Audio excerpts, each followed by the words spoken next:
that back quite quick. We didn't usually have more She time. didn't give us no warning. She just did us like that. Did you see that? It's not. She just clicked live. It's not. Y'all make me late if I don't just do it. Oh, man. Oh, Good thing we weren't talking about that other thing before we went my live. God. You know what? Echo beat Willard. No Echo. It's your birthday.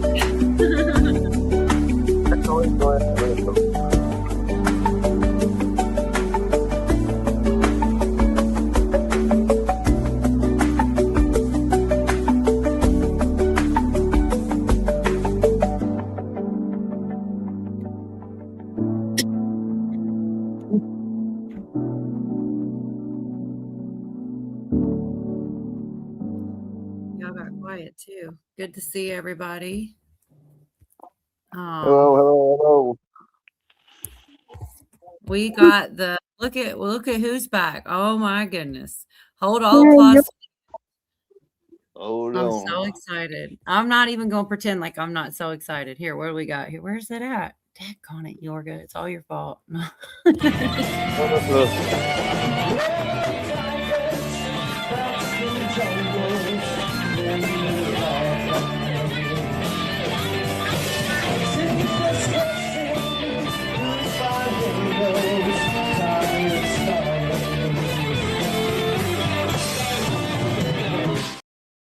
So I don't know. Let's see. Let's let Roseanne enter. Where's she at? I wanted to switch it up a bit and get a different one, but she's funny every time, but I never do it. Where's she at? Uh-oh. Greetings, Earthlings and humans, clones, drones, disembodied spirits, Nephilim, Gaborim, Anunnaki, what have you. People who think they're Nazis, but are just ready for the next level of conspiracy theory. Anyone who's been magnetized here, welcome. I'm glad you're here. Animals, of course, I love animals. Animals are real magnets. They are. Good to see everybody. I'm so happy Yorg is in the building. It's so exciting. I missed you. And I guess, I don't know whether Jeff's coming tonight or not. I definitely sent Jeff and Craig links. So hopefully we'll see those guys. But if not, the show must go on, I guess, right? Craig hasn't gotten out of confession yet since Miss Mischief. One monkey don't stop no show. Especially when we got Q minus in the building. Shoot. No. Good grief. Willard's always got all the jokes, and I'm not able to all too. What do you call a man with no arms and legs floating in the water? Bob. Yeah. Or if he's in front of your door, he's Matt. If the same guy's playing baseball, he's home plate. Yeah. So yeah, I haven't gotten to the bottom yet. It always takes me so long to get there. But I haven't heard back from Jeff. I did, like I said, I did send him a link. I'm sure he's got a lot to say about all the things. So we're gonna have to go backwards almost, I feel like, because that always something happens on Wednesday, and that raid is a pretty big deal. So I guess we'll start on that one a bit if anybody didn't. Cliff Note Wednesday. Doc P's always renaming my show, but I like him. He does some good ones. Good to see you, Echo. Mary Freeland. I don't think so about that one, but I'm not Jeff. Paul Scott, Vicky, Search for Truth. That's Hey, Travis. Jason just brought up my hair. Looks fabulous. For those who don't know, thank you. I know it is. I swear, y'all don't believe me. I cut my hair once a year, man. Once a year. So remember when it was real short? That was a year ago, man. So I wait until it starts pissing me off, and then I just cut it all off. Well, it's getting to that point. Hadn't got to that point yet, but it's getting to that point. Normally, by the time I got the boat going, I'm bald again. So it's going away. And then I'm good for a year. So it's low maintenance. It's good for the environment, really. It's good for the environment. Yeah, because I'm not using up electricity cutting my hair all the time. It's true. Yeah. And we're both less. He called you the Transylvanian terror too, but we're both a little less vampires than we were. I'm going back on the backward I went schedule. to bed halfway early last night, which would be like midnight. And that's why I was up so early. I was up at like 7 or 7:30 this morning. And I started doing stuff and everything I did failed. Everything. Everything I put my hands to fell apart or broke or something. That was so bad. Wasn't a good day. About like I was the other day. I got 4 weed eaters, and the only one I get started was the one that ain't supposed to be no good. A weed eater? Yeah. You see this, Yorga? God, I Paul said hate those it's not things. the same without you, Yorga. That's so sweet. Was it? Oh, thank you. Was it a 2-stroke? Yeah. Yo, when they're working, they're great, man. Marla, Clay, all of you guys. So good to see you all. I'm still trying to get to the bottom here. In honor of Yorga back in honor of Yorga back the lady. I must have messed that up. I don't know how that's supposed to go, but I'm glad he's back too. That's what I'll say. I love this song. Cream was the best. It's the song you were playing with the guitar. Yeah. What? Right. Yeah, All right. it's, I want to say Sunshine of Your Love, but that isn't the one. It's called White Room. Yeah, Right. in the white room. Yeah. Dang, girl. Okay, hey, Hurricane. So yeah, I'm getting put back on track. What rate? I can't. So yeah, let's do that. Let's do it real quick. It's very short, just like a kind of what happened. Of course, I went to Govea because he's always on it, man. Okay, first off, I've got more than one this week because he's kind of my go-to with things. Shoot. Okay, Virginia Democrat. There we go. That's the title. All right, let's see. Yeah, what's her name? It's something Lucas. Louise Lucas. Yeah, but I gotta go. Louise Lucas. And she had that look of, I didn't do nothing. So he Yeah. goes, this is why I love Govea. He goes back to this message she put out like on Facebook or something. I would not have known this. He does. He connects a lot of dots. I mean, so we're going backwards to go forward. He's telling you who it is before he tells you about the raid real quick. Same woman, Louise Lucas. Remember, she said, I have the utmost respect for Senator Kaine and Senator Warner, but we do not need coaching on redistricting coming from a cut chair in the corner. Which I guess that makes her the person having sex on the bed, I guess. How about you all stay focused on the fascist in the White House? That is why I love this guy. I mean, in that analogy, what else? She's calling him, she says, you see the message right there. I love that. I was so happy that he said that on this clip because, yeah, that if you're making this analogy, he's the cuck in the chair in the corner. Who are you other than the chick on her back? I mean, Yeah, but those people that she named, those people that she named are Democrats. I've met Tim Kaine before, and I hate him. So she was going against her own party right there too. So she wasn't just pissing off Republicans. She was pissing off her own party. Well, she also talks about the fascists in the White House. You know what I mean? She's taking shots. Oh everywhere. yeah. She's shooting at everybody. But yeah, I wouldn't have known this was the same lady. And then somebody interviewed her when she was coming back up to her office and the FBI were raiding the place. She looked like you could have bought her for a nickel, man. That is a reporter ran up to her and said, "What do you think?" She said, "I don't know what's going on. I think nothing." I don't have the timestamp. This came out today, but I will dig through it and find it. Yes, I saw that. The news came up on. They've got that clip, but here, let's just get to we'll get it. Us handle redistricting in Virginia 10-1 is who this lady is, in case you forgot. And some people are saying on the left side that this is political retribution. The president is attacking her because of this effort. But what we'll see is this all started back during the Biden administration. And it's not Fox News reporting that. It's the New York Times. They say 2 people familiar with the case said the search of a lawmaker's business, apparently some marijuana businesses that she is involved in, was related to a Biden era investigation of possible corruption and bribery related to marijuana dispensaries. So it wasn't Trump going in there and saying, indict this woman.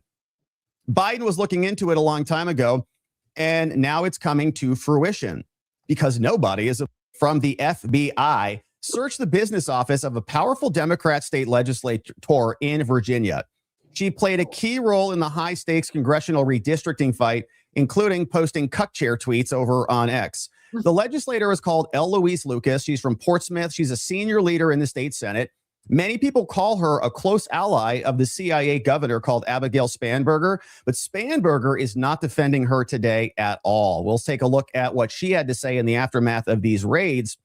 And she's like, well, we're going to wait for more information to come out, in my opinion, because she knows.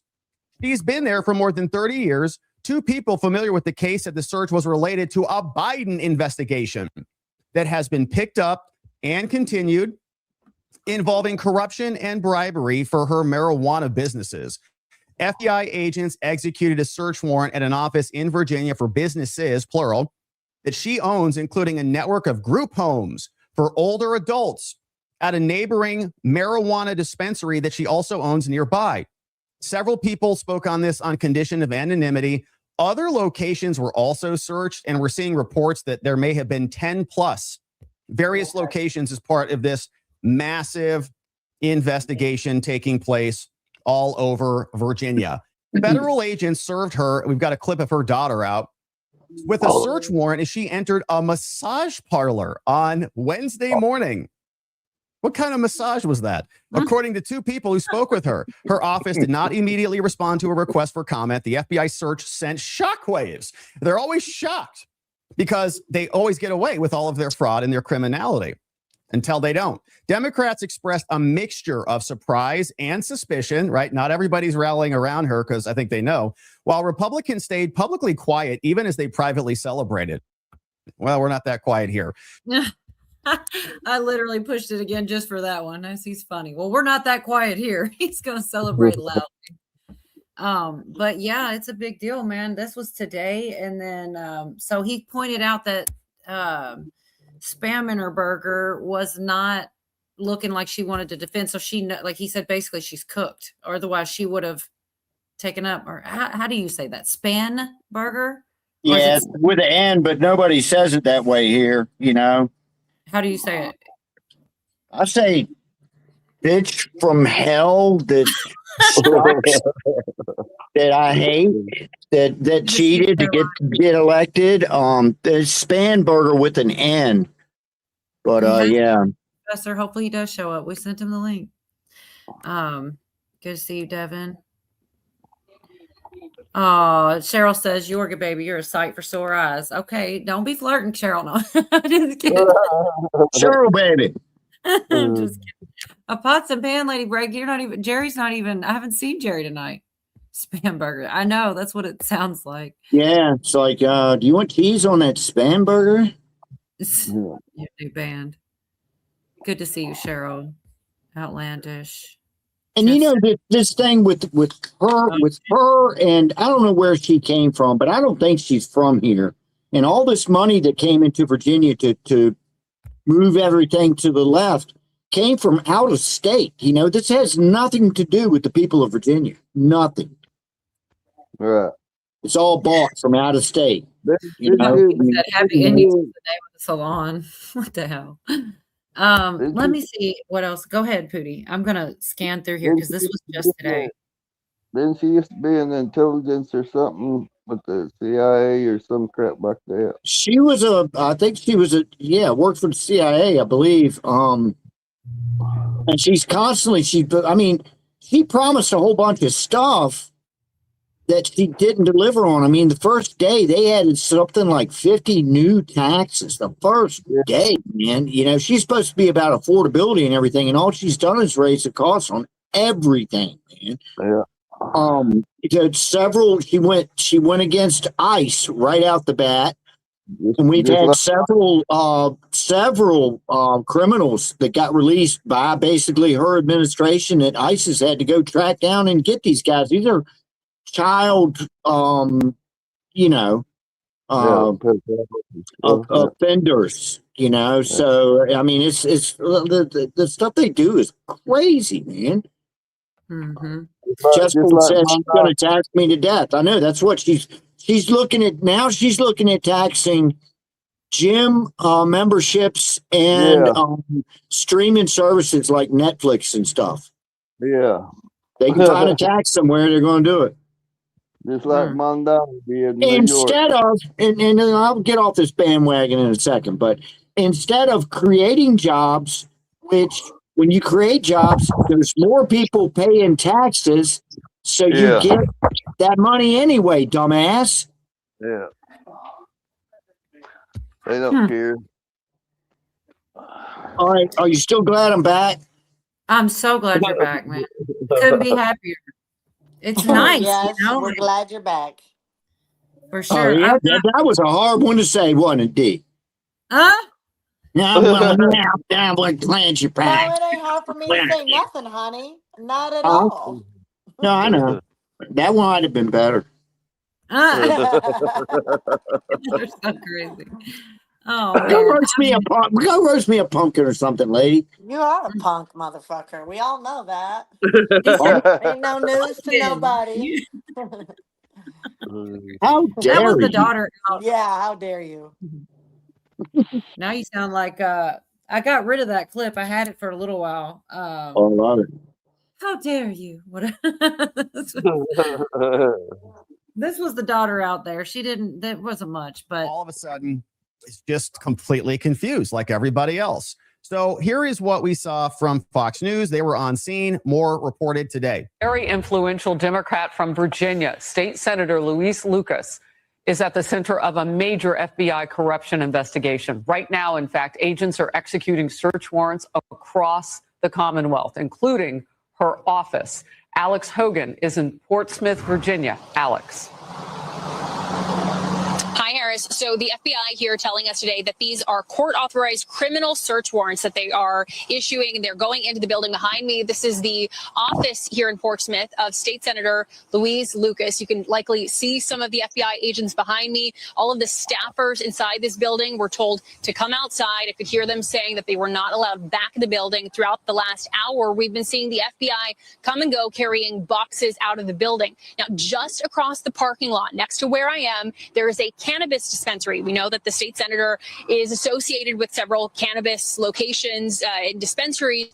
And what we're seeing there, a completely different scene carrying out. SWAT teams arrived with their weapons drawn, telling anyone in the building to come out of the building with their hands up. We also saw at least 3 people being taken away, taken into custody. First, they were put in handcuffs, put on the ground, and then they were taken away. So it's a slightly less large presence than we did see earlier, but there still is a good amount of FBI agents still here on the ground. Also, what happened within the last hour, the Senator Lucas arrived here herself. I was able to speak with her. I asked her what her reaction was to all of this. She told me she had no idea what they were doing here. I asked her about the different locations that they might be. She, in response, asked me what locations the FBI were at today. We know, according to officials, at least 10 locations are being looked at today.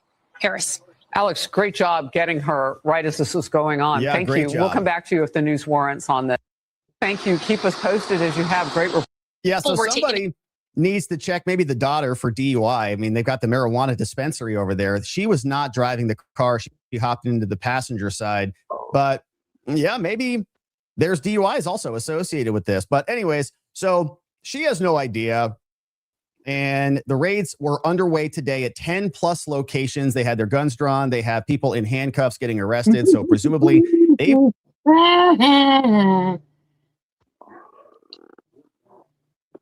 I didn't do nothing.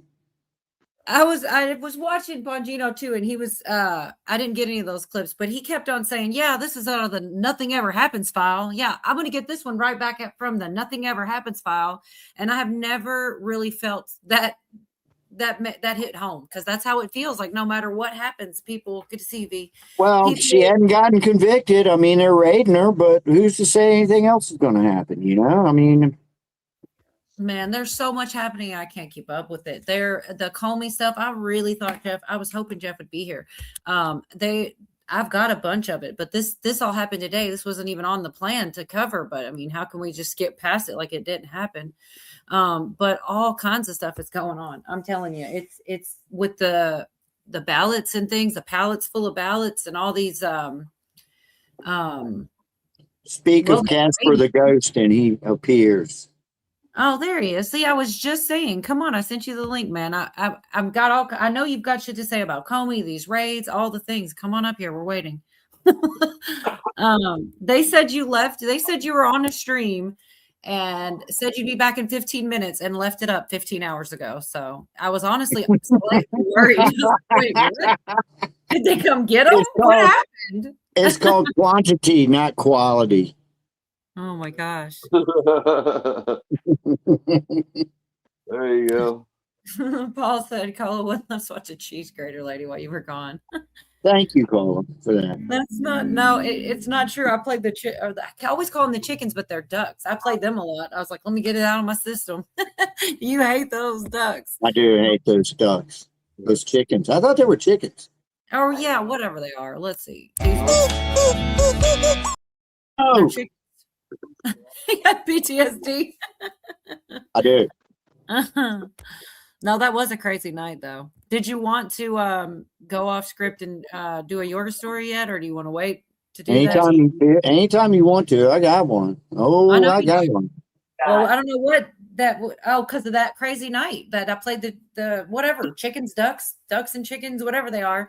That night was crazy, but that made me think of your Yorga story. If you want to tell it, I'm sure people want to hear. They missed you. Good to see you, Wild Dragons.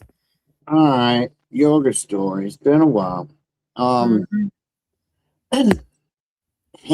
quick, HND2R says, Yorga, were you playing a Gibson SG? Yeah, that was I got a picture of it right there. That was a Gibson SG 61 reissue.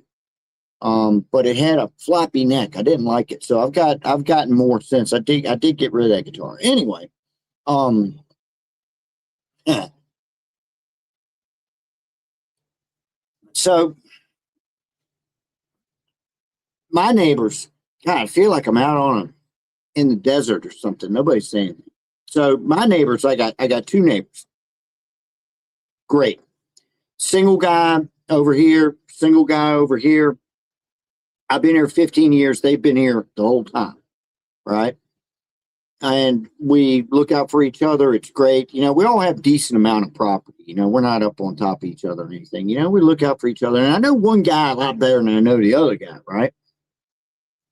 So this past Sunday, I was going in and out of the house, you know, a couple different projects going, you know, and I go walking out of the house, and my neighbor lives over here. I'm just going to say his name is Rusty. The other guy's name is Will. So Rusty is out in my yard, you know, which is unusual. And, you know, I came up behind him and I noticed he was shaking. He was sweating, you know, and it was actually kind of cool that day. It was nice outside, but it wasn't like sweating weather, you know. He's looking up at my house. He goes, I see they got you too. Man, I'm like, sounds like a movie. I see they got you too. I know, that's what he said. He said, I see they got you too. Now, this is a guy that I don't know as well as the other one, okay? Oh, boy. So, and he's a big boy, man. He's probably about 6'5", man. He's a big old rascal. And so I didn't know, I can't remember exactly what I said, you know, and I was like, what, you know, what are you talking about? And he starts going on about how somebody's been stealing his power, you know. Then he's going on about how somebody's coming over his phone. He could hear him talking. It was a man and a woman talking over his phone, even when his phone was off and shit, you know. And I'm like, you know, what the hell? So thank God Will, the other neighbor, was out in his yard because he's kind of nosy. I'm glad he is. He comes over and I'm just like, come on over, come over here, man. Because I don't know what to make of this, man. It's madness came to visit Yorgaville, man. Madness. Man. I'm not joking, man. You know, he went, ooh. This is why I think he came back. He realized that they're crazy in the real world too, not just on the yeah, it was almost as messed up as YouTube, almost. But do it. So Will comes over and you know, and he whispered to me. He said, "Yeah, I already talked to him this morning, man. Will asked him straight up in the morning before I even got involved, have you been drinking? You know what? Because he was going off about these, somebody's stealing his power, somebody's coming over his phone. We both go over there, and he's on his deck, and he's still sweating and shaking and stuff, and tape all over his phone and crap. Will goes, "Give me your phone, man." He takes his phone, he starts tearing all this tape off it and stuff. And Will is good with like tech or whatever, and went through his phone trying to see if he could find anything, I guess, couldn't find anything.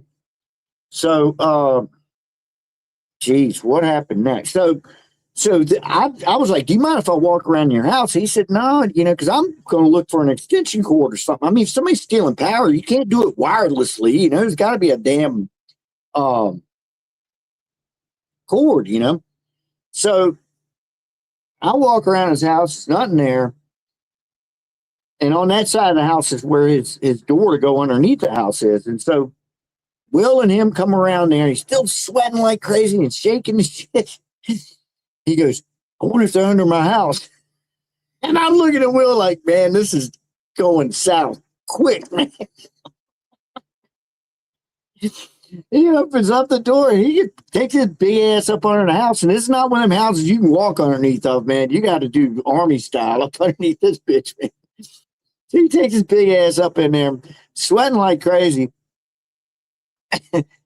And then me and Will got to talk a little bit, and Will said, "Yeah, I feel like a dick, but I didn't know he had this guy's sister's phone number." He said, "I texted his sister, told him you need to come over here." I guess nobody else finds this story funny, man. No, I was muted. I already heard it before. It is wild, though. It's crazy, yeah. So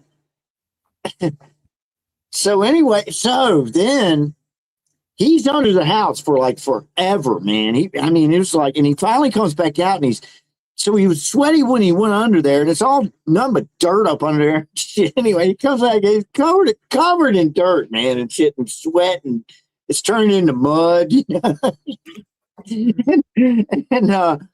and we're like, "What'd you find?" And he would never said anything, so we didn't know. So finally Will goes, "All right, well, I'm gonna head back over to my house." He knew, I forgot too. He knew that his sister was on her way over, right?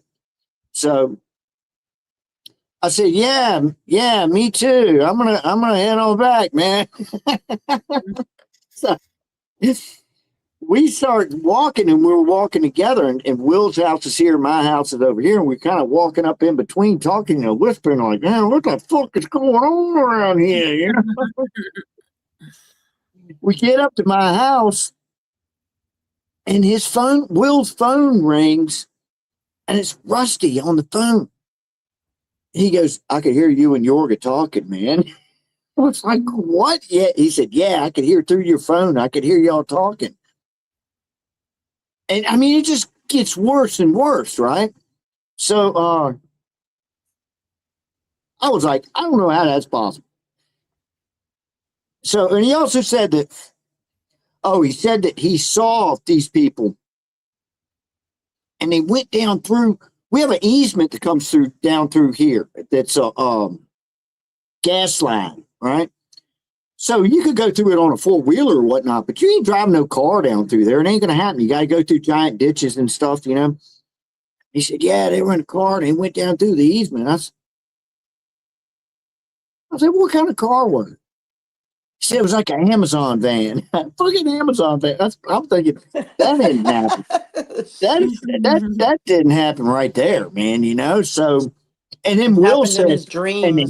I don't have any cameras on my house yet, but Will and him have cameras all over the damn place. So Will said, "Yeah, I looked in my camera. There wasn't no car out there."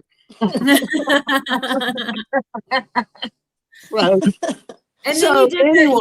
the thing on the phone too, the password thing, just to check. Oh yeah. So he called Will a couple times saying, "Yeah, I can hear you and Yorga talking." A couple of times he did that, and so Will said, Will called, he went home, I went home, Will called me. He said, "Yeah." He says he can still hear us talking. He said, I tell you what, if you can hear us talking, Rusty, the password is 1234, which I thought was brilliant, you know? Mhm. And so we hung up, and then he apparently called him. And then Will called me back and said, yeah, he didn't know the password. I said, yeah, okay. I said, well, what do we do, man? What do we, what the hell are we supposed to do? He said, well, his sister's coming over, and that's that, you know. So she was going to come. Oh, and we found out that his doctors had just put him on Ritalin for whatever reason. I don't know what. He's getting ready to turn 50, so I don't know why you'd be taking Ritalin at 50 years old, but that's what supposedly happened. I know why you wouldn't. Shoot. After this story. I'm sorry. So yeah, but supposedly that's the culprit. But it's not over yet. I'm not done yet, man. So I think that's all that happened then. So I go back about my damn day, and I was pulling a night shift. I got a little shop. I'm in there working on guitars and stuff. And I had my drapes pulled, but through the drapes, I could see all these lights and shit, man. It's 2 a.m. I was like, man, who in the hell? So, and I could tell it was cop cars. So my nosy ass, of course, I go out there. I counted them, man. And I'm not, if I'd exaggerate, I'd say 10, but I'm not exaggerating. I counted them. It was 9 cop cars all the way down in front of my house. You know, at first I didn't know what it was, but then a few of them went up in Rusty's driveway. Okay. And, I'm thinking, what's going on now? Yeah. So I saw him out there in his driveway. I almost went over there, man, but that'd be like a real nosy neighbor, you know. So what's going on, man? You know, are you going crazy or what, man? You can't do that. So I saw him standing out there with his dog talking to the cops. It's 2 a.m. now. So cops all get ready to leave, and this is where the story takes a little bit of a turn. So these cops, 9 cars now, so it's a bunch of them, man. They were walking back up to their cars, which are in front of my house. And they're laughing and joking. You know, I understand these are young guys, but cops, when I was a kid, didn't act like this at all. They're laughing and joking and carrying on and dropping F-bombs here and there. And, you know, how do I get the F out of this place? You know, all loud and shit. 2 o'clock on a Sunday night, you know, but all right, whatever. They leave. So Tuesday, that was Monday morning. So Tuesday, I had some guys cut my grass, you know, and I've got this Grand Canyon of a ditch out there, man, that people just love to throw beer cans and KFC and shit out there. You know, it's not always, it ain't that much, but there's always something out there, you know. So after they cut the grass, I said, well, I'm going to walk the ditch, you know, and if there's any trash out there, I get it. You know what I found out there? Oh, I caused a giant stink. 6 black rubber gloves, which I saw the first one. I'm like, man, I'm not touching that. I don't know where that came from. Somebody threw it out the window. 6 black rubber gloves. And then there was an evidence bag from the county police. It had the county's name, county police evidence bag. The police came back up in front of my house, took all their trash off and threw it in my ditch, man.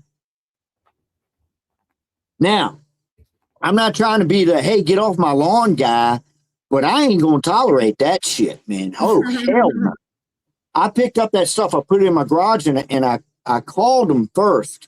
And, you know, I went to non-emergency line.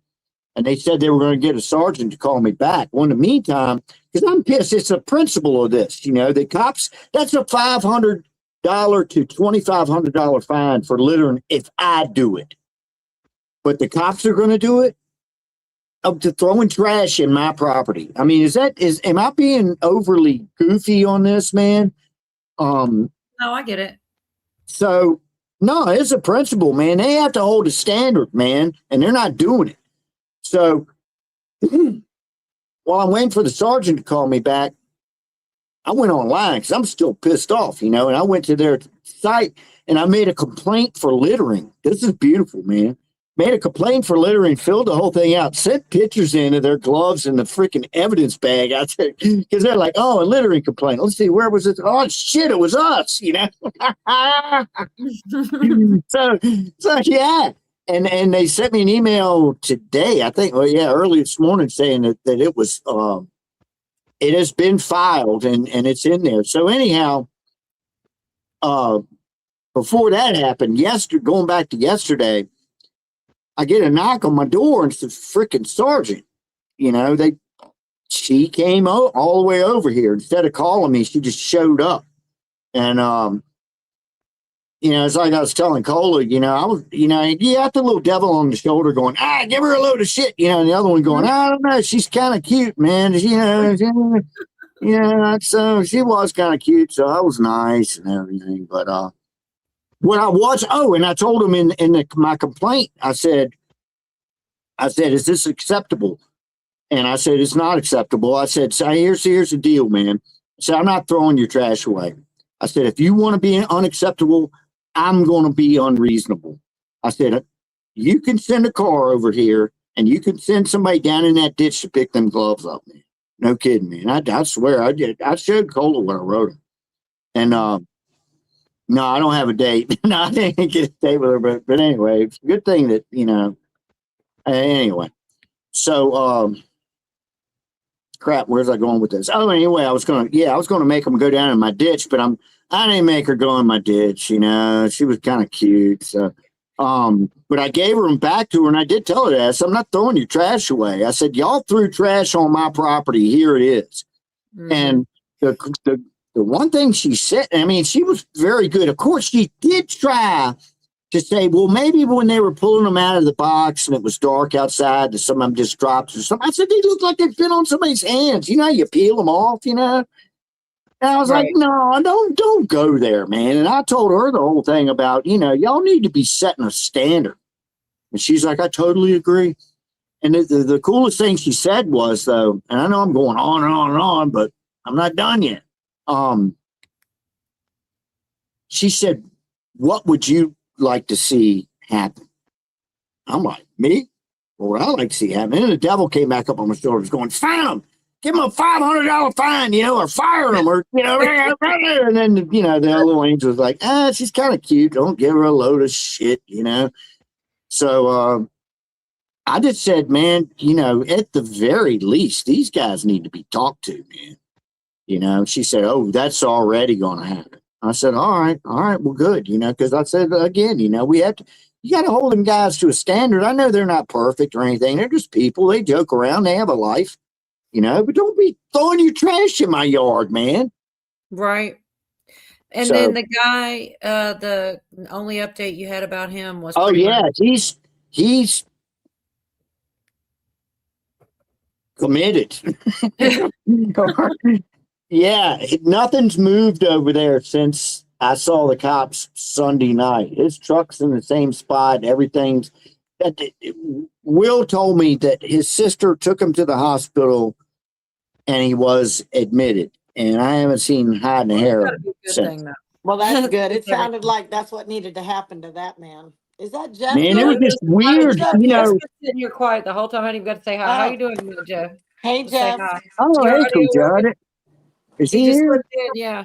Oh, he's in the chat. Oh, okay. Oh, I thought he's down here. He's Notebook Master. His name is on the screen. He's on. Oh, okay.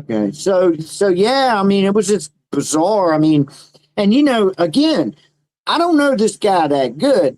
He's a big old boy, and his eyeballs were crazy. So I was kind of wondering about my own safety possibly around this dude. It was getting kind of creepy. Right. And he's big enough to just grab you. He's like a giant, man. He could have flopped me around anywhere, So, but especially if they're, mentally unstable. They can get some crazy strange. It was madness right in front of me, man. It was in his head. He was not hearing them. They did the password thing and he didn't hear it. So he just thought he was hearing them. Basically, he was losing it. Oh, he was getting pissed off because they weren't talking through his phone when me and Will were there. Mm. He was going, they can't, you know. I was like, look, if you can, I'm going, look, if you can hear me, you know, say something. You know, it's just the phone, man. It was cut. Right, Oh, the right. phone was cut off, man. Yeah, he was just So- cracking up or something. Yeah, He's going cracking. crazy. So I just want to see, Jeff, is your audio working? Yeah, it's working. All right, how's your night? You hear your story? Yeah. Oh, Yorga. Hey, what do you think about that, Jeff? What would you do if the police were throwing their trash in your ditch, man? It's my property, man. Oh, I'd probably fucking throw it back at him. He didn't find out till they were gone. Yeah, it was 2 days later till I found out. Nice. But I made him come over here. Yeah. What were they doing? Just like bags of garbage? They had a No, crazy. it was a clear plastic evidence bag, and then it was just 6 black rubber gloves just thrown anywhere. Like, Oh, nice. Yeah, I would have. I'd have called them, and then if they I did. gapped it off, I'd sent pictures to the fucking. I did. I did all that shit. I told him, I said, I'm not throwing your trash away. I said, if you're going to be unacceptable, I'm going to be unreasonable. You need to send a car out here and send somebody down in my ditch to pick this shit up, man. I did. And they sent a sergeant out. So, you know, I don't mean to repeat myself, but Yeah, and she was kind of hot. So, she was kind of hot. yeah, I didn't get dicky at all, man. Nice. And I was all ready to be a dick, you know? Right. So what the So hell? Jeff, what are you thinking about everything from today? Oh so shit. what's going on? Well, now how about this hantavirus? Oh yeah, I heard about that. I ain't even heard about that yet. What now? What's that? So it's like the vid on steroids. So it's starting like the same way vid did. It's on a cruise ship. So Isn't it from like mice or something like this though? Dead mice? yeah, I Or think mine- so. That's Yeah, weird. I think it's kind of convenient that it's coming out right before midterms. Right. But, But yeah, there really is so much going on right now too, like big time, like the Ilhan. I have something from earlier in the week talking with Ilhan, and then something now, like she's missing subpoena. They're trying to subpoena her because she's missing her court. It's like all this fraud. First they went and raided all the daycare centers and stuff, right? And now that's like they're surely finding more and more information out and getting more and more people to go down. You know, I bet Anyways, they I have have a some patent tips. for that stupid new virus. a patent. That Well, also, I bet Real the they new quick, do. virus go ahead. too. The new Huh? virus is deadly too, and Yeah. so I hope they keep them on the ship. But I heard they're letting them off. yeah, Of they. course. I think they said there's 3 dead. It has a 40% kill rate, What? and they say it takes 8 to 10 days to incubate. You have to isolate for 8 weeks. Mm. Yeah, sounds like a curveball to me. It does. Well, also though, Mm. this week already, and I'm gonna play it later as we go. All kinds of stuff about that's coming out too, about the first one, you know, with all the information that they've gotten from the emails and who's guilty of what things. And there's 2 doctors that I think should get some kind of awards or something like this that were completely ignored. And all this is coming out. And I've got the clips, I've got the emails and things. They were trying to tell them way before all these bad things happened, from the prevention of the vid, you know, getting the jab, and they ignored them. And they said things like, you know, if they pretty much got rid of them, got different people in their places. And I'm just saying, there's a paper trail, there's records of this. And I think people really are going to pay for that. And so hopefully, if that's what's going on again, people will think twice, or these people are going to get in trouble for it too, because they probably you would think they'd have some things figured out, like how they go about doing things, and Yeah. like the spotlight's on some of these people. But anyways, we'll do that later. I saw Monkey Works do a thing, and he was talking about, and you can't just catch it on a boat. It could be like where you're in a plane and somebody got off a boat, got on a plane, and then they had it, and you're breathing through that air system. And he was even talking about the flights, and he was talking, since that one airline collapsed and quit, the gas is so high. He said if you're taking any airplane flights, you need to make sure that you got backup travel, that you have plenty of time, because he said the airplane flights that are being canceled are going up dramatically, more overseas than here, but they're starting to rise a lot here. So if anybody out there is taking a plane flight, you might want to rethink that. Any kind of travels like that where you depend on group travel. Yeah, it sounds like the beginning of shutting the economy down. It does to me too. Oh yeah, Sounds like another bullshit damn Rona monkeypox. They every season they tried to. I don't know. I just want us in a constant state of fear, so it's really hard to know when to be really worried. We got to always just try to stay healthy and be smart when you're traveling, period. But I'm not going to get all feared about it. I wasn't worried about the last one. And wait, once it starts getting into the news cycle, watch how many people start putting masks on again. Man, I'm not ready for that. They never took them off here. All them idiots are here. So, I'm just curious what you have been following with the Ilhan Omar stuff. Oh, she's fucked. She is. It really is looking that way.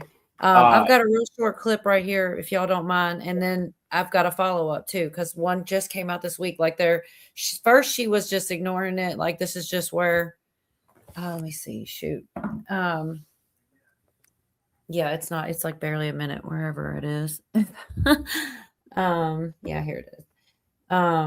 Yeah, because like 65 people were charged, and just like a lot, and that she's all up in the mix of this. Like she's part of it, man. And I think they might actually get her. Possible connections between her and a massive fraud scandal during the pandemic. Instead, she was a no-show. News Nation has been all over this story from the very start. The program Feeding Our Future was accused of taking millions of dollars from the federal government to provide food assistance to children. 65 people have already been charged and convicted in that scandal. They took money for themselves instead. Now, Minnesota lawmakers are trying to sort out what Congresswoman Omar knew, and if anything, they've demanded that she turn over any communications that she might have had with Feeding Our Future by May 5th.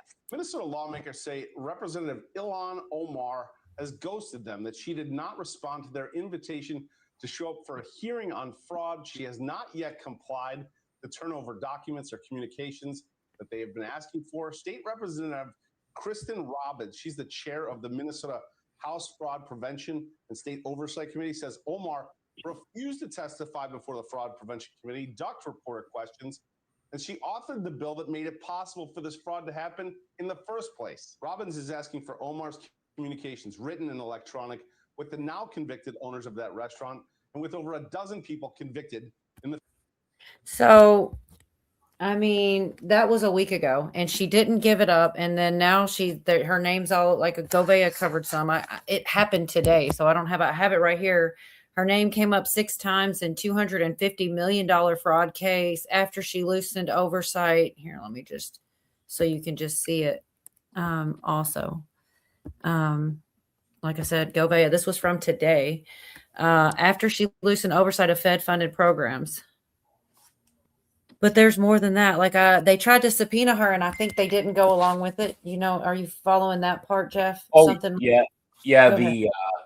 The state house, they went to subpoena her, and the Democrats blocked it, and they blocked. I heard even some of the Republicans did.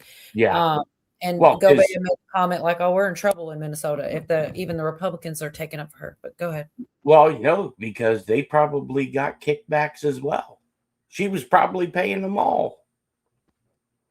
That's what they were. He was also saying, yes, that's one of the problems is like, yes, her community may have actually been benefiting from this too. There's a lot of people it doesn't serve their purpose to help uncover. But I don't know. It's like somebody in prison was giving emails or something about this, about Ilhan specifically, leaking out emails or something. Yeah.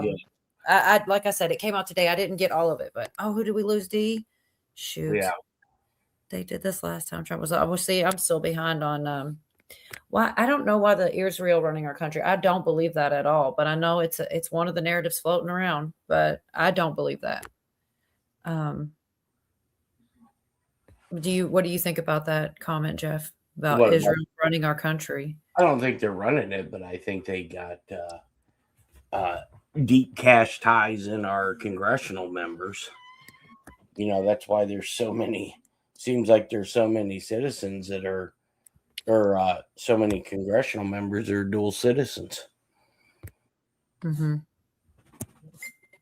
I don't know if you heard me saying. I saw a lot of. Was it Bongino kept saying let's get this from the Nothing Ever Happens file. I was cracking up. Yeah, I don't know why that one was so quiet. I hope my volume's not down somewhere. Sorry about that. I hope y'all heard some of it. Go ahead. Yeah, I heard it. Speaking of Bongino, I heard a interesting theory, and I gotta ask a couple people, but allegedly, the whole purpose of them putting Bongino in as the deputy director was to start putting out misinformation within the 7th floor and to start weeding out people in the FBI with you know how we would get like news reports where stuff was being leaked but it was totally wrong. Somebody was telling me that earlier today. That's very interesting. Yeah, and this one right here, this Jayapal, the one that you just had highlighted, this broad just admitted today on the House floor that she's committing treason on the House floor. Wait, which one? That Jayapal, The girl that they raided today? No. She's a sitting congresswoman in DC. She was part of that squad. Mm-hmm. She got on the House floor today and stated that she was brokering or assisting foreign countries to purchase for the Cubans to be able to purchase oil that Trump had embargoed. What's her name, Jeff? I'm sorry, I missed it. Jayapal. Okay. I'm not sure that name. I wish I did. I don't know. I'm not familiar with it either. Well, I think she's kind of fucked because you openly admitted on the House floor that you're committing treason. Live on the air. Yeah. It's a beautiful thing. Yeah, it should be. It should be enough. I'm tired of just hearing about all the crimes. That's for sure. I know there are arrests, but yeah, there was a lot of arrests today. A lot. Yeah, and all week too. There were some there's a lot going on. That do you have a favorite? Do you guys have a favorite, Cola? I don't know. Well, I haven't heard Newsom yet, so. No, not yet. California. They're gearing towards Ilhan. It really does seem like that. And so I do have one clip from Out of the Darkness. I'm trying to pull up now because this is a weird one, but it's a true one. I actually had two and I skipped one because they happened in the same day and one happened right after the one. He goes on a rant about how many arrests and things, and this was earlier in the week, about how mainstream's not covering it. They want us downtrodden. They want us thinking nothing's happening, even if it is. And one of the things he had covered that I'm not sharing, but did happen, was the guy from Fuji's, Praz. That dude got 14 years in prison. Hey, what did Blanche say last week? It said they serving 100 indictments a day. Remember that? That's a lot of indictments. That's a lot of numbers that aren't being talked about. But Yeah. I'm trying to remember. Okay, I'm trying to look this up. $2 million to Obama from the Malaysian billionaire who was wanted by the United States of America. That's where this money came from. That's why Praz from the Fugees is in prison for 14 years now.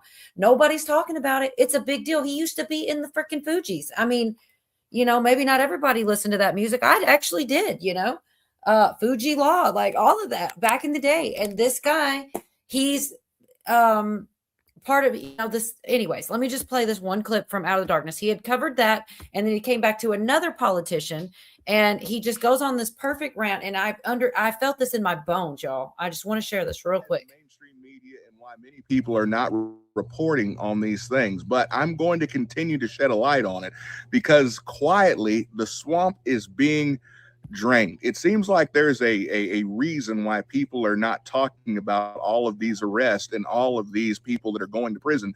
And it's almost like they want to upset us, like they want us to be disheartened, to not realize that people are truly going to prison for wrongdoing, that politicians are being arrested. But because no one is talking about it, there are many of us that are discouraged. But this DOJ has kicked into high gear here recently. I did a video earlier about the co-conspirator with Obama. Now another actually Republican lawmaker has now been charged and convicted of FARA violations. So this guy out of Florida. Hey, wait, charged and convicted, so people can't say, "Oh, but he'll get away with it." Like, I mean, you know what I mean? Like every time the envelope gets pushed. But yeah, I hyper focused on the convicted part. He's a former congressman. He was out of the Southern District. He was actually found guilty of acting as a foreign actor for the Maduro regime. Now, this gets really interesting because it was over $50 million contract tied to Venezuelan oil. So he was working on their behalf, trying to gain influence as a U.S. congressman out of Florida. Now, the thing that gets really interesting is who was responsible. For those of you guys that know, who was responsible for testifying against this guy to get him convicted. None other than Jeff Sessions. Right? Many of us had given up on Jeff Sessions, but Jeff Sessions, this is the second person to go to prison because of Jeff Sessions testifying against them. And from what I understand, there are many, many more. The interesting part about this is that this isn't Donald Trump's DOJ going after only Democrats. They are going after Democrats. They're going after Republicans, but it seems very, very clear that what they are doing is they are going after people specifically for crimes of acting as foreign agents, which is really ironic because you guys remember Paul Manafort, right? You guys remember Steve Bannon. You remember them going after them and Paul Manafort actually going to jail because of FARA. But we also know that Joe Biden's own son, Hunter, was also supposed to be standing in court because of FARA violations, which implicated Obama because of the Ukrainian oil situation. So it's really interesting that this is what they are choosing to go after them for, which is actually really neat because these particular convictions are quick. It doesn't take long. This is clear and cut. Listen, were you operating on behalf of another government or not? This was a clear yes. He tried his attorneys, I'm sorry, I did not mention his name. So it was David Rivera. So Mr. David Rivera's attorneys tried to say that, oh, he was simply baiting them. For whatever reason, he still took their money and he still worked on their behalf. Now, the project did not get completed simply because he didn't have enough time before he was found out. But guys, this is huge news. It needs to be talked about, and that's why I'm talking about it. But guys, good things are happening. We are indeed winning, and people are now going to prison. I had to share that. I had to because he's right. It doesn't seem like it's very loud. Like it's not being talked about, and there is a lot in it. Sorry, I'm echoing. Are you there, Jeff? Is that you? Yeah. Oh yeah, I'm here. Are you still here, Yorga, too? And, No. I'll be back in a second. Miss Panda has to go for a walk. Miss Panda. How cute. She's a clown. Now we know who wears the pants in that family. Oh, F off. So did you hear all that, Yorga? I mean, I don't know. I get so excited. Yeah, I like that guy. Everything he says, I pretty much agree with. Yeah, Hey, I mean, hey, go ahead. that you know that Lucas woman. You know they saying that they was trying to say that Trump was going after because of redistricting things. Yes. So that's All the right. one today that got in. That one today, she was rated, right? The Yeah. one you're talking about. Yeah. Okay. Yeah. But let me And tell you, they say Trump was going after because of that. But really, she's been under investigation for 3 years. That was under Biden. Yeah, Biden was the one who started the investigation. So, I mean, they really don't have anything to bitch about. Yeah. that's what they said, and it was over weed, which is like, wow. 420 words or spells. I don't think it's just weed. I think that's one of the tentacles. I think she's guilty of a whole bunch of shit. I don't know what. Don't quote me on it, but I got a feeling she's into all sorts of things. Yeah, it's just like all of them. I get in there, make $100,000 a year, but in 2 or 3 years, they're millionaires. How they do that? Multi-millionaires. You could tell who Yeah. keeps up, though. Check out this comment, and now we know why the name is Out of Popcorn, because he's been, yes, the Trump Sessions fights were to allow Sessions to set up Durham. So this is somebody paying attention to all the things going on, and they're out of flipping popcorn. I love the name, because enjoy the show and the popcorn. He's like, I'm out of that. Yeah. Who is this guy? That's Out of the Darkness, Patriot Girl. That's his channel name, is Out of the Darkness. He covers usually positive news, not always though. And he is usually under 5 minutes. And I like that. He gets in, he gets out, he tells the important stuff. And I like that guy a lot, honestly. I don't know how I get so far behind here. But yeah, Pootie, I saw that it started underneath of Biden. The name should be out of Just like they try to say, because all them people won in Indiana was because of Trump, retaliation against Trump. Trump didn't have nothing to do with electing them, Uh-huh. Yeah, I'm behind on chat. I'm sorry. It should be the name of it. It's Out of the Darkness. What's just word now? They're talking about SF female man dummy running for mayor. Good to see you, Brian. But yeah, so we did the Ilhan. I don't really know what all happened today, to be honest. They tried to subpoena her. Jeff kind of covered that a little bit. It's in here, but I have a million other things from earlier in the week, really. I really was wondering if Jeff had any thoughts on Comey, because, oh my gosh, so much with him. And it is hard to continue, so I did get some clarification, because I was honestly kind of confused. I guess it's not that difficult, but it is sometimes confusing when there's so many things going on at once. And apparently, so Comey had the one case that they somehow weaseled him out of, saying that whoever wasn't appointed, it was some kind of technicality, how they got the first indictment went nowhere. Then now they've indicted him another time for the 8-6, saying he was going out, wishing harm on the whatever. So that's I seen that about Sessions the other day. I think it was Bill Barr or somebody said that they was just playing along, but they really got all the evidence before,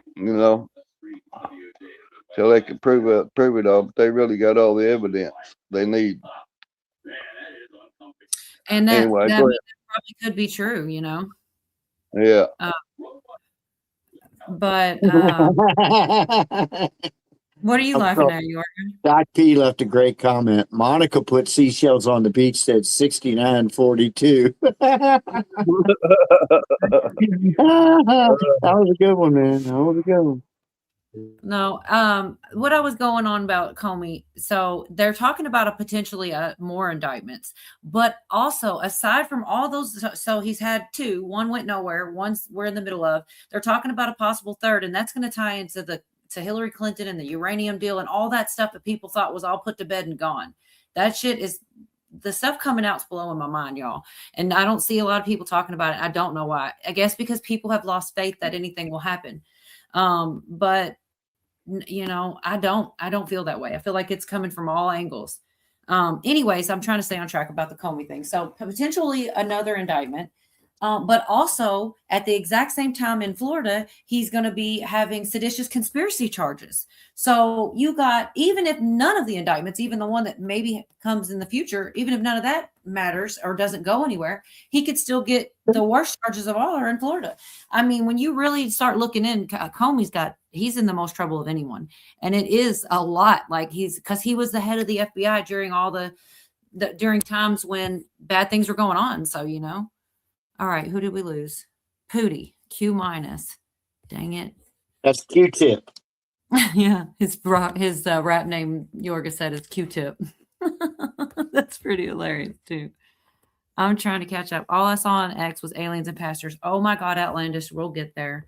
I don't know what to think. That there's so much literally going on. It is hard to not be distracted by something. Okay, Q minus entered. He's back. So yeah, I don't know. All I know is getting ready to be a whole lot of. So I'll say this. I'll spoiler alert for later. We are going to get there. Thanks, Cheryl. And there's Jerry. All right.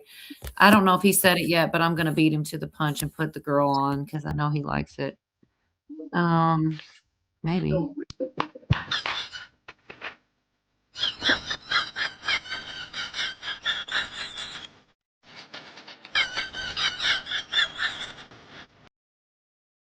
All right. I beat you, Doc P, before you could say it. Somebody mentioned it earlier. I said, Jerry's not even here yet. Oh, yeah. I have that. I think I have that one Shadow of Ezra, I believe, and I'm going to play that. I think I have one by them that is about that. It's probably the same one, girl. I will get there. So, yeah, they're talking about May 8th, which is very, very close. And I'm going to play some clips on that Hickow actually sent me, but I did want to get through a lot of this. So much happened politically this week. And we started off on something that happened today. Had nothing to do with what happened all week long. I'm like, gosh, there's so much. Let's see. Paul Scott, Brian, Buffering, good to see you. Clay B. Damn, your wife. What's going on? Okay, what's Chessboard saying to Jeff? The judge in D.C. that chastised the jail for the treatment of oh my God, has no jurisdiction in another court, should be removed from the bench. I saw about that, Chessboard, and you know, it pissed me off. I don't like sharing as much negative things. If so much hadn't happened, I would have covered that. It is pretty cringy. That judge basically apologized to the guy that shot at our president for his being, you know, this whole you know, hurt yourself watch or whatever words I can say. It's crazy. The fact, yeah, there is a lot going on. So much. Anyways, you're back. I'm back. Good. Yeah, I was talking about all the things with Comey, basically how the one indictment didn't go through over the technicality. Now we've got the 8-6 one, and it's happening, but they're talking about potentially even more. Because of stuff linked to Hillary and all the when they go through all these emails, it implicates more and more people. And yeah, they're talking about that. And then also, I was really confused about this, Jeff. And I did ask you, I think you said it, but I got another confirmation on the fact that so Comey is not only has these indictments and potentially more coming, he also simultaneously is in a seditious conspiracy going on in Florida. So he's got multiple irons in the fire. They're coming for Comey, man. I feel like he is guilty of so much, you know. Well, I think that's how they start linking Obama into all of this, because Todd Blanche in the DOJ released a statement. I think the statement was on DOJ's website, to where they'd let the public know that they have Hillary Clinton's servers. Yeah. I've definitely seen a lot of the emails that Govea's covered them too, of they're getting into that uranium one. And you know what else? I guess this goes with it. That's why Trump wants the uranium back from Iran so he can trace it. Yeah. What was it? The thing I was trying with the Hillary thing, Oh gosh, I'm losing my train of thought. It's about how. Oh gosh, I totally lost my train of thought. I'm sorry. So many moving parts, man. The emails and stuff, like the investigation into her. The other FBI was investigating. They knew, they were on the trail of everything, and Grassley has requested that information and has it and can see where they were chasing down all of her crimes, and they stopped because that's when she was supposed to become the president. But then she didn't become the president, but they know she's guilty. They were on her trail, and whatever paid off, whatever it is. But we have that information, right, Jeff? Yep. That's what I was understanding. It's a big flipping buffering. Thank you so much. Let's see. Bring up. Thank you. Thank you. Thank you. You say, Jeff? I said, bring up the crackhead. There she is. Crackhead Wendy. Well, I'm going to celebrate too. Now choose.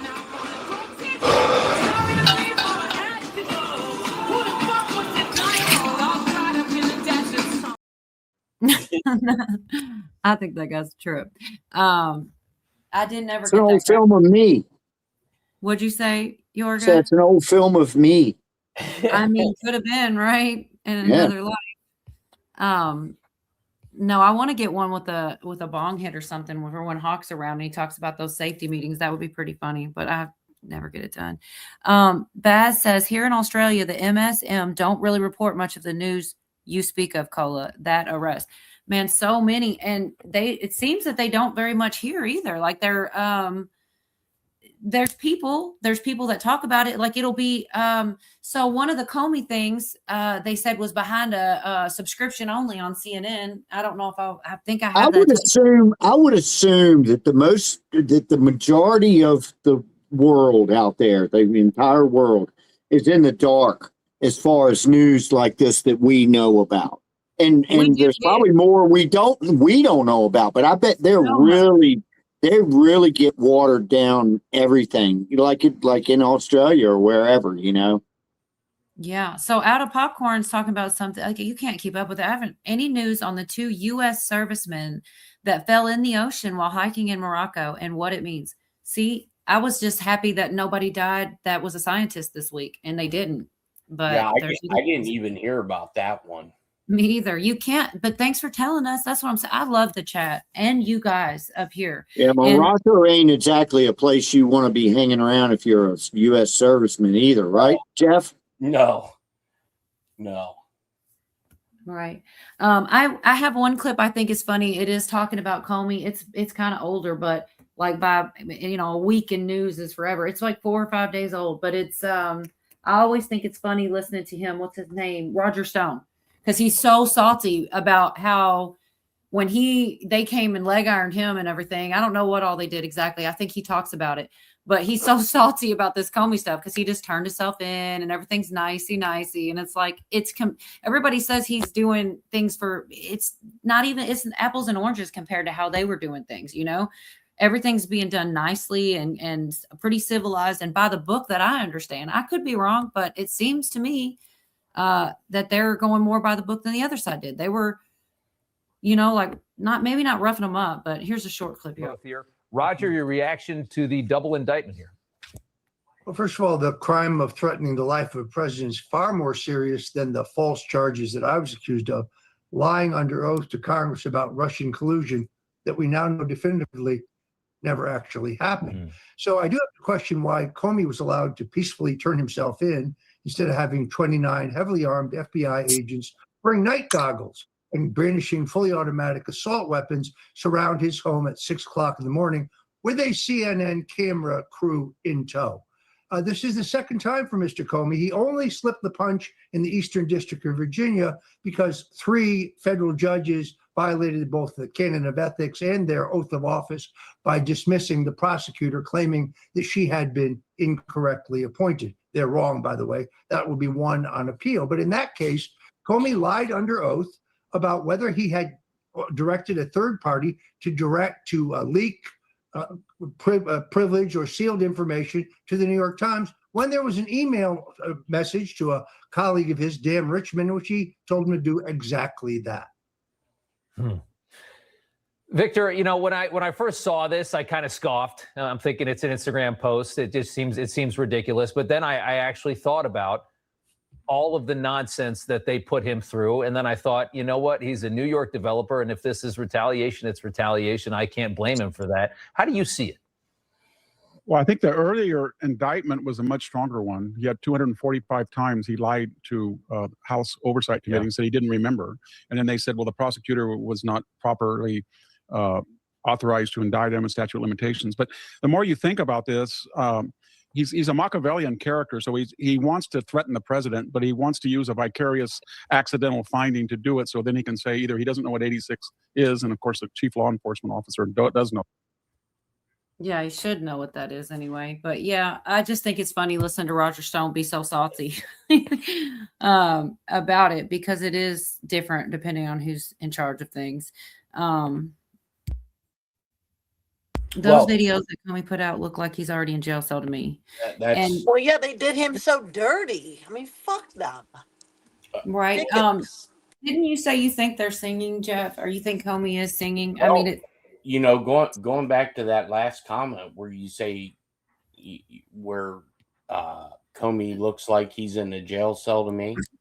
right. Look, I was told shortly before the 8647 come out that somebody had made a trip to Guantanamo, and when he went down there, he seen him down there. He swore to me, and he used to work for Comey, and he didn't know when he landed there that he was there. And when he went in with the two Marines, because he went down there to have a chat with somebody, he said he seen him down there. And then shortly the 8647, I think the whole 8647 was a not that he wanted off, that he wanted to come in and talk, and they have him down there in protective custody. And that was the only place. Yeah, you said that. But okay, so if that's the case, then Yeah. they shouldn't be coming out with new indictments then. They haven't yet, but it's being suggested they might. I'm just trying to follow that logic. It might be good if we don't see him because he's making deals or, telling on everybody else or something. Well, But I'm feeling like it's I going think it's to tell a story. They have, and this is just me thinking this, they have to be able to get him from being the director of the FBI to basically rolling on Obama. They have to go through and get the media to report certain things because, you could, well, look, here you go. I bet you no one's heard this yet, but the Supreme Court in the last 3 hours, the Supreme Court announced that they are stepping in after an activist judge has barred the Trump administration from ending Biden's temporary protective status over 3,500 Haitians. And it was a 9-0 decision for them to rehear this. So rehearing a case on what now? I'm sorry. I'm trying to follow this. So you remember when all these illegals were coming in and Biden allowed 350,000 Haitians to... Okay. Not specifically, but I believe it. Yeah. Okay. Well, this activist judge said, no, Trump, you can't deport these people back to Haiti. I do remember a couple different times him having fights with judges for sure. Well, and Boasberg was one of them. He said, told him to turn the plane around or something. Right. I remember this. Well, now the Supreme Court is stepping in on the 9-0 that they are going to hear this case to where, whether they can be deported back to Haiti.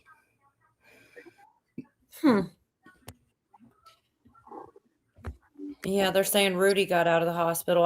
I just found out he was in the hospital. And I saw some kind of post that said something about him getting better, and people were like, "Oh man," I'm like, "God, that's so hateful, man." Like I said, there's a lot of people I didn't like. I might have laughed at them fall up or down the stairs or whatever, but I never wish death on any of them. You know, it's hardcore. Well, don't go on TikTok or anything. Oh my God. I don't, but I probably There, should. there are some people on there that, you know, they all claim freedom. Freedom of speech has limitations. You know. Yep. So here, a grand jury has just issued a true bill on, which means there's enough for an indictment on Tim Waltz and the Minneapolis mayor Jacob Fry under federal investigation for allegations interfering with immigration enforcement inside of Minnesota. There it is, man. Good. I mean, they're rating, and that was a week ago where they did the minute, and all of this is bringing out all the information. And yeah, they probably are telling on each other, huh? Yeah. Well, you know, last night when I was doing this live, I was showing, you know, people all these Black Hawk helicopters that were flying around LA, Minnesota, and Virginia. So you had these raids that happened in Virginia. Well, now in Los Angeles, at what time did this happen? So this happened at 6:00 tonight. FBI and DEA are raiding the LA Historical MacArthur Park. And they have arrested members of the Sinaloa cartel for bringing in fentanyl and meth. Wow.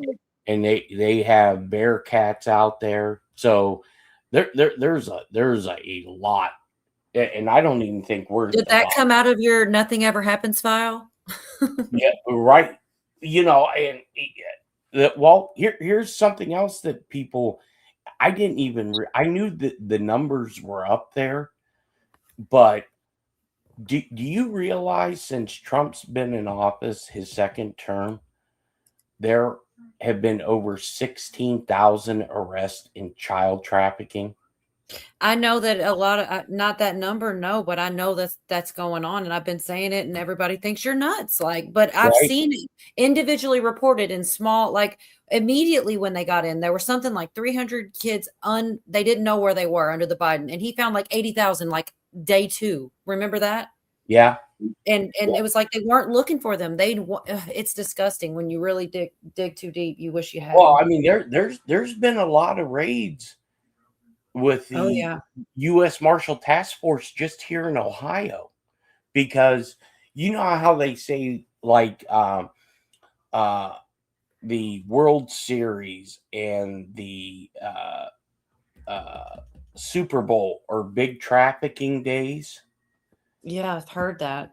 Well, I did not know that. Yeah, They had me believing that during the Super Bowl something was going to happen and all kinds of crazy stuff there for a little while. I don't know if anybody else was down the rabbit hole that far. I think I was a little too far. I was ready for them to just come rescue all these at the Super Bowl, but it never happened. And I probably was too far down the rabbit hole. I don't know if you guys remember that at all. It was Yeah, a while. well, I do. Nothing Well, happened. I think. You know, I was here- wishing it would if it were true, you know. right. Well, here in Canton, you know, we have the Pro Football Hall of Fame. Right. And they, during the Pro Football Hall of Fame, which is like an 8-day event, all kinds of shit goes on. They had like 700 or 800 kids that they found. Now this is in Canton. It's not. I mean, it's a you know, pretty decent sized city. It's nothing compared to like Cleveland or Akron. But here's now. I heard this earlier today. One of my buddies at the Marshal Service had sent it to me that they had started to link Obama. So when Obama changed his name from Barry Soretto to Barack Obama, there was a Social Security number change. Okay. and the Social Security number allegedly that Barack Obama has ties to a guy in North Carolina that's been deceased for years prior to Obama getting this. Well, now Todd Blanche has put out in a memo to the FBI that John Brennan's private security company, the Analyst Corp called TAC, has been caught tampering with Obama's passport files while they had a contract with the State Department and while Brennan was secretly serving as an intelligence advisor in the Obama 2008 campaign. So this is coming out too. I'm telling you, there is going to be, whether it's going to be this new whooping cough or all of these politicians that are going to start getting wrapped up in all these scandals, I don't think the midterms are going to happen. I really don't. Yeah, that's crazy. And Devin knows what I'm talking about too. Super Bowl would look like a puppy show. Yeah, I remember that. And that's what it was during that time frame. I was like, something's about to happen. And it didn't. But I mean, there was no actual 100% proof of that. The things I'm following now are in court. Like they're not, oh, we think we might, maybe, like this shit is going on. There's indictments, there's court dates, there's subpoenas, there's conspiracy cases. And yeah, I guess I was saying this to somebody else the other day. I do think RICO also for a lot of people. But even if they don't all face something, even if some of them walk or get less sentences than they should or whatever, they can't all. Just odds.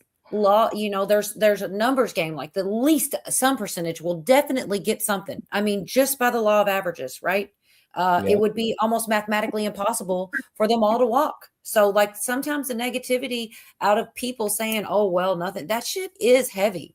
And sometimes I want to like, it's crazy to me that people can't just just try to be positive. Just try to think, yeah, I know a lot of people haven't been held accountable, but this is a brand new day and it's a different administration and there have been a lot of things going on. 14 years is not a small amount of time. And that guy was a celebrity on top of it. And they called him Obama's co-conspirator. You can't get much closer than a co-conspirator. Like, I feel like they're coming for him too. Anything that can be proven. If I may. Go straight ahead. Thank you, darling. I think that what Jeff was saying about all these people going to come out with ties to Obama is why such a long operation, because he was known about for a long, long time. And I think that was a big reason why. There's a whole bunch of reasons why it would need to be stealthy. But Trump has been talking about the money that Obama gave to Iran a lot in the last couple weeks. He's been really beating that drum.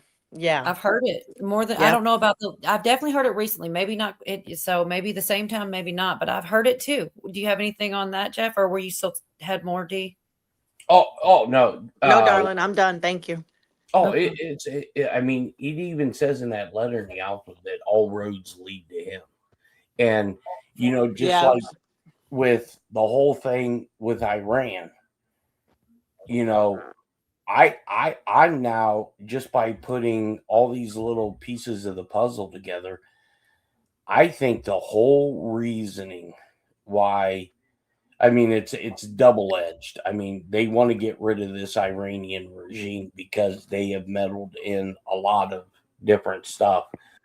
But I believe the biggest reason is to get that enriched uranium from the Uranium One deal. And when Pence and them were over there, that Ilyushin plane that flew in front of Air Force Two in the follow-on plane, and then it went to Germany. Okay, so they're probably testing, I'm guessing, testing that uranium to see if that came from us, because now Germany wants all of our troops out of German soil. And so we just flew out within the last few days. We flew out over 5,000 troops out of Germany. Really? Yes. Hey, I heard that I'm- also. you know, I haven't broken you off yet, Jeff, so I have to do that. That's what I do. What is that going to do to Germany's economy? Well, exactly. But not only that, what's it going to do to the EU? Because you remember to the east of the EU, you have big bad Russia. Okay. So, you guys were so worried about Russia going into the Ukraine and doing all this. Well, now the chancellor last night come out and told the White House 5,000 is not enough. We want them all out of Germany. So they Yeah. want us out. Huh? That's 115,000. Right. Well, I mean, the initial was 5,000, but after he made those comments, Trump said, "Okay, we'll pull them all out." How many is all? How many? What? How many guys are over there? Oh, I would say upwards, probably between because we have hospitals over there. I would say probably up to 45, 50,000 troops. Really? And that's not even counting the intelligence community. That's a whole economy, man. Right. Well, after he had made that comment, the German chancellor, fucking Scavino, come out and said, "Well, bye-bye NATO." Yeah, I've heard a lot of this. Did he really? Well, then you Yeah. had that stupid ass Prince Harry out there lecturing everybody about climate change. Go fuck yourself, Prince Harry. Right. Yep. Yeah, there is a lot. I definitely saw a lot of the emails being talked about and resurfaced they're asking for documentation and stuff back and forth in court all the time. And that I'm sitting here looking at emails I didn't think I'd ever be hearing about again. And it seems like there even is more information coming out when it comes to that uranium one and all that. And it's like I was saying earlier, they're following how they were investigating all these things and then stopped. So what I'm wondering, it's almost impossible that they won't at least attempt to the FBI that was supposedly looking into this stuff, right? And investigating that stopped investigating. Now, shouldn't those people face a penance for either being bribed away from it or stopping to look into these charges? They have the documentation of Comey was the head of the FBI, but then there was other people also who were they were all complicit to some degree because they just stopped investigating, even though they knew there was all kinds there. You know what I mean? Well, a lot of people were afraid of Comey. I bet. But wouldn't those people be able, if they have it and they can prove it and they see who's doing what covering up and such, because I have a lot of that later if we get so far into it, would they be able to get those people in trouble? The people that were in charge at that time who weren't doing their jobs right on purpose. Well, right. And then the people who wanted to do something, because I remember, I think it was might have been on here, but I think it was on Mike's LWN. I was telling people shortly before one of the 7th floor people that I know in DC, they went to the inspector general and he spilled the beans on a lot of shit. And then once Trump come, because he was Trump's FBI briefer, and once Trump came back into office the second time, Trump basically promoted him and moved him around and got him out of the FBI because they knew there was going to be issues with him, because when this comes out, what he gave the IG, it's going to blow people's minds on how corrupt that organization was. There's so much coming out. It really is hard to follow. I've got one more question in one little 1 minute clip. Wait, which organization? The FBI? Yeah. Okay.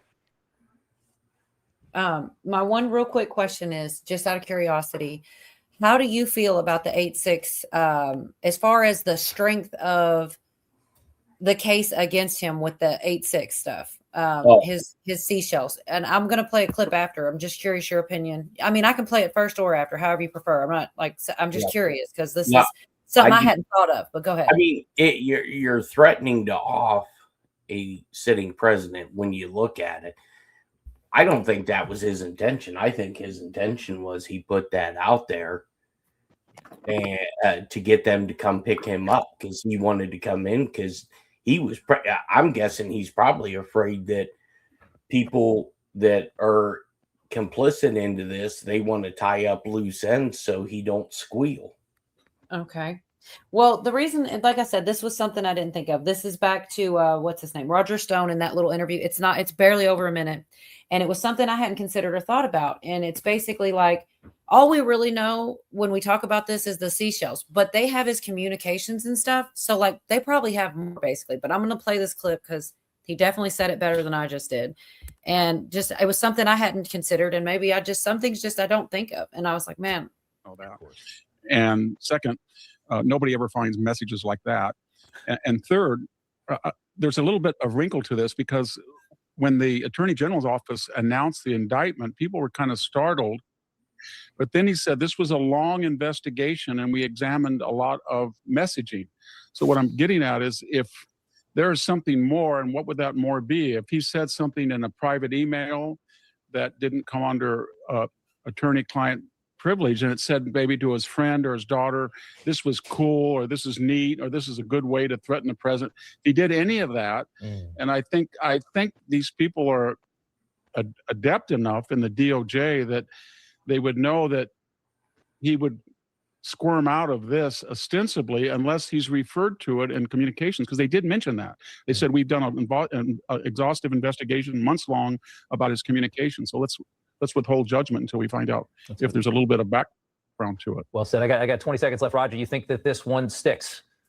I'm not sure, but he's facing far more serious charges of seditious conspiracy in the Southern District of Florida, where the documents declassified by Tulsi Gabbard absolutely prove without any question that he was party to a seditious conspiracy to remove a sitting president. And is where he should really go down. That one little short clip said a lot. You know, I didn't consider, of course, I hope that they're right. Let me put it that way, because all I'm thinking is the seashells. But yeah, if they've got all the communicate, they probably have a little bit more than that. They probably, like you said, they would have known. There's something else to do with some book. It's a novel, and I don't know if Comey wrote it or somebody else wrote it, and Comey kept trying to promote it. And it basically was, I can't even remember, but it was like there was a guy, the main character of the book was some sort of Comey character that was going after a corrupt president and all this happy horse shit. And he kept trying to promote this book. And again, I don't know if he wrote it or not, but that was another aspect of this thing. Yeah, I know Comey wrote a book basically saying how horrible and how chaotic the first Trump administration was. What a dumbass. Yeah. I mean, really. But he's arrogant as he can be. That's what gets me about it, man. He's like, looks at everybody like, yeah, he ain't going to give me, man. He was very smug. Okay, sorry, go ahead. I have a question when you're done. Oh, no, go ahead. About Christopher Wray. Some say he's not so bad. Like he's very quiet, observing things. Wondered what you may think. I think Chris Wray's actively testifying or has actively testified, because you don't see him anywhere. No. Nowhere. And he was like the head of the FBI for a while, wasn't he? Yep. Was he after Comey or before? He was before Comey. Okay, he was before Comey. You know who was saying she has a Christopher Wray fan club, actually, is that Tori Maras. And I guess, or Maras, and I think she was I think she might have been in DC yesterday. But anyway, she did mention something about that. Do you guys know who Senator Mike Lee is? Yeah. I don't think he's a senator anymore. I could be wrong. But he just come out with a statement about this whole Jayapal thing. It says, setting aside the Logan Act, which in itself is problematic and essentially never enforced, there is something wrong with a member of Congress actively working to undermine the application of U.S. law against a foreign adversary. And what he's referring to is what Breitbart put out, where Representative Premila Jayapal, Democrat out of Washington State, announces she did this on the House floor, that she announces she has been working with foreign countries to supply oil to Cuba in defiance of President Trump. She said Trump's economic sanctions against the communist regime are equivalent to illegally bombing the nation's infrastructure.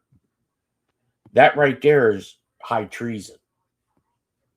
Yeah, that's the thing they keep saying too. There's no statute of limitations on treason, and some of these things they're asking about are past the statute. So that tells you they're going for treason, or they wouldn't be asking, right? Right. Good to see you, Watt. So one of the things that I was talking about earlier about possible third indictment, I do have a clip for that. That is about, there's Q minus again. It's about leaking info after the 8647 thing, which to me is Q minus again. yeah. You lose a connection or something. I'm sorry if I don't know what it is. If it's your internet or if you just It's phone calls. cutie poot. He might be getting intel. You never know. Coming back. It's terrible. All right, I'll play this real quick if you guys don't mind, because this is an article. He's gonna say it way better than I did. Saying the DOJ is now pursuing additional charges against James Comey. So not just a probe, but new charges coming down the line for allegedly leaking classified information after the FBI got an unrelated indictment for his 8647 seashells by the seashore problem, said two people familiar with the matter. And this is coming over from Bloomberg Law. They've got pretty good sources. Federal prosecutors in the Eastern District of Virginia say that they failed in their first criminal case against Comey. That was last year, but that never reached the merits. That was Lindsay Halligan who got booted off the case. They said she was not a legitimately appointed U.S. attorney, and so they kicked her off. Now they have in recent weeks investigated an interrelated pursuit of James Comey, because Comey in the original case that we talked about was hauled in front of Congress, asked him a bunch of questions about what he did. He lied through his teeth about it, in my opinion. And now another parallel investigation is underway. Yep, there it is. The investigation is tied to his dissemination of documents to Columbia University law professor called Daniel Richman. If successful, it would be the top of the DOJ's or the Trump DOJ's third time indicting Comey since last fall. And this is a big one. We had a whole mind map that we created about this. They had all of these various investigations, all these different cutesy names for it, identified where the information came from, how it ended up in the Washington Post, the New York Times, the Atlantic, many of these other entities, and then tried to backtrace it to identify where it came from. And of course, they couldn't find it because it was coming from the FBI director. Ever since Todd Blanche was elevated to the acting attorney general, so this is new, there have been active meetings on the classified information case between the deputy attorney general's office and a small team of Eastern Virginia prosecutors, said the people who all spoke anonymously about these sensitive deliberations. It has not been decided if the department will present an indictment to the grand jury in the Eastern District of Virginia, where Comey lives, or if the case could be pursued in a different location, like where Richmond lives, over in New York. Although timing of the indictment is unclear if they do seek it, this latest national security investigation is on top of Comey's alleged social media threat to the president for the 8647 shells. The classified information case installed earlier out of the Eastern District of Virginia, they initially reviewed it last year, but then, of course, they found an excuse not to do anything with it. But there's now heightened pressure under Blanche's leadership to reopen matters important to the president and important to justice. This is about making sure justice is done. You can't be the director of the FBI. So it does seem like Blanche being in there is a good thing, huh? They say that, what's her name was like promoted or moved. But it does seem like he's getting straight to business a lot better than she was. Am I wrong about that? No, but she got quiet real quick, didn't she? Well, you think she's in trouble? Yeah. Potentially, allegedly. Everything's allegedly, I suppose I should say that more. Yeah, I think so. In Minecraft. Yeah, there you go. Yeah. Must out Red X eventually. But yeah, so I was thinking it was possible, but the way he started that off honestly sounded more like it's happening than it's possible. There are going to be more charges laid on him Yeah. for leaking. So that's interesting. But so actually when I said earlier maybe a third one, there may also be a fourth one. Like I know that sounds like this is in the same stream with the same lawyer guy, and he talks about this is what I've been talking about this whole time or trying to and doing a terrible job of it. That's why I get the clips, man, because I don't think that I'm going to be able to remember every detail and stuff and some of this information. And he was named in another document with that ties into the Clintons, and he was the director of foundation the FBI, but something with the Clintons. That he was part of the cover up, I suppose, because he was the head of the FBI. So, like I said, that would be 4. Say they do something about the leak, which it kind of sounded the way that he read that off, kind of sounded like they were already starting into that. And then they also tie him to the Clintons. You know, that's another charge, depending on what he gets for that. I don't know. It's a lot to keep up with, but it's going on, and it's like, I don't know. He's one of the only people that I really hear cover this stuff, you know, in the depth that he does. Right. That's it. Devin says speedy trial goes away for the T word.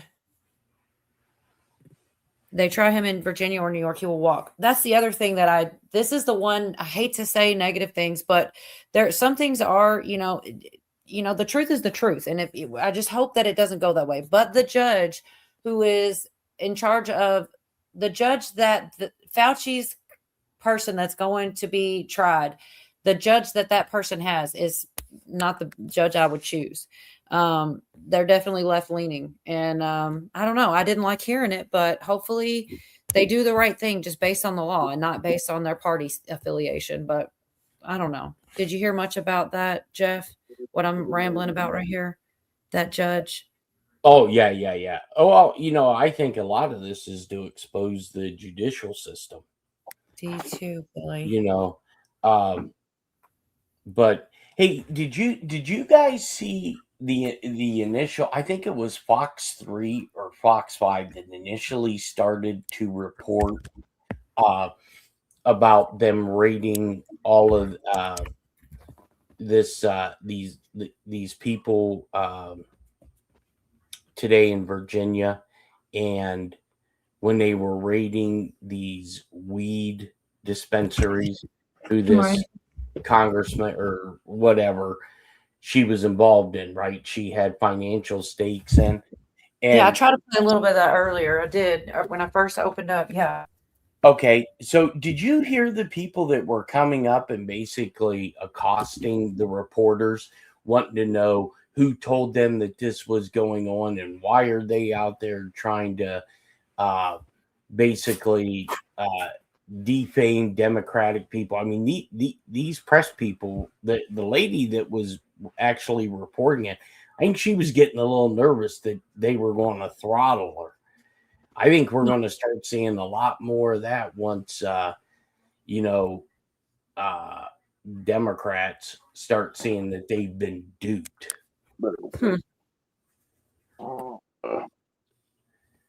Yeah, it's so much to keep up with, man.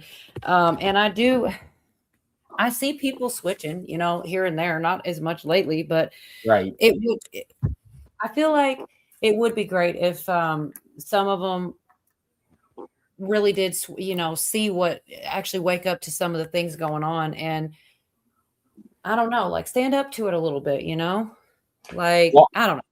I think where a lot of these people are going to get caught, it's not going to be the crime that gets them. It's going to be the cover up. I think that's what's going on right here. This is with the Comey thing. It was the cover up in his case, I believe. And I do want to, because I stammered and tried so hard and I did not get the words out quite like they should have been. About the Clinton and how it ties in. And there's too much. I might just put this entire thing in chat for everybody to look into, because I mean, there's so many details, and it's pretty astonishing when it's all put together for you and right before your very eyes. It's hard to run from. There is a lot of corruption and crimes being exposed all at once, and they all kind of do tie into each other. So if you just look into one pretty deep, it's going to lead you to the other. It's like, I don't know, it's pretty crazy. I don't know if Rico. yeah, Q, exactly. Q minus Rico. Real quick, I'm gonna let him do this part because I sucked at this. And there's more. I wish I knew which one was the best. I can't. They were all good.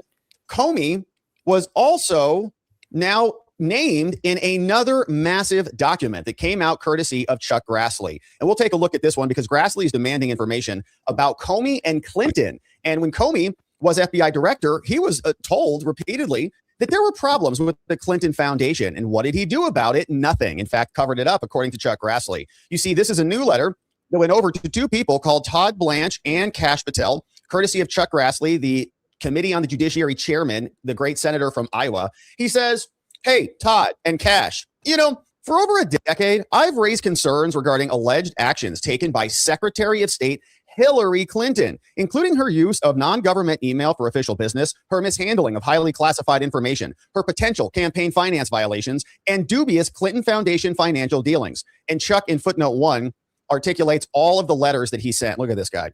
He's like a letter writing machine, one after another, and they're usually pretty good letters. Hopefully this one leads to some indictments. He says, for instance, May 17, 2016, I wrote a letter to the then FBI director called James Comey, raising concerns that many of the emails found on our non-governmental server blurred lines between the actions taken on behalf of the State Department, the Clinton Foundation, and Teneo, a private firm founded by former counselor to Bill Clinton. So a little bit of conflict of interest. Does she actually represent the State Department, or does she represent the Clinton Foundation, or is she working with Teneo in order to help them get deals and finagle things through the government and her governmental position? Then, of course, all of them were making donations to the Clinton Foundation, and they were getting fat and rich off of it. He says, then on July 6, 2016, I requested information from Director Comey regarding public corruption issues and the Clinton Foundation, and I questioned the director on whether he investigated the Clinton Foundation regarding former President Clinton's speaking fees from foreign governments while Hillary was Secretary of State. So Bill then is, retired. He's already been president 2 terms, but Hillary's now the secretary. And so they don't want to pay Hillary specifically indirectly. So they just pay Bill. And he shows up and gives a stupid little speech and then pockets hundreds of thousands of dollars and does that repeatedly. And then just talks to his wife. I sat down with the Sultan of. I'll go ahead and stop there because there's still a lot of good in that one. But yeah, it's all coming out, man. And I feel like it also looks like they're going to be going towards the Clintons next, which maybe that is, the sky shouldn't be the limit, but I mean, why not? It's all there. What do you think about that part? Brian, thank you so much. Let me give you a cracked out Whitney right quick. Thank you. Thank you. Thank you. I do appreciate that. That's awesome. Are you there, Jeff, or anybody that has thoughts? What do you think about possibly with that information, and then probably more than that? How do you think about?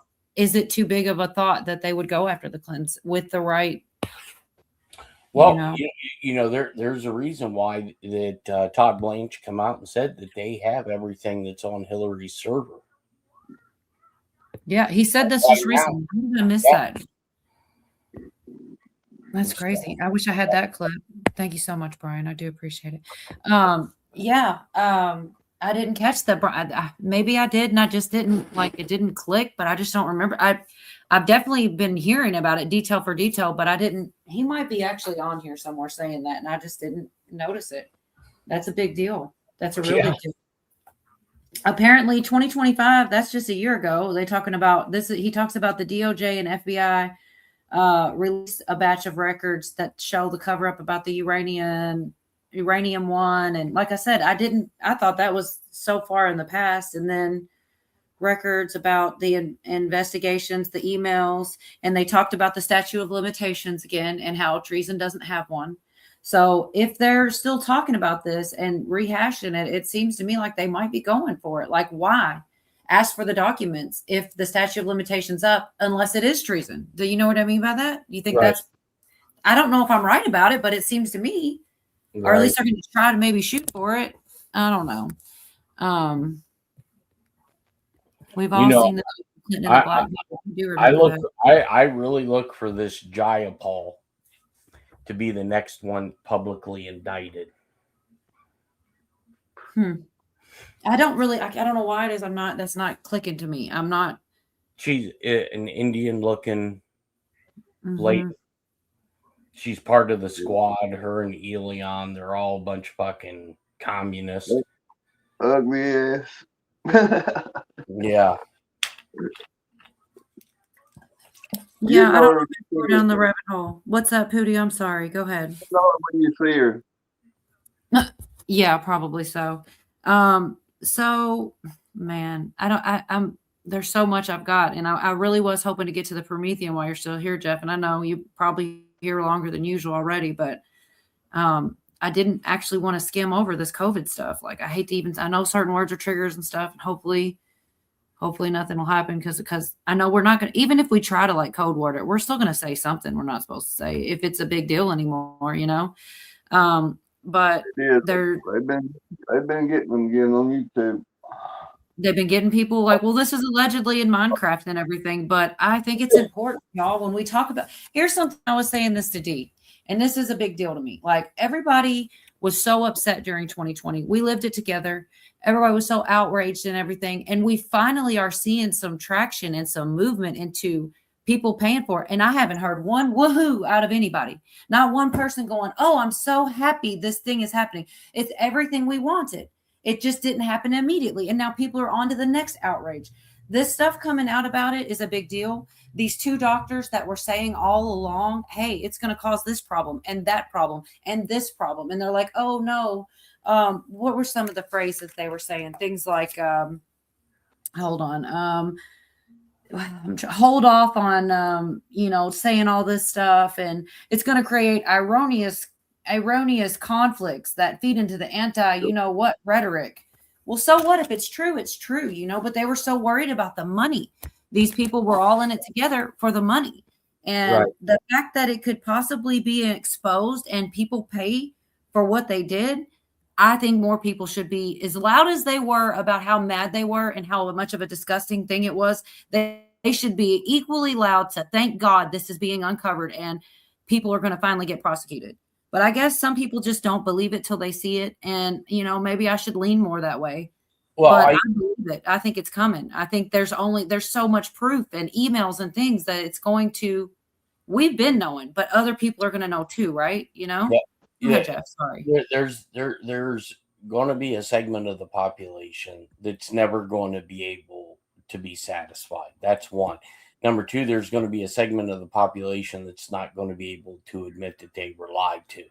And, you can have, just wait till the AI argument starts coming up. All this isn't real. This is all AI.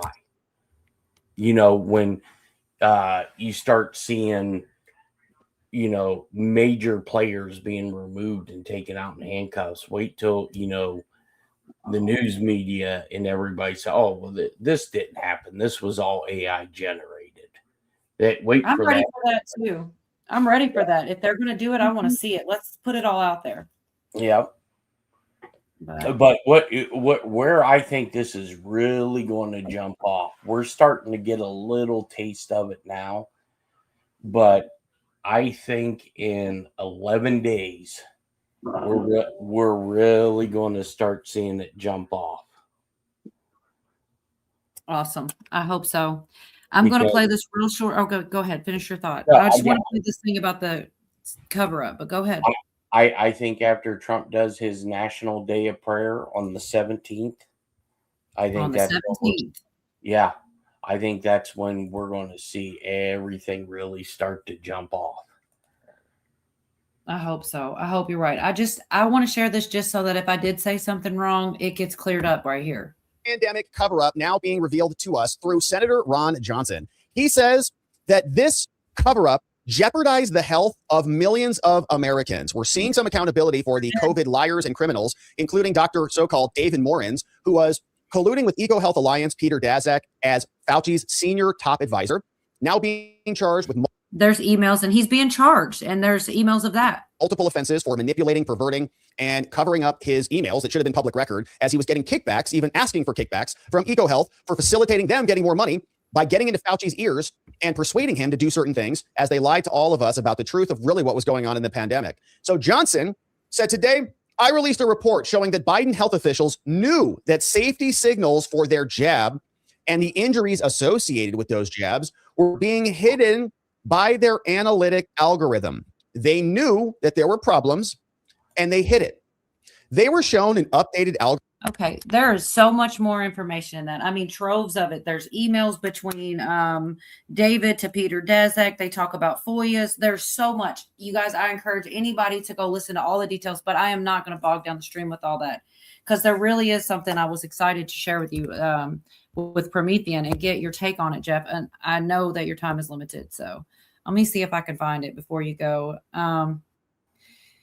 Definitely, she did the thing where she projected a positive future that most people don't even consider a possibility. And I think I fell in love with her at that moment. I'm not even kidding. She did so well. I wish that I could speak as good as she does and put my thoughts out as well. She's also much more better with, understands history and been studying it for a long time. I mean, she has knowledge that I just don't have, but the idea of a positive future, I have that, and I don't know why.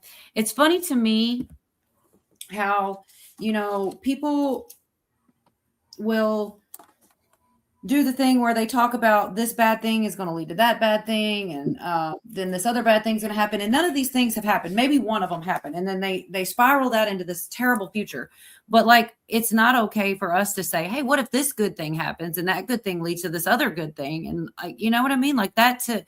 That is the same thing. It provides balance instead of just always being down the worst possible scenario. Because sometimes things go right, even by accident, sometimes good things happen, even if it was on damn accident. It can't always be bad, but she did to the good. I agree, Pootie. So this is not what I really want. I want to share this because I talked it up and everything about.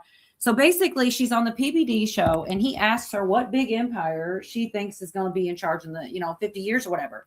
And her answer was so wonderful. She's like, or will there be any empires in control? And she takes us down the happy rabbit hole, the happy ideas of if everything were to possibly go right, the next couple presidencies, everything keeps going this way, and sovereignty for this country and others. And it does sound like a pipe dream. But if other people can catastrophic think their way into dystopian futures, then I can positively think myself into a positive future. It's balance. You can't just do one without the other. But she actually explains why she thinks it. And I think she did a wonderful job. But the other things talked about in this podcast were really what I want your opinion on. This is just something I truly enjoyed. And like I said, I honestly was taken by what she said here. Which empire will power 50 years from now? Not 10 years from now. Well, the question is, will there be any empires? And that's up to us here in the United States. If the Trump revolution succeeds and continues, which means one of his successors, J.D. Vance, Marco Rubio, continues this. And we establish these principles, which are ensconced in the national security strategy, the national defense strategy, and everything, what all the Trump people said when they went to Davos. We want a world of sovereign nations. If the United States is able to play that role, which is what the British have been afraid of since certainly the time of Abraham Lincoln, but absolutely since the time of McKinley. If the United States maintains itself as a sovereign, independent, prosperous nation, if other nations are allowed to replicate that, and you have, as the president said so many times, a world of sovereign nations, then there won't be any empires. And I think China will adopt to that. Look, there's an older tradition in China. I mentioned the countries that were advocates of the American system. Chiang Kai-shek was an open advocate of the American system. He wrote about the American system of Alexander Hamilton and Henry Carey and others. That tradition is still there somewhere in China. I mentioned Count Sergei Witte in Russia. So, you had the Soviet Union, you had communist China. Soviet Union is gone. Russia is going back much more to its tradition of as a sovereign nation based on Christian principles. China isn't necessarily Christian, but there's a lot in Confucian principles. which cherish the kinds of things you're talking about in terms of creativity. So what I would envision, and again, it's entirely up to what happens here in the United States, that if the Trump revolution sustains itself and continues, in 50 years, there won't be any empires. And in fact, we'll have sovereign nations, and who knows, we may have sovereign colonies on the moon and Mars. I'm sorry, but that was really beautiful to me. Like her even putting that out there was good. You know, like why can't people see a positive ending to the story? Why is it so impossible that something good happens? I mean, I know. Anyways, there's a lot more in here. I have about 2 or 3 other clips I wanted to run by you, Jeff, but we can talk about Cola this for a real minute. quick. I got to bounce for a little bit. I don't know if I'll be back or not. Maybe if your cool uncle comes, I'll come say hi with him. But thanks, Jeff, for coming by, and Yorga, you stranger. Yeah, good seeing you. Gal, everybody, it was Happy super you're back, fun. Yorga, that you came to. Thanks for having me. Bye. Thanks for being here. All right, If see you you, ever Jean. come back, have a good night. Thanks, honey. Bye. I am. As they say in Germany, guten Nighten.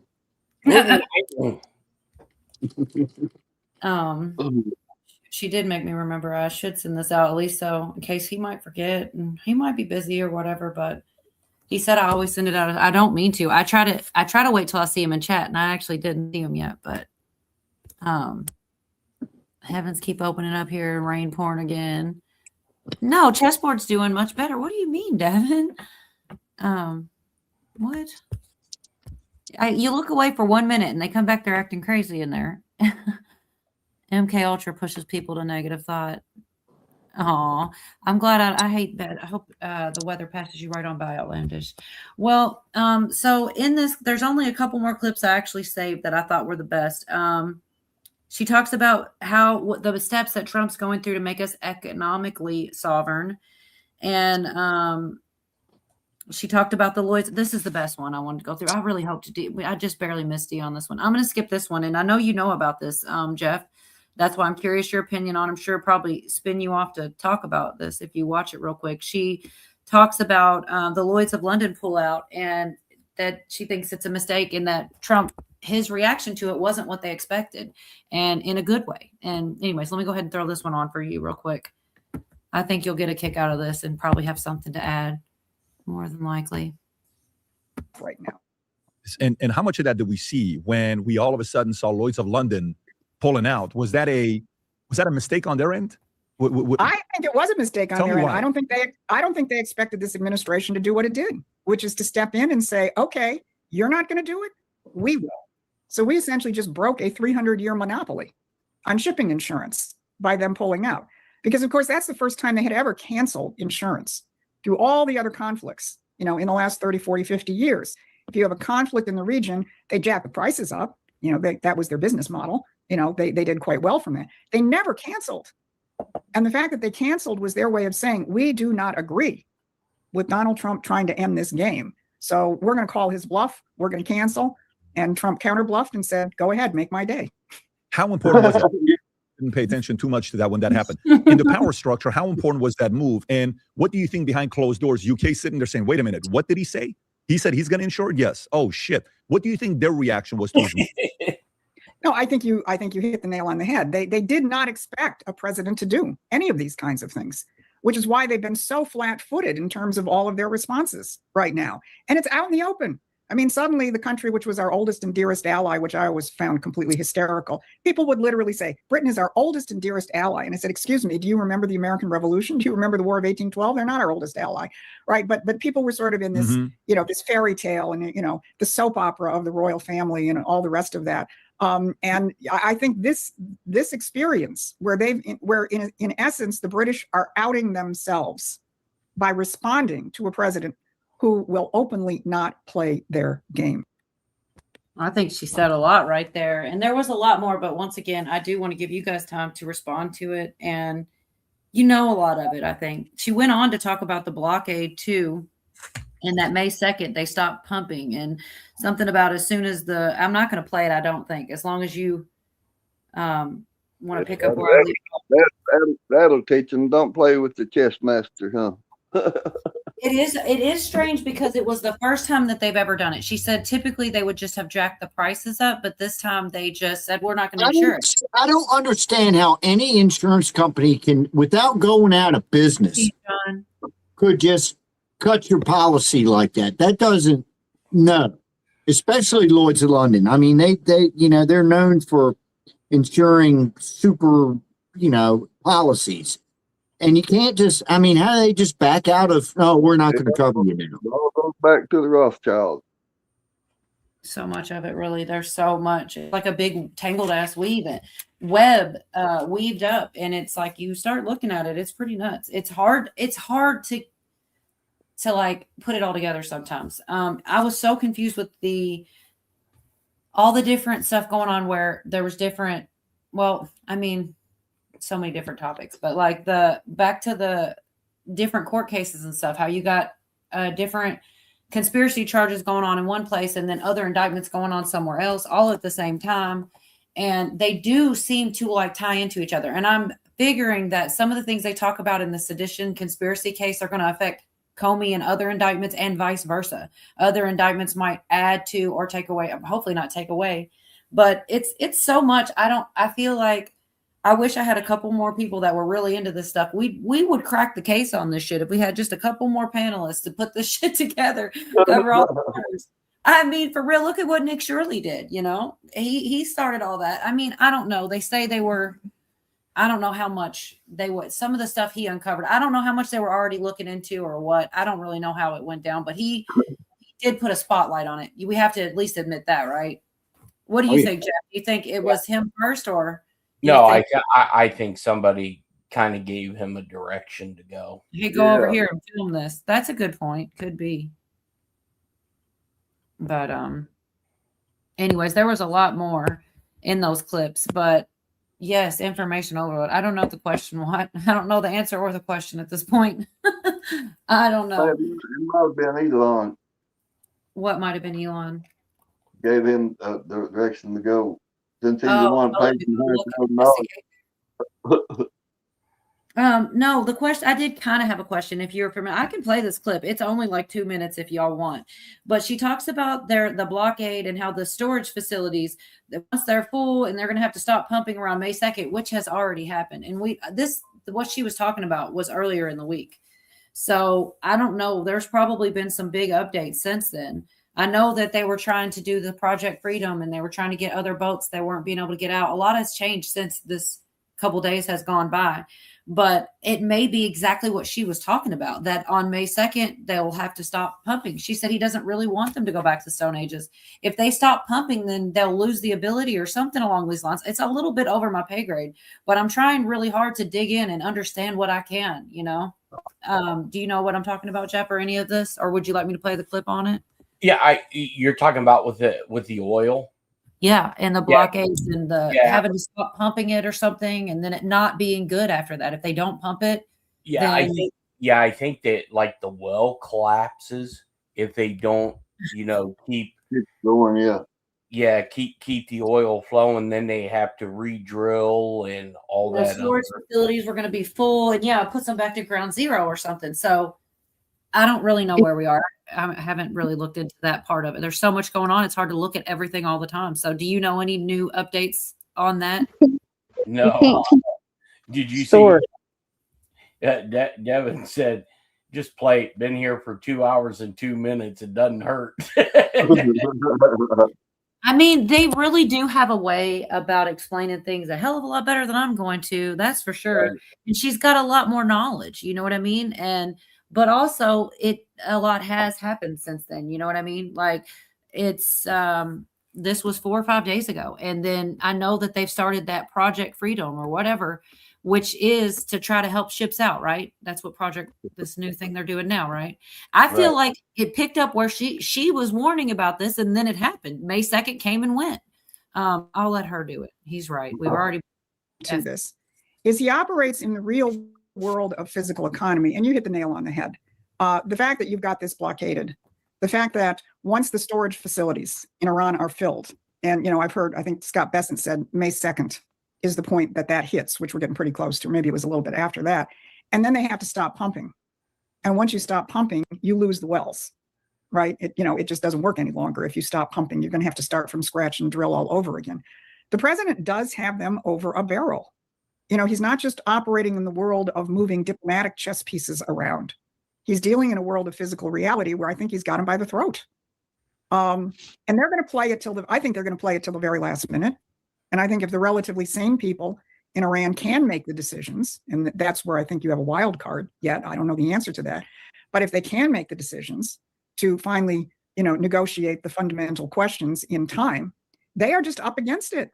I mean, their economy will, if they lose those oil wells, and that will set them back to the dark ages much more, in a certain sense, than bombing bridges and electric energy plants, which clearly the president doesn't want to do. He will, if he has to, but clearly he doesn't want to send the Iranian people back to the Stone Age, but he is not going to let this cancer exist any longer. But I think this, the way that they're doing this in terms of dealing in the world of physical reality, as opposed to diplomatic machinations and money machinations and so on, this gives the president, and when he says, I've got all the cards, that's what I think he's talking about. She talks a lot about how there's like a set way to do things, and he never does do that. And I feel like that is layman's term that we can all see. But that's what I was talking about, Jeff. What do you think about That's what's got all of them up in a pickle, because he don't play by their rules. Yeah, and it could be a way for him to collapse OPEC. And it does. There is something with the OPEC too. Yeah, John, it's all tactics. Yeah, well, hopefully the right ones though, right? Was that a real person? The chick, the woman was real. America is the chessboard. The world is the audience watching. That's interesting. She doing that analogy reminds me of earlier when Govea talked about that lady talking about the cuck chair. He's just so serious that when he tells a joke, it's so funny to me. He's like, well, if that's the cuck chair, then you must be the whore on the bed. I mean, he's not wrong though. That's what a cuck chair is. I thought that was pretty funny. Trump is the wild card. I couldn't agree with you more, John Dunning. He definitely is a wild card. And that's a good thing, I think, at least, for right now. I don't know. I got to admit, it does get scary sometimes. I'm not going to sit here and say that everything just, seems perfect all the time. I get nervous. I don't like hearing, I don't like war either. I thought it might have been AI. Calm down. I am trying to calm down. I'm trying to just pay attention to what is real, because there's definitely fake news on both sides. But like both of those chicks, they're on a channel called Promethean Action, and they're really intelligent chicks. And they are kind of like really, like, I don't think they really had a huge following before, but I feel like people are just now like really starting to realize these chicks know what they're talking about. They've been around a while. They've been at it for over 50 years.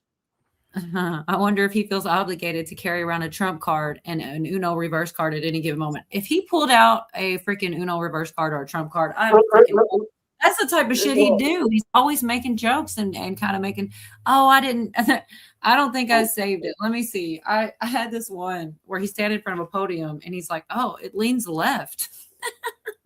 He makes a joke out of how the podium's left leaning. It was pretty cool. I don't know if I saved that one or not, but I thought I got a kick out of it. He makes me laugh. I know a lot of people hate him, and I get it, but I'm watching a lot of things, and if things play out the way that they seem to be, we'll be all right. I like her, and I like her thoughts on all of us becoming sovereign. I mean, it's right. Even if it doesn't happen, even if it's not possible, I think we should at least look to the idea of it possible. I think we should consider it instead of only thinking of negative futures. People talk about you manifest things and you bring things about with your whatever. Like, well, then why would you want to always, think of the ways that things could go right sometimes is all I'm saying, it doesn't have to be all you think about, but if you do think about 10 negative scenarios, hey, maybe think of one positive one, right? Just consider it. And what would it take to get there? That's how things change, I think. Anyway. Did you guys hear, I think it was yesterday, where Trump made the comment that he said, "Well, I don't know. Maybe I'll be in the White House for another." I have it. Do you want me to play it? I can pull it up. I don't. Yeah. What do you think of that? What did you take it as? I could not tell if it was a troll. It was definitely hard to read. King Trump. What's that, Rudy? King Trump. I mean, he definitely was trolling. He was definitely trolling, right?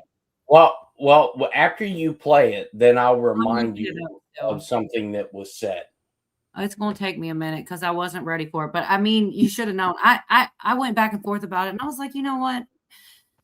We can. I don't know which way to really take it, but that's kind of the point. Like we talk through shit, we try to figure it out. Who knows? I'm scrolling now on my phone to see exactly where. Okay. What'd you say there, Hiccup? You're kind of. I'm going to have to sit down. I'm going to try to come back when you're talking about the disclosure. There's a FOIA case that goes back to the 40s. And then there's some information about the Collins Group that was really infiltrated into the government and stuff. Try to come back when you're, if I can get everybody calmed down next door. All right. I know it's just, I feel like I'm moving the carrot on you. I feel like I was getting close, but do you want me to shoot you a text when I have a freed up spot, just in case you're not busy? Anyways, did she already go? Okay, my bad. She's trying to go, and I'm okay. Anyways, I'll shoot her a text when we get there, because she did send me some really good, that Larry Ragland. It was great information. I did find the clip here. I'm trying to see what all's in it too. Yeah, I hope she comes back because I'd like to hear some of that. I'm going to do it if she does. Even if she doesn't make it back, I'm still going to share it because I totally planned on it. But I'd much rather share it with her here. Definitely. All right. Let me see. But listen, if they get a majority in Congress and a majority in the Senate, they can amend the Constitution to get rid of the two-term president. That's what I was thinking. Maybe. Okay, so. First thing he first also shared about what's his name from Pawn Stars, one of those shows I can't think of. He said good things about Trump and the left totally melted down. But I'm skipping to the part that I know you're talking about, where Trump said, "Oh, I'll be in office for 8 or 9." He said something, but I definitely paid attention to how he worded it. Because do you ever think, okay, sometimes he just says something? I'm gonna get it. Okay, you know what I think it's in reference to? Go ahead. No, go ahead. Remember when Barack Obama said, "Well, maybe I'll just do shit from behind the scenes for..." And his sweatpants. Yeah, I do remember that. I think that's what it's all about. Because people didn't have a problem when he said it, but now when Trump says it, now he's a king. And I think there's going to be something that comes out of that. There was a space in between. First of all, I don't know. Some people probably like, what the hell are they even talking about? I don't know who's seen it on who hasn't. I'm going to go ahead and pull it up.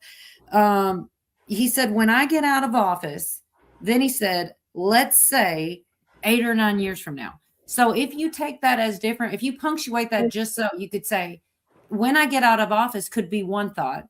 Let's say is like breaking that up. And then in 8 or 9 years could be just 8 or 9 years after he got out of office. But of course, people went, and I mean, this happens a lot where sometimes I wonder if he says something and people take it and run with it in a way he didn't even mean it. But, it's hard to tell sometimes. It's so.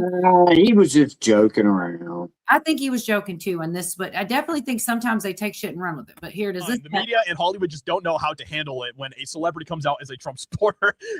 It blows their minds, guys. It just completely fries their brain. So President Trump also said this, all right? And this is the huge kicker from what just happened today with President Trump and Rick Harrison. And this way, when I get out of office in, let's say, 8 or 9 years from now, I'll be able to use it. I'll be able to use it myself. Out of office in 8 or 9 years from now. And oh my gosh. Now, first of all, I think it's hilarious that all of the small business owners I'm gonna play it back one time. Oh my gosh. Now, first of all, I think it's hilarious that out of office in 8 or 9. Get out of office in, let's say, 8 or 9 years from now. I'll be able to use it. I'll be able to use it myself. Out of office in 8 or 9 years from now. Oops, sorry. And oh my gosh. Now, first of all, I think it's hilarious that all of the small business owners that are in the room with him are cheering because of that. And they're like, yes, more years of President Trump. Let's do it. And meanwhile, you see all of the media, all of the Democrats absolutely losing their minds over him saying this today, because now they're like, oh, President Trump, see, he's going to be a fascist dictator and he's going to be in office forever. I only played that back again because I had it in 1 1/4 speed and I didn't want to make it sound different than it would have been. Thank you, buffering. Yeah, that's the channel of those ladies. I think they're amazing. But so it did seem like he was joking. And like he said, they bit right into it. You know, he was trying to troll him a bit and they let him. Right. But so what did you think of it? You think it was mostly just a joke, or you think there was more to it? Oh, I think it'll go back to when Obama said, you know, maybe I'll just be in the shadows. I remember that. And then it kind of seemed like somebody was, because Biden didn't know what the hell was going on. Right. And you know what I find else is amazing is you start having you're starting to see these videos resurface of Biden's height change. Yep. Those are starting to resurface again. Oh, they're also, this is so, like, I know this is out of left field, but I'm going to skip this one to move right ahead. And I really am just about to the Larry Ragland stuff if she wanted to, but I could also skip and go somewhere. I don't know, but I'm running through it pretty fast just because there's so many things I did want to run by you, Jeff, honestly, like with those Promethean chicks. So you pretty much, what they were saying you were on board with, they were pretty much on the mark about what's going on between the Powers and the thing with the insurance and the Lloyd's of London. Yeah. Well, and think about it. That, I mean, that'll be a huge revenue stream for Treasury. It seems like it's all favoring us in a lot of ways. I did not play where she talks about us being economically sovereign and just things about national defense and how he's trying to make sure we're not vulnerable in a lot of different ways that no one ever pays attention to. I should have played it. Gosh, I swear I rushed through and then, anyways, it's just she played a scenario out in which we could not have power within a short period of time, something along them lines, where he's trying to make sure we don't end up in those scenarios and trying to stop this game that's always been like, I should have played it because that's exactly why I do, because they do such a good job. You know, it's that I'm basically reiterating what they said, but not as well as they did it. You know, I feel like I'm not doing them justice, and that is truly why I started saving all the damn clips, is because, you know, I do think this information is important, and sometimes I worry that I'm not a good messenger of it, you know, so I play the clip so that there's no confusion. There you go. 8 + 9 is 17, baby. What? I'm literally scrolling back because I think she did do she did a better job, and I should have played it. And it's only like 2 minutes anyway. I never thought about that. 8 + 9 is 17. I don't understand 8 + 9. Why? Why 8 + 9?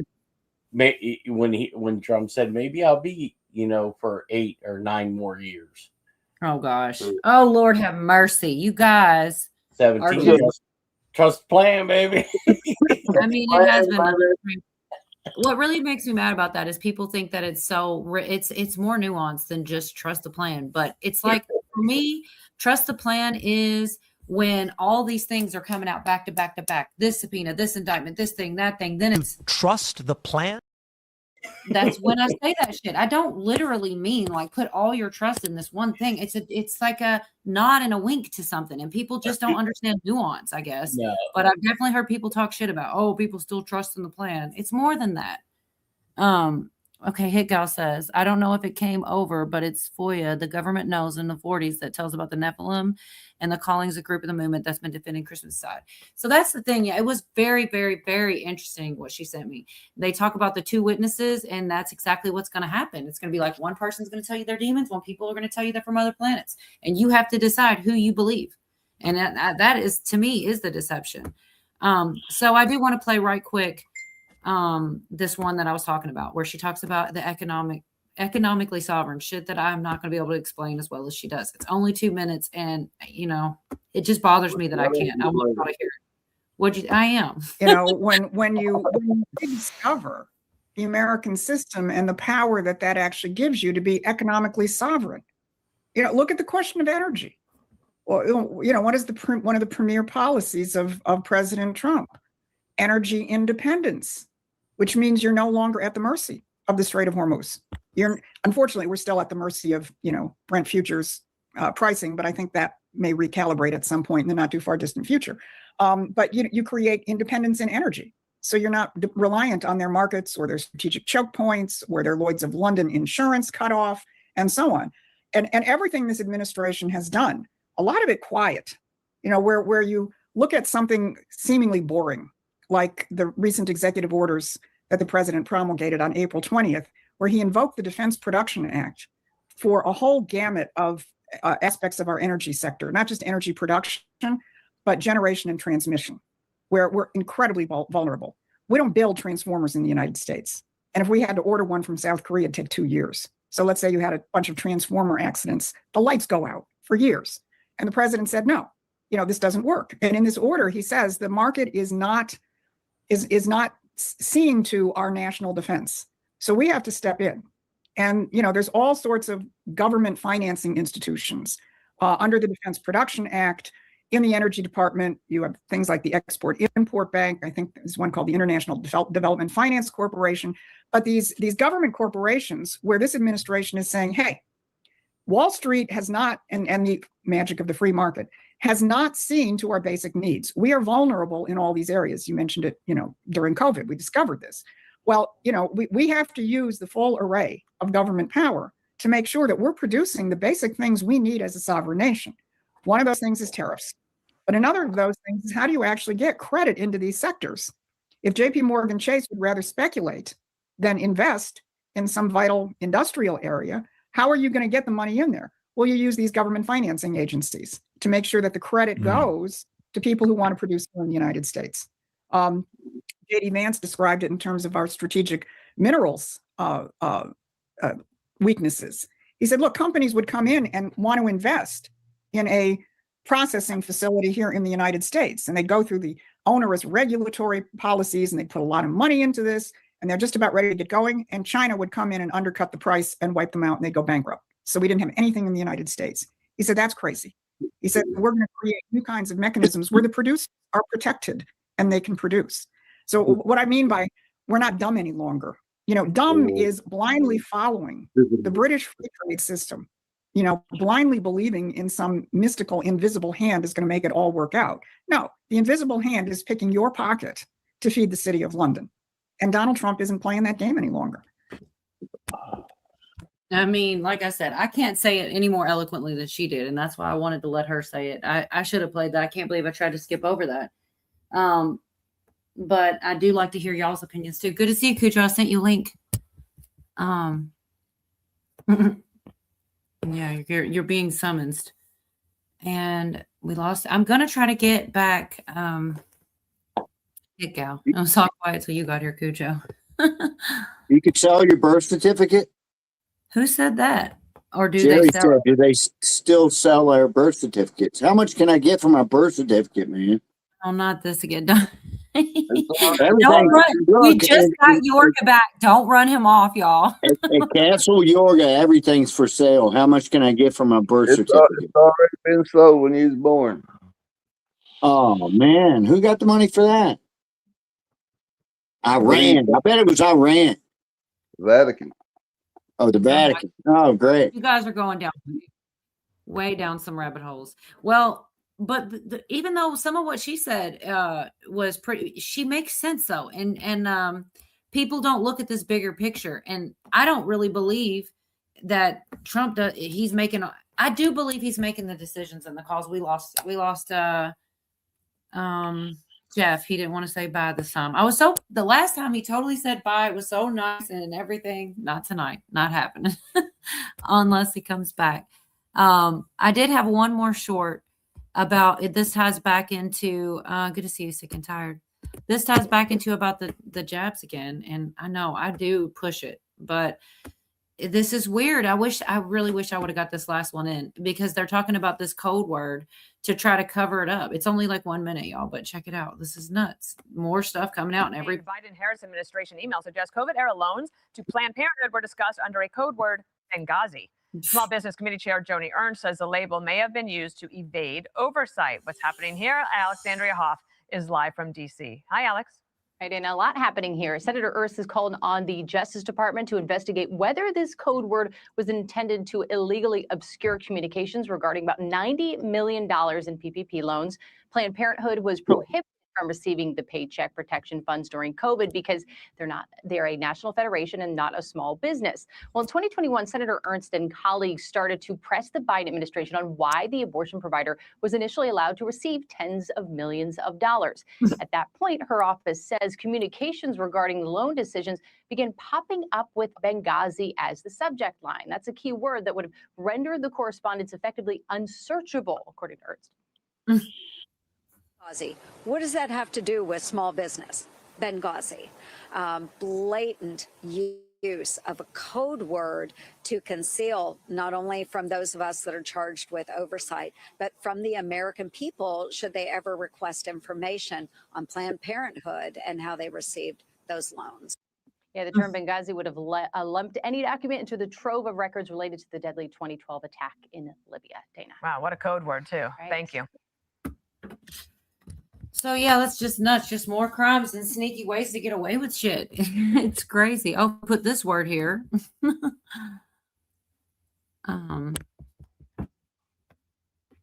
Anyway, that was just a random one. Just to throw in. I am a balance out. That's just how it works. I could totally go straight into the thing that that Hickow sent me. So Stephen Greer, who I believe Hawk was talking about last time he was up here too. It's funny how it all ties right back in. But he's going to have on May 8th too. I was hoping maybe somebody would be bored enough to maybe want to do a live panel on, that'll be Friday, May 8th. I don't know if anybody's interested. I don't even know if I'm interested, if I'm being honest, because I need to know exactly where it's shared and things like this, but to share it live. I do think that they're going to cause some type of deception with it, because they're pretty much telling us he pretty much takes his stand and he kind of romanticizes the idea of aliens. He's had a couple like experiences with them. I hate to put it that way. Like, I'm going to play clips of what he says so that you guys can understand what I'm saying. Really what that Larry Ragland was saying about they're trying to get out in front of the information that the Trump administration may putting out, because they're afraid they're going to put out something that is opposite of their narrative, which is that they're not demons. He wants to push that they're not demons.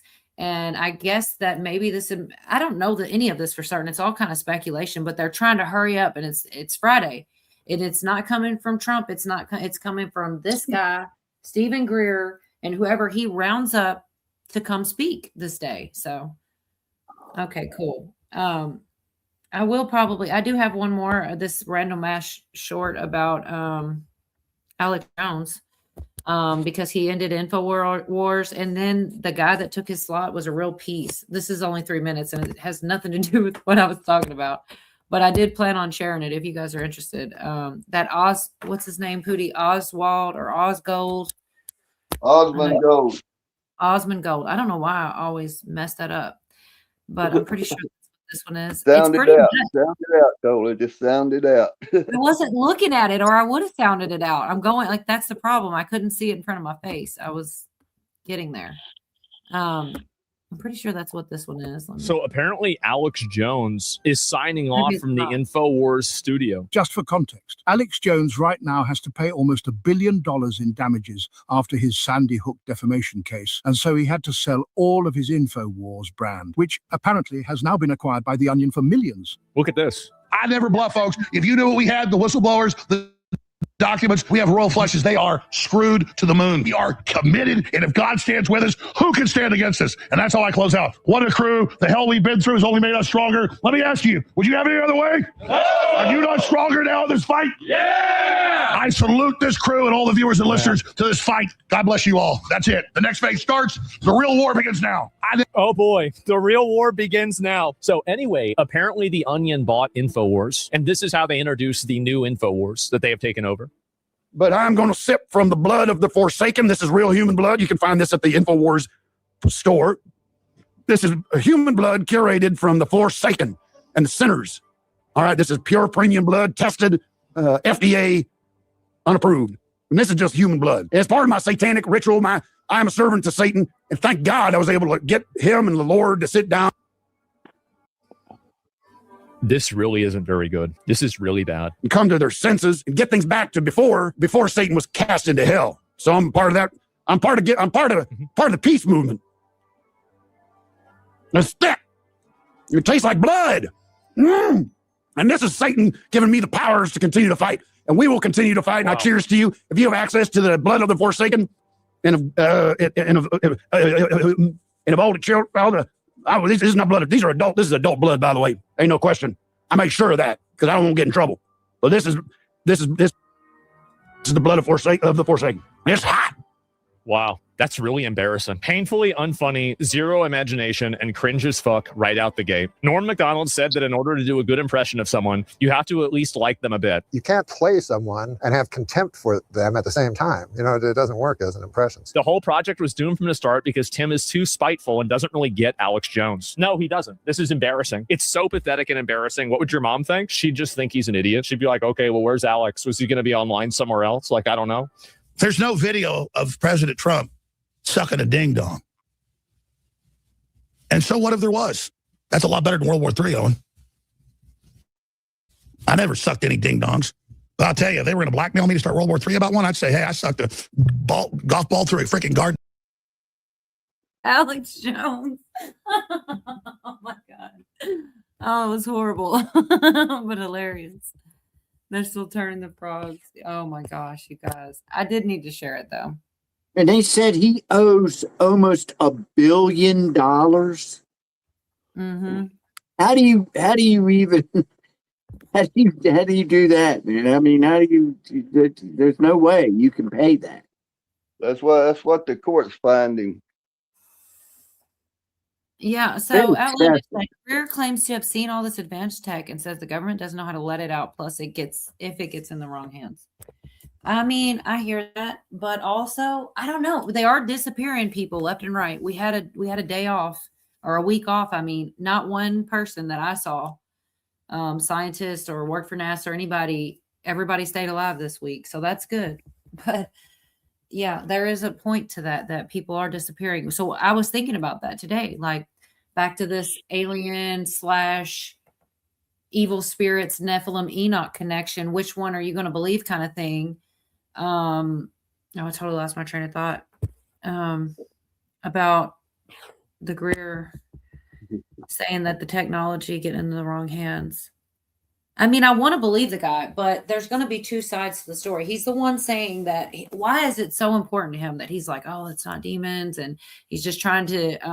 And there were so I have this one too. This is not something Hit Gal sent me, and I hate to jump ahead. I didn't text her. I really could anytime she wanted hit that subject. I feel terrible. Like the timing of it's horrible, but she's got a life and stuff goes on. That's just about how it goes. I don't think she's in chat, so I'm going to send her a message saying anytime I can do it. But I am going to go ahead and share this one. I think if it's right here, I tried to have it ready because it was not sent to me by her, but it's the same information coming.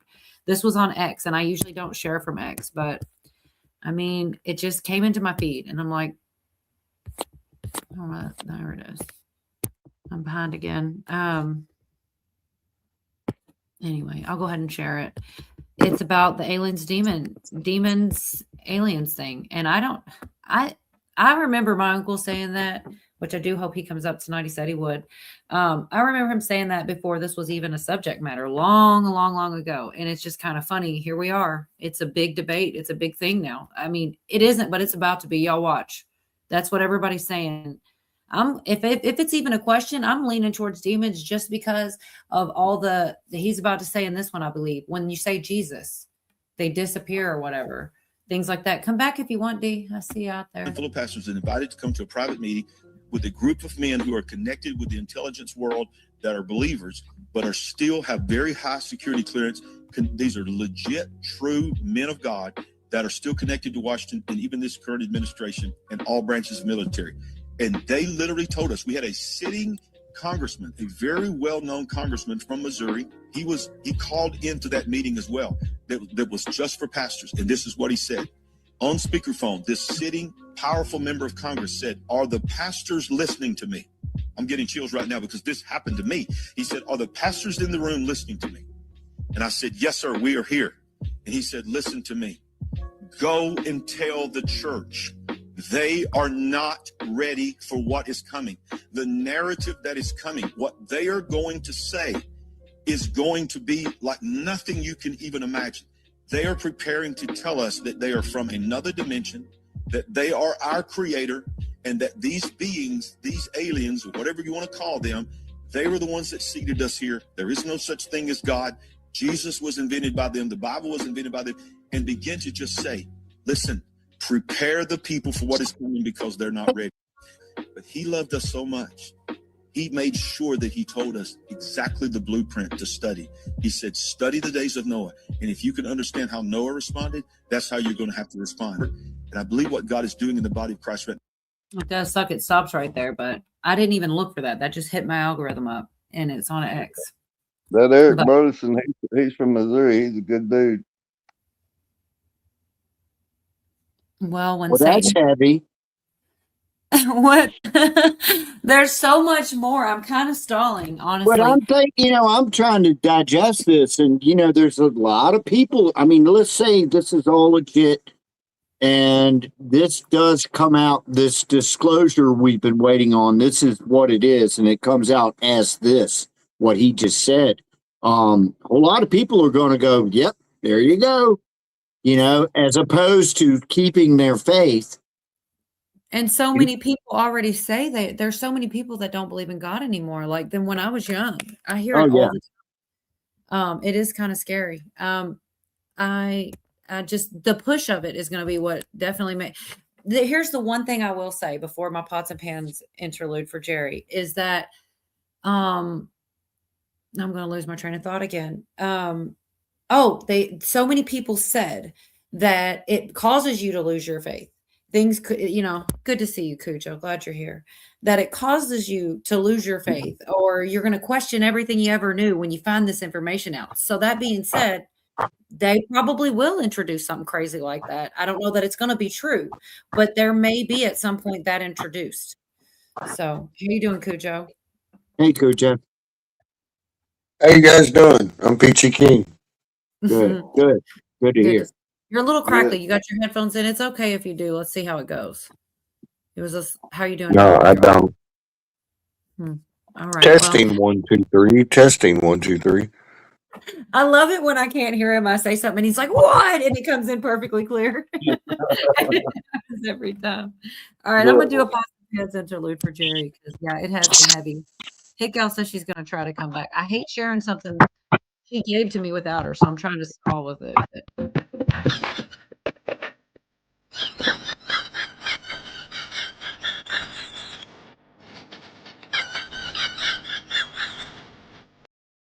And I don't have a safety meeting, but I got a cheers. No, cheers.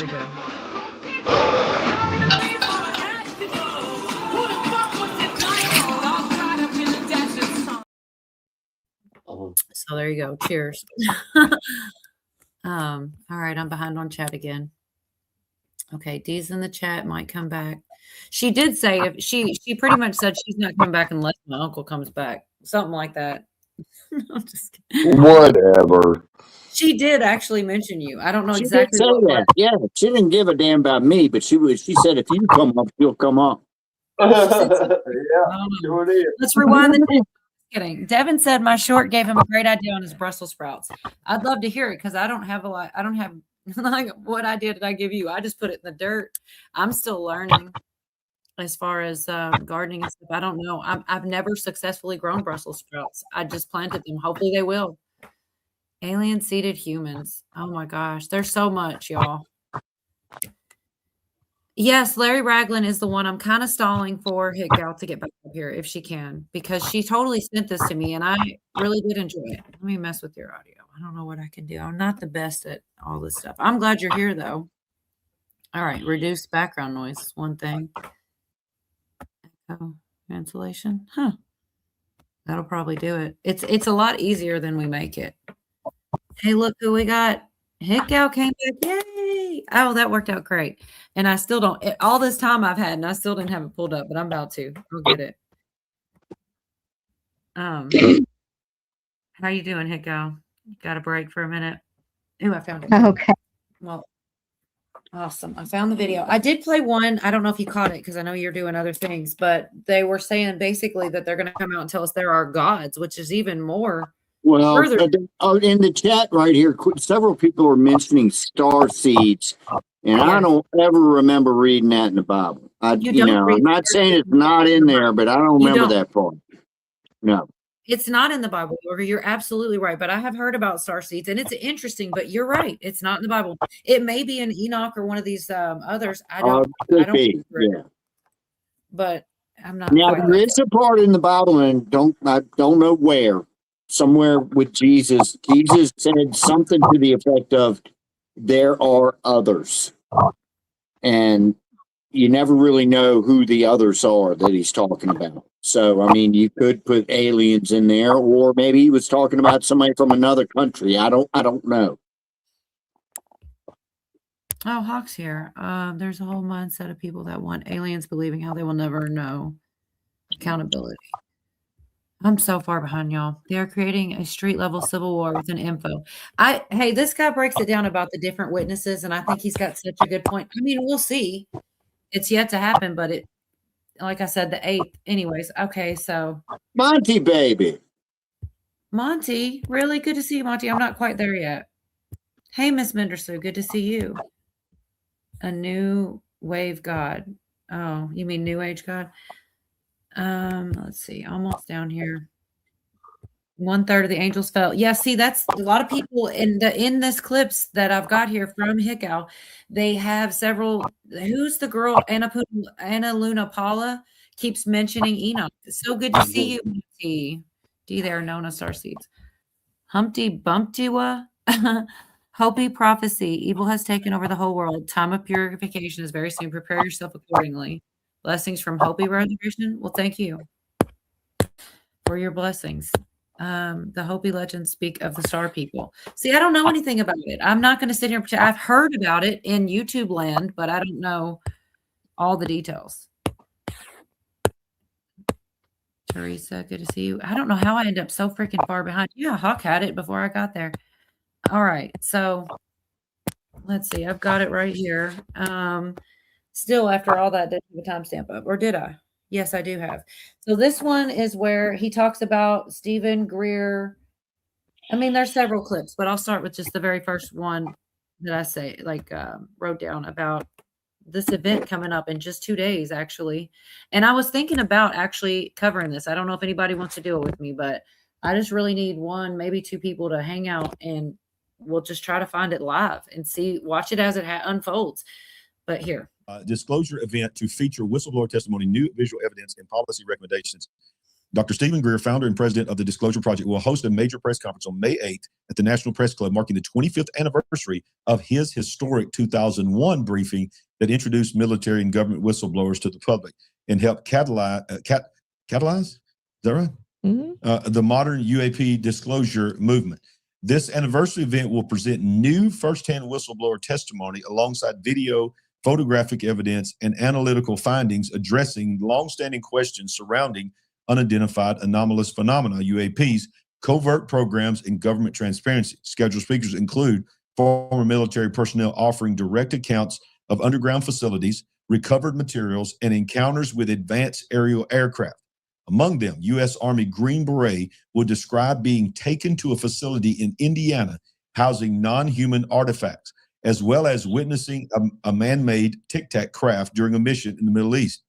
Additional testimony include a U.S. Marine reporting a 300-foot diameter man-made UAP used in human trafficking operations, and another Marine describing a large triangular craft observed near 29 Palms, California. Wow. Presentations will also examine covert, unacknowledged programs and the development of advanced man-made UAP technologies.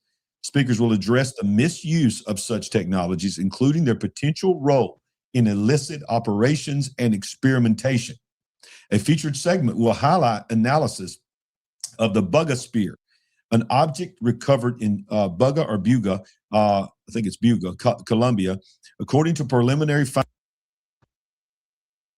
So that's basically the idea of them going to have this event, and they're basically going to do this event before the government or the administration or whoever was supposed to come out with disclosure. It seems as though they're trying to beat them. And he goes into his opinion and her opinion, and I have those clips too, Hit Gal, about how he feels like he's just trying to hurry up and dispel any thoughts that these are demons because he has an affinity towards them, and his memories are all, you know, having some kind of relationship with these beings, and he just can't believe they're demons. So I feel like first off, I just feel like he's already biased, right? For one thing. And then the pastors are saying a different thing. What do you think, Hit Gal? I know this is your clip here. Stephen Greer is supposed to do this on Friday, May the 8th. Yep. Is when and that's when he's having his meeting. I have followed him since, I don't know, for about a year and a half, listening to what he's been saying. Because in 2025, he said that he was going to come out with this information within a month or two. Well, that never happened, obviously. I'm really confused because this man was a doctor. He was very successful. All of a sudden, he quits being a doctor and he's got money to go into this type of thing. And who funded him and where did that come from? There's a lot of questions I have about that. Yeah, I've been following him too, and I've been on the fence with that guy from day one. He throws a lot of stuff out there, and some could be true, but I don't know. He just seems like a con man to me. One quick thought: all these other important people affiliated in this type of thing, they just keep coming up missing and walking off without their cell phones, and bad things happen to them. But this guy's alive and well and holding an event. So that is kind of a thought I had. Yeah, it's a good thought. Yeah, that makes a lot of sense. He's like they're trying to get him narrative. Go ahead, Hicko. Sorry. He doesn't. If you try to pin him down, there's one clip in which he gets a little bit. It sounds like he's angry. It's almost threatening the way he sounds things. And the thing is, yeah, I think he believes it. I think he believes what he's saying. I do too. I think he has an affinity. I think he has like bonded with whatever spiritual realm or whatever it is that he talks. Did you guys see just a few years ago? Well, maybe it's probably been about 10 years ago. He came out and did a thing, and you can probably find it on YouTube, where he had this little, like maybe 8-inch long alien skeleton, for real, in his possession, and they x-rayed it and did all this kind of stuff, and I can't remember exactly what happened with it, but that seemed kind of legit, but I don't know. He does something. He teaches you to call the aliens and to call the spirits, and I think that that's very wrong, because God tells us not to do that. Don't invite anything. Yeah, I totally agree with the not inviting, for sure. Also, what's so funny, I'm just going to say this because I'm not covering it. You guys, if you guys want to see Goldie Hawn talking about an alien experience that she had, it recently is a clip with her on Jimmy Kimmel. I'm not sharing Jimmy Kimmel for multiple reasons, but I'm just not. It was an interesting story, but it started with her saying that she set out to the world, hey, I want to meet you. basically inviting. And then 3 months later, she had this experience and she describes it. And then it goes into some great depth. And she sounds like a little, whatever. But like I said, I'm just not sharing it. But it's funny because it started with her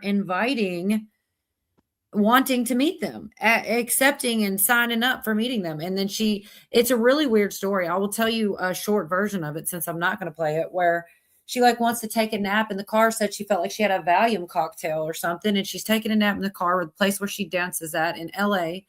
And the windows rolled down because it's hot. And these things are outside with triangle shaped faces and all this stuff. And it's very detailed, her little story. And it is crazy sounding, but it's like she invited it. And, of course, he kind of awkwardly makes it a joke of like, oh, maybe all your family's aliens. And, kind of goes from that serious tone they were having.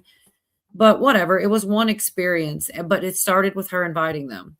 So the next clip I have from this, though, Hit Gal, that you sent me is about Anna Paula Luna talking about Nephilim and Enoch so much. They're just talking about that and sharing her clips. So I thought it was relevant to share. I mean, it's interesting. She's another one of these people that has access to things we don't. And she's saying Nephilim and Enoch and stuff. So I don't know. That's the tale of two witnesses, like they said in this video. From CBN News, and it's talking about Anna Paulina Luna and how she is becoming really the spokesperson for the entire Nephilim agenda. I mean, she's literally talking about the Book of Enoch everywhere she goes. U.S. Representative Anna Paulina Luna just said something pretty remarkable about interdimensional beings. Take a look. So the interdimensional beings is what our witnesses will call these things. I have seen evidence in a skiff that leads me to believe there are things we cannot explain, and I have observed things that are of non-human origin and creation. That's my opinion. Again, but there has been a declassification order from the president, and you will see as soon as that stuff comes up. All right, Billy, you're the resident expert on this subject. What did you make of her? That's just a short clip. And in other podcasts, she goes much deeper into saying, look, she looks at Joe Rogan and says, hey, read the Book of Enoch, read the Bible, read Genesis chapter 6 in the Book of Enoch, and you'll see that these are beings that came as a result of what my book is about and what, more than anything, what the Bible is about, number one. But you see these faces of disclosure, and they're calling them demons. They're calling them interdimensional. And she just said, all of our witnesses, look at the war. Yeah. It's the war of witnesses. I'm gonna call it right now. Okay. It's the warfare is the witness testimony. It is going to be, you're going to have to choose to which side of which group of witnesses you're going to believe. Because Stephen Greer is going to come with witnesses saying they're interplanetary. Paulina Luna and the Tim Burchetts and the Eric Burlesons and probably even the vice president and the administration to some extent are going to come to the interdimensional side. And you're going to have witnesses, and it's a part of the deception because here we're going to say we're going to have something called disclosure, but then we're going to be even more confused, even more divided, and even more divided. Thanks so much, Higo. This really was a good one. But yeah, that he definitely did the two witnesses. He said it more than once, but yeah, go ahead, Higo. If you go to the FBI vault and you look up document 6751, 6751, it's a document back in 1949, and it was done. This document was submitted on July 8th. And I find that interesting because Trump has some plans for July 8th this year. And it's talking about these things, these interdimensional beings. They call them Nephilim or whatever. But it's a document that talks about them. And there was a group called the Collins Elite. And they were in the government back then, talking and studying and learning about this, and then they found out that the other part of the group was going into summoning and demon and real evil type things and interbreeding and stuff. And the Collins Elite pulled out of it, and they've been trying to influence and get this out for a very long time. So that's something you might want to look up, is the Collins Elite Group and that document.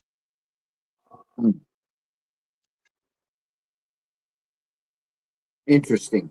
I'm listening. You know what?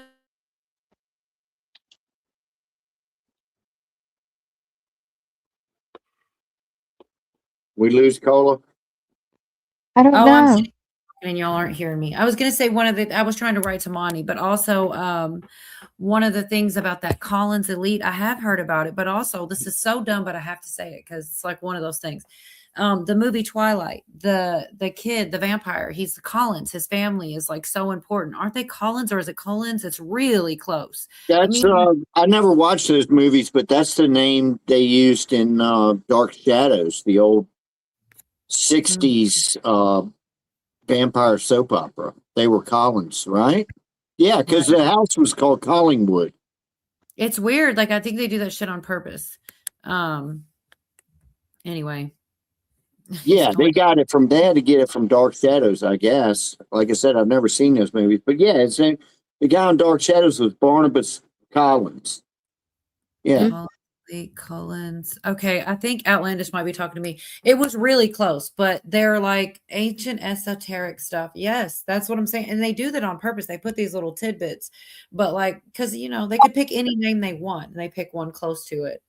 Anyways, I just remember that. It was like, I feel like they do it on purpose. They do things to represent certain things. I have a couple things that we're still on about the Met Gala and a lot of they do symbolism in everything. It's really creepy.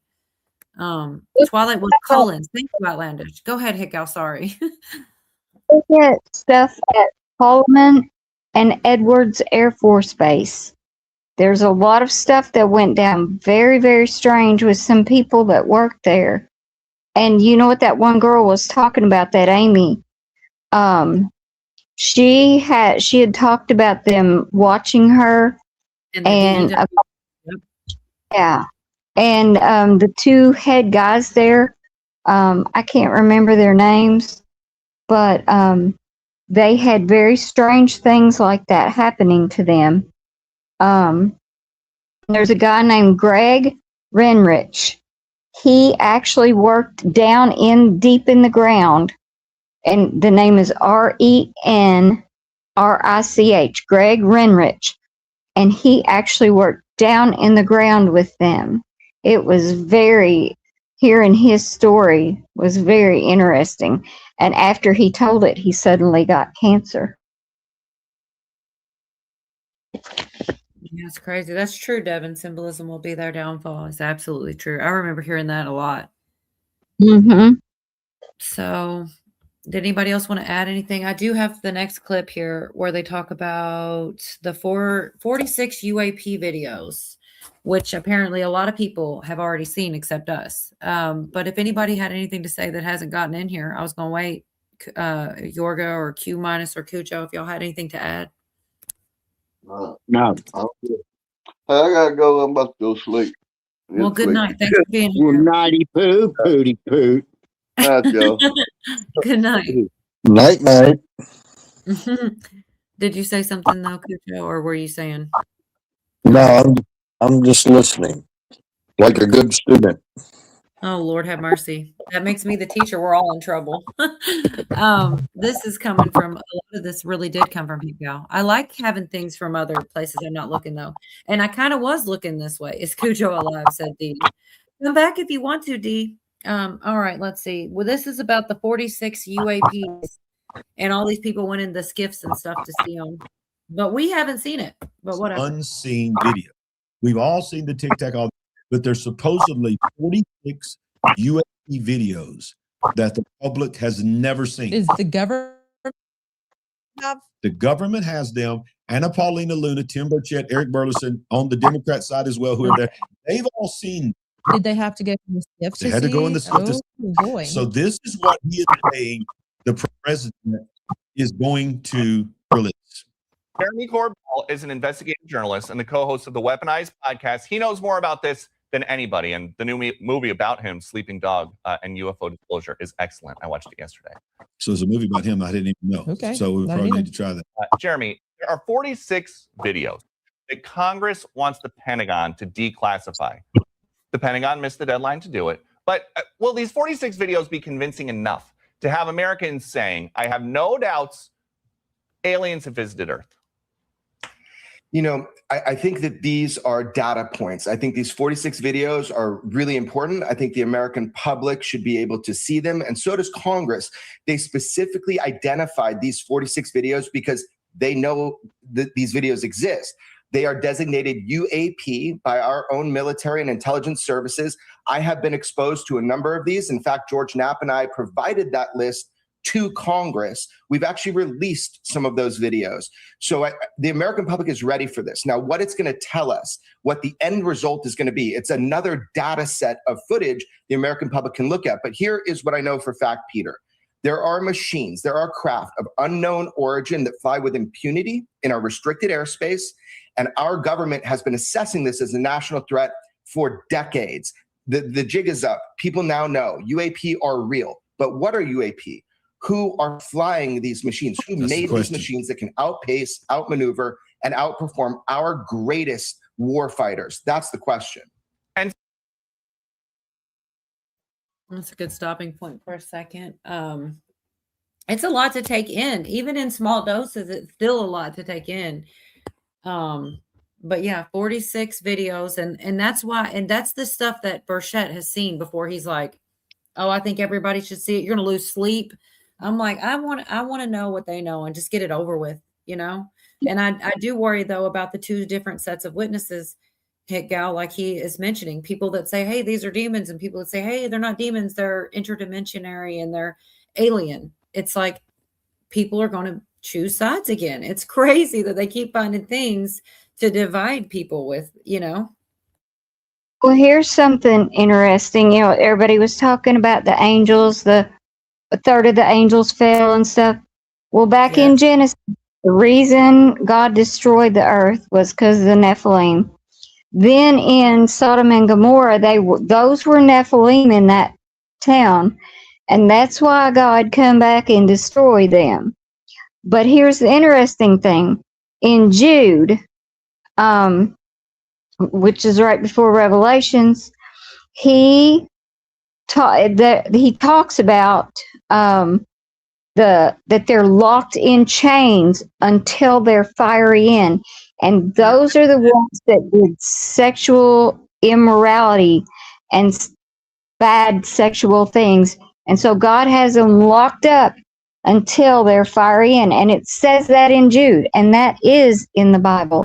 So that's something that I do remember the chains and stuff under the earth or something, right? But you said Jude. Is that in the King James? I'm just trying. I didn't remember that. Jude, Jude. Oh gosh. I think it's Mount Hermon. It's Mount Hermon, and it's a mount in Israel, and they specifically say that's where they are. I'm pretty sure.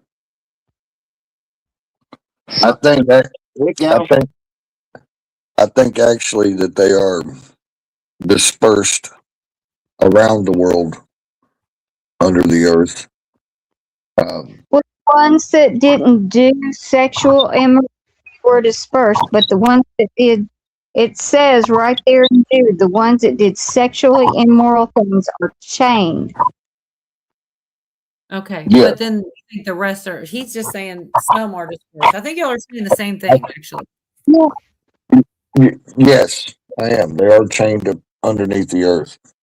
I had a personal revelation that I will talk about at some point when I'm backstage, but not in front of everybody on the internet. But anywho, I'm going to check out now. Well, I'll tell you, if anybody in the chat does end up wanting to come to the backstage, I will, if you guys are interested, play that clip of Goldie Hawn.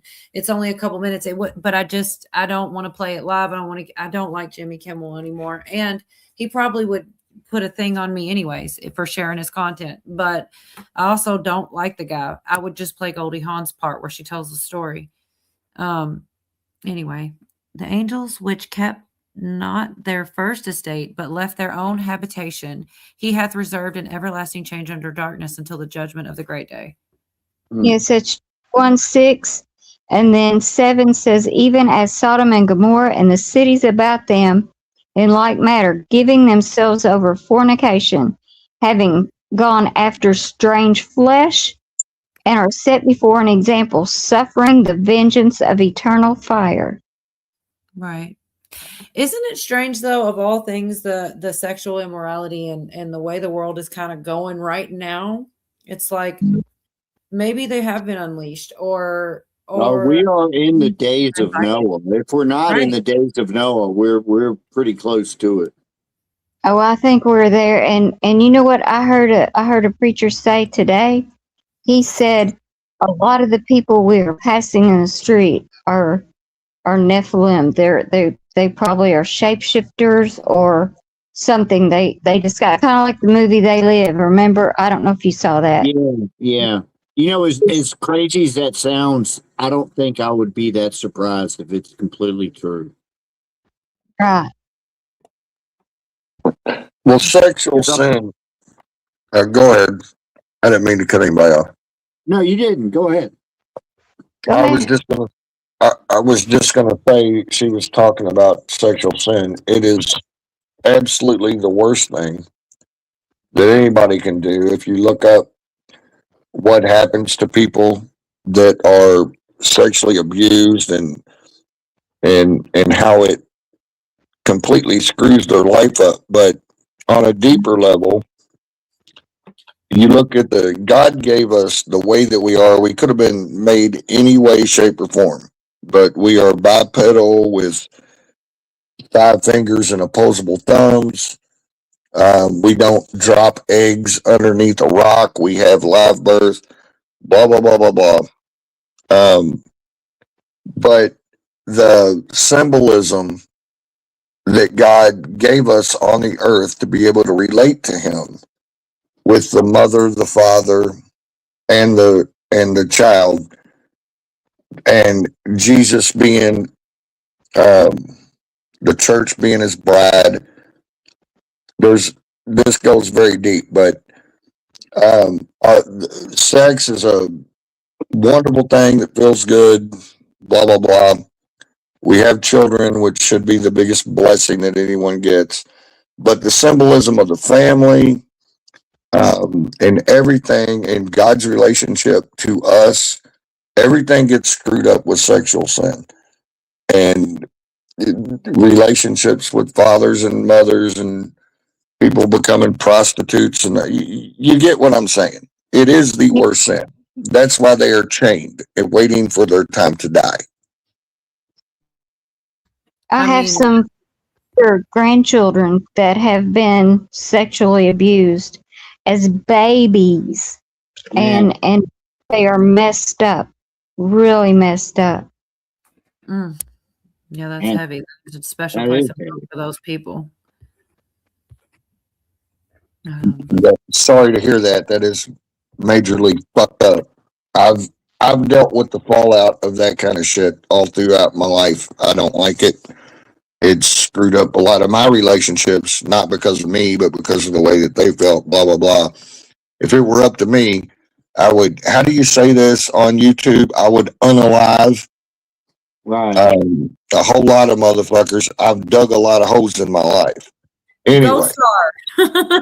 yeah, I'm checking out again. I know how bad that bothers him, that phrasing and all the code words and stuff. So, I mean, I got to give him a damn gold star for that one. It hurt him to say that way. But yeah, it's true. It is disgusting. It is horrible. And is Ephesians 6 the millstone one? I know there is a scripture in the Bible that talks about it's better for you to have a millstone strewn about your neck and thrown in the ocean than to hurt one of these babies. So I don't know. I don't think that is Ephesians 6, but there's a scripture in the Bible that does say it. What is Ephesians 6? Anybody know? 6:12. You can make me Google, Devin. I got to catch up, but I am curious. That's the one about faith, or Cujo. That's one of the ones I think you like a lot, actually. Ephesians 6:12. I think. You know, I'm kind of changing the subject, but kind of not, because it's still biblical. Allegedly, Jason. But there's something in the Bible that I still don't understand. When Jesus cursed the fig tree, are you familiar with that? I've Yeah. heard. Yeah. Yeah. I mean, he kind of almost became very human and very like just a pissed off man that day. You know, he cursed the fig tree and it died because it wasn't bearing fruit and he was hungry. That I don't know, man. I just don't. That doesn't seem like Jesus for me, unless he was part human. He's God as a man, and he had to deal with being a man, and men. That's something a man would do. Man, screw this tree. I don't know. Anybody got any thoughts on that one? Because it's always kind of messed me up. I He do. tipped it over, in a temple. Hang on. Go Too ahead. many people. Go ahead. Go ahead, hit girl. Oh, I just said he dumped a table in the temple, so there's We did righteous that anger. too. Yeah. Yeah, righteous anger. But I'm curious to hear. Definitely agree with the righteous anger, and I know exactly what scripture that one is. But I am curious your thoughts on that too, Cujo. Well, I believe right after he cursed the fig tree, that he did make mention of. I'm paraphrasing, okay, but I tell you the truth of talking about faith. You could, if you told the mountain, how's that phrase go? The faith of the move or something. The faith of a mustard seed, you could move the mountain or tell it to crumble or however he phrases it. Right. So I believe because this is my personal opinion, right? He repeatedly gets on his disciples and people for their lack of faith. And I think when he went out and saw the fig tree, to me, symbolically, he saw his disciples not bearing fruit because of their lack of faith. And then okay. and then he went on to talk about the mountain. But that's a Cujo thing. I don't know. I'm just throwing it out there. It gives it a little more sense than, it didn't make any sense to me, so it kind of makes sense now. Because everything they did was in metaphors anyway. Not everything, but a lot. Or parables. There Metaphor. are a lot of parables in the Bible. Yeah, Yeah. it's true. And yeah, it's so funny you brought that scripture. I'm looking for Hawking. I never have his email, but he is Hawk's mustard seeds. His name is based on the faith of a mustard seed. It's kind of crazy. Because of that scripture specifically. I don't know, just full circle. That's all. I feel like your audio clears up and gets bad again. I don't know what's going on, if it's on my end or not you, but it actually sounds good now because there's only a couple options you can do, and I've clicked your echo and your reduced mic background noise. Well, hey, I get all fucked up shit from you too, and there's absolutely no background noise here. Okay. Hey, listen here, your audio sucks too, lady. Yeah. Oh my God, I can't. Man, don't ever bring that up again. No, it is hilarious though. Y'all are funny. I'm sorry. I know that I don't know all the tricks and trades and stuff. And like, oh, what do you mean my audio sucks? Yours does too. Yeah, from his end, yeah. You know how your audio sucks, Koa? Your lips are moving. Oh, man. Yeah, there he is. I'm trying to tell you're lying when your lips are moving. My internet sucks so bad for some reason. I can't get the chat on my phone. I'm trying to because if I go from here, it puts it on the screen. But I'm just trying to go to his recent channel to get his email. For some reason, when you put it in there, I'll just put it in the chat. And Ephesians 6:12. Yes. For we wrestle not against flesh and blood, but against principalities, against powers, against the rulers of the darkness of this world against spiritual wickedness in high places. Right. And true. Yes, And very good. that's why this stuff with this aliens is freaking me out a bit, because the Bible does talk about a deception in the last time. And so we know that for sure. And one side is going to be the deceiving side. I do tend to think it's pretty brainless. Like if they're so dying to tell me that they're not evil spirits, I'm going to probably think they're evil spirits. Do you know that in Revelations there's That a link is just part? for Huck, if he wants to Did come you know up. there's a part in Revelations where it says that the Antichrist is basically going to have like a robot copy of himself? Wait, Yeah. what scripture is that? Do you know about that one, Cujo? I'm not sure. I mean, I'm not saying you're wrong. I just don't know which one it is. I Shit, don't know the exact scripture, but it's in there. I believe you. Yeah. I mean, it doesn't say the word robot, but I read it and I'm like, sounds like a robot to me.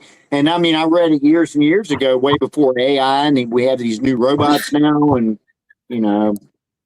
Right. Yeah, I don't know exactly what it is, but I know what you're talking about. I've seen the same thing. Okay, so Have y'all Jason, hold on real something? quick, one split second. I'm sorry, Hicka. Hold your thought. Please don't lose it. He says, this is the fourth chat I've heard that verse mentioned in the last 2 days.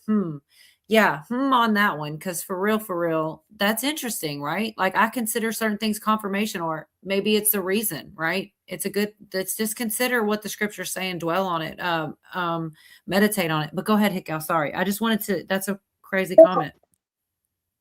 Did you think about the fact that there's not there's a place over there in Iran, or it maybe I don't remember, but they have the 3 churches beside each other. Well, not churches. They have a Muslim church, a synagogue, and a Catholic church. But in all of this, the only people that were called were like Christian faith, like Baptist, Church of Christ, Pentecostals. That's the only ones that were called to this meeting. So that it's just kind of interesting to me. I don't know that it means anything. So but who all why are would- they leaving out? Which ones are just basically anybody that's not Baptist, Pentecostal, or what other religions? Only the ones that would be accepting almost of the. I don't know. I'm trying to decipher this in real time. I don't know. I just noticed that these were the only ones that were called, and Repeat them so for me one time. I'm so sorry, but I'm I like doing too don't know exactly. I just know that there were no Jewish ones called. I've heard no Muslims been called, and Catholics were not called. So if those 3, and there are 3 churches that are side by side over there, and those 3 weren't called, why? And also another interesting thing is that I think it's Brazil. Their president is threatened. The guy running for president is threatening to release all this stuff before Trump does. So there's all these dates: the 8th, the 17th, the 250th, and July 8th.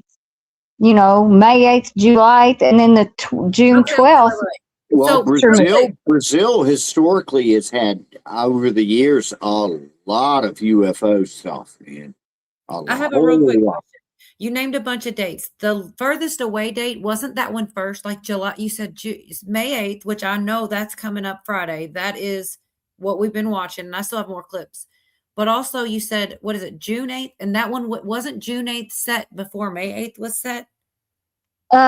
July 8th is the one day, and that's the anniversary of that document I mentioned, of when that document was done. And then there's, of course, the 250th anniversary of America, and of course there's June 12th, which is when Disclosure Day is released. That's the one I'm interested in.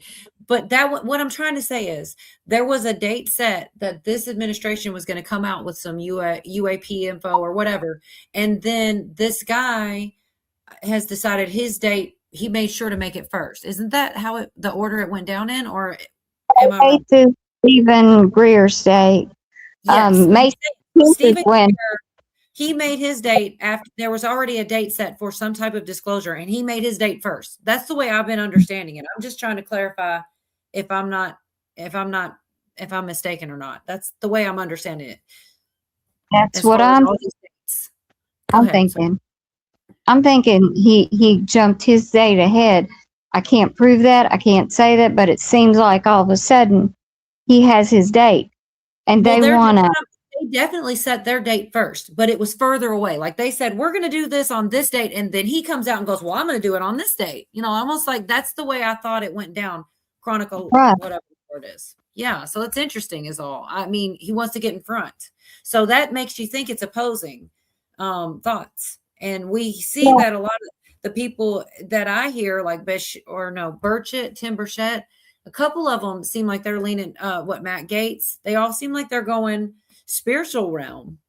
And so that makes me think he's definitely, anyways, we have more clips whenever y'all are ready, but go ahead, Hick, with what your thought was.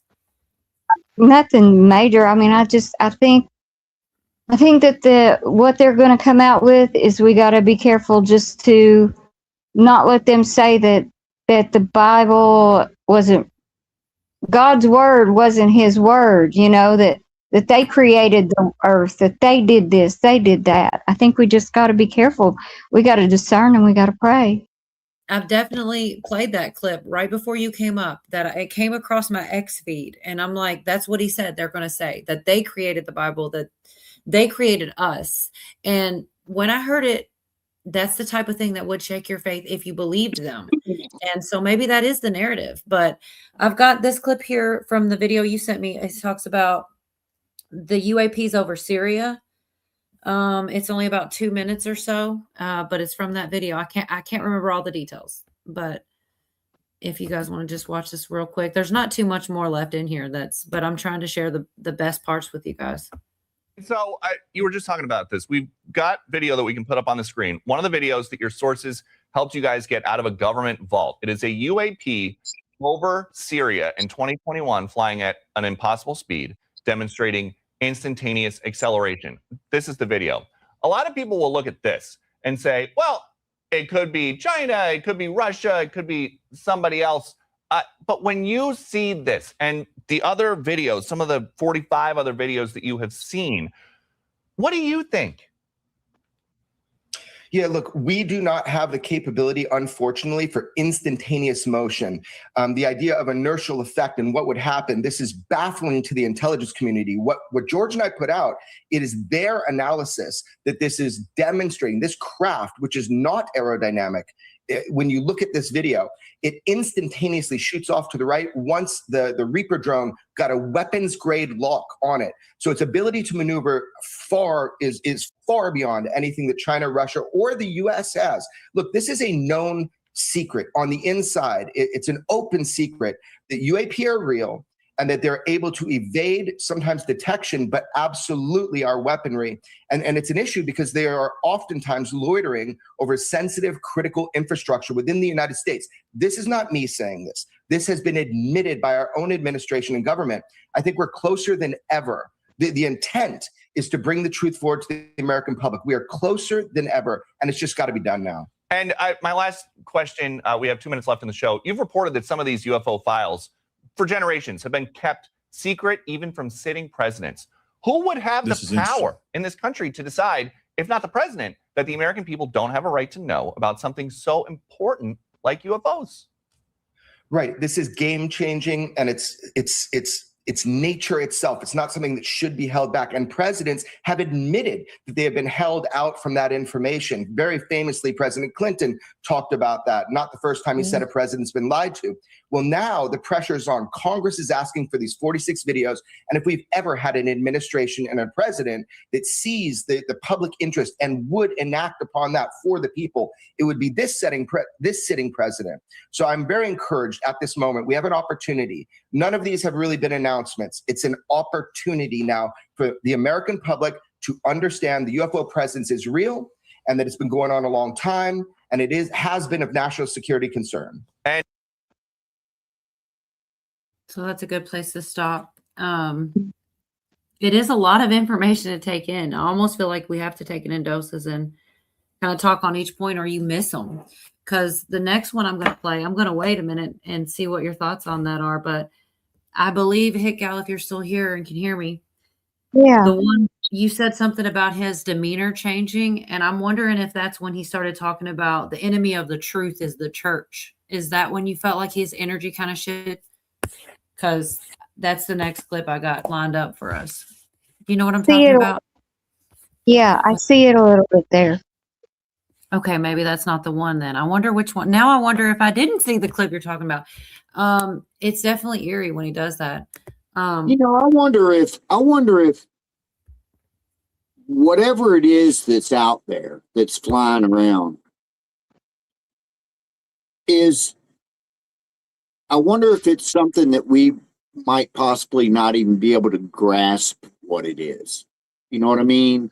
Good to see you. Like my cat could never grasp putting an alternator in my car. You know what I mean? And maybe it's that much further from us exactly what it is and how it works. So we wouldn't understand it anyhow. Does that make sense? Yes, it does. Yes, you it know, does.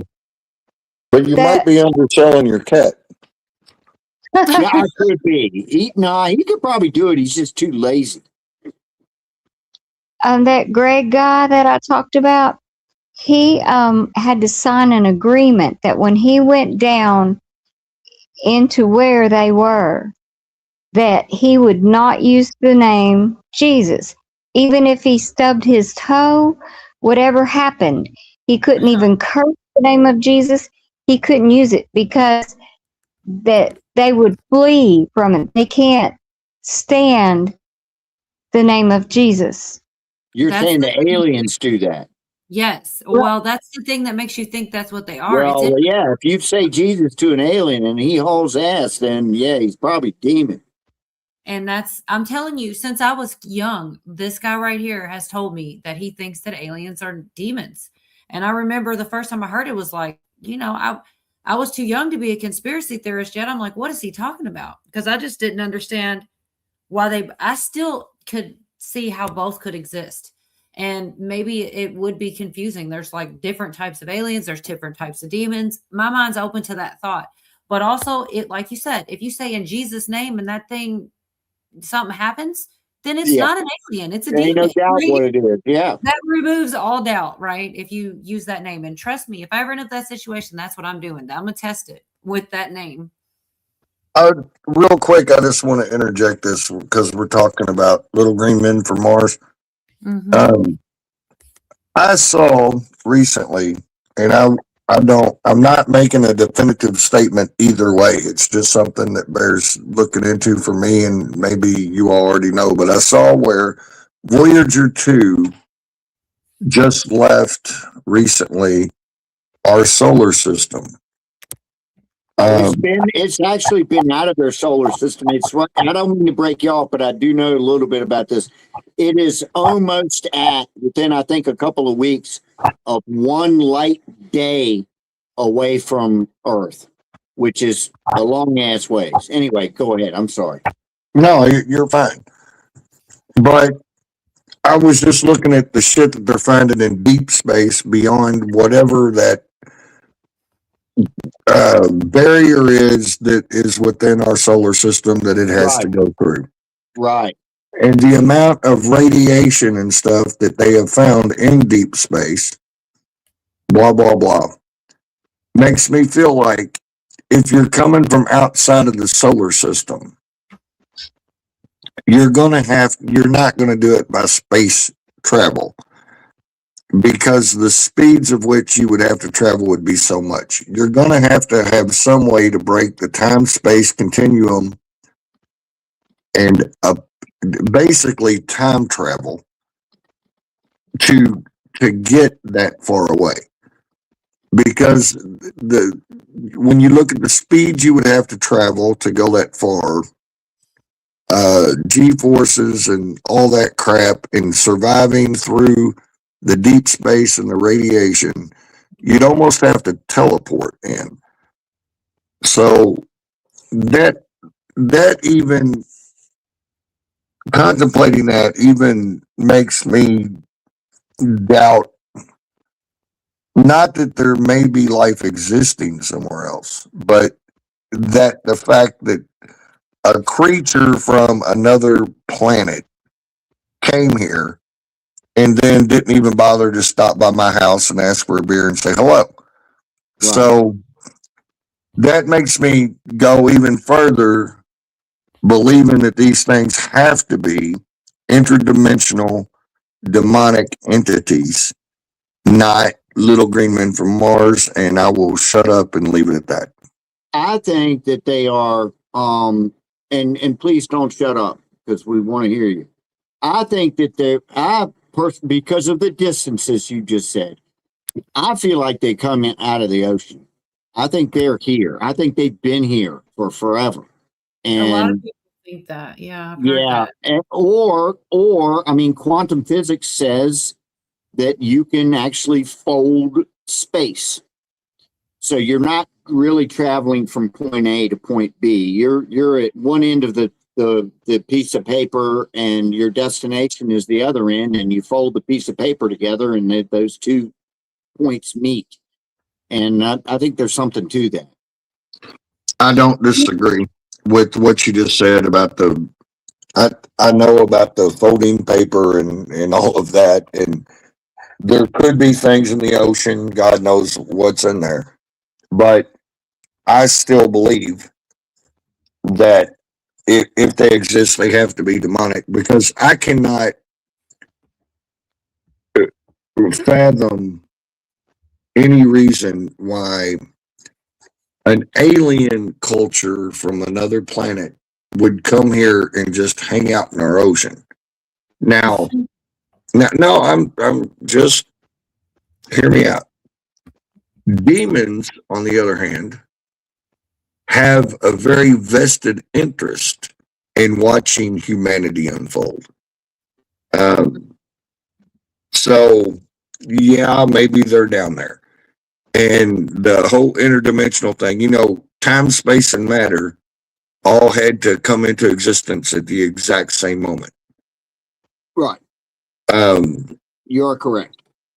Well, I'm just saying. So those type of eternal creatures would know these things. I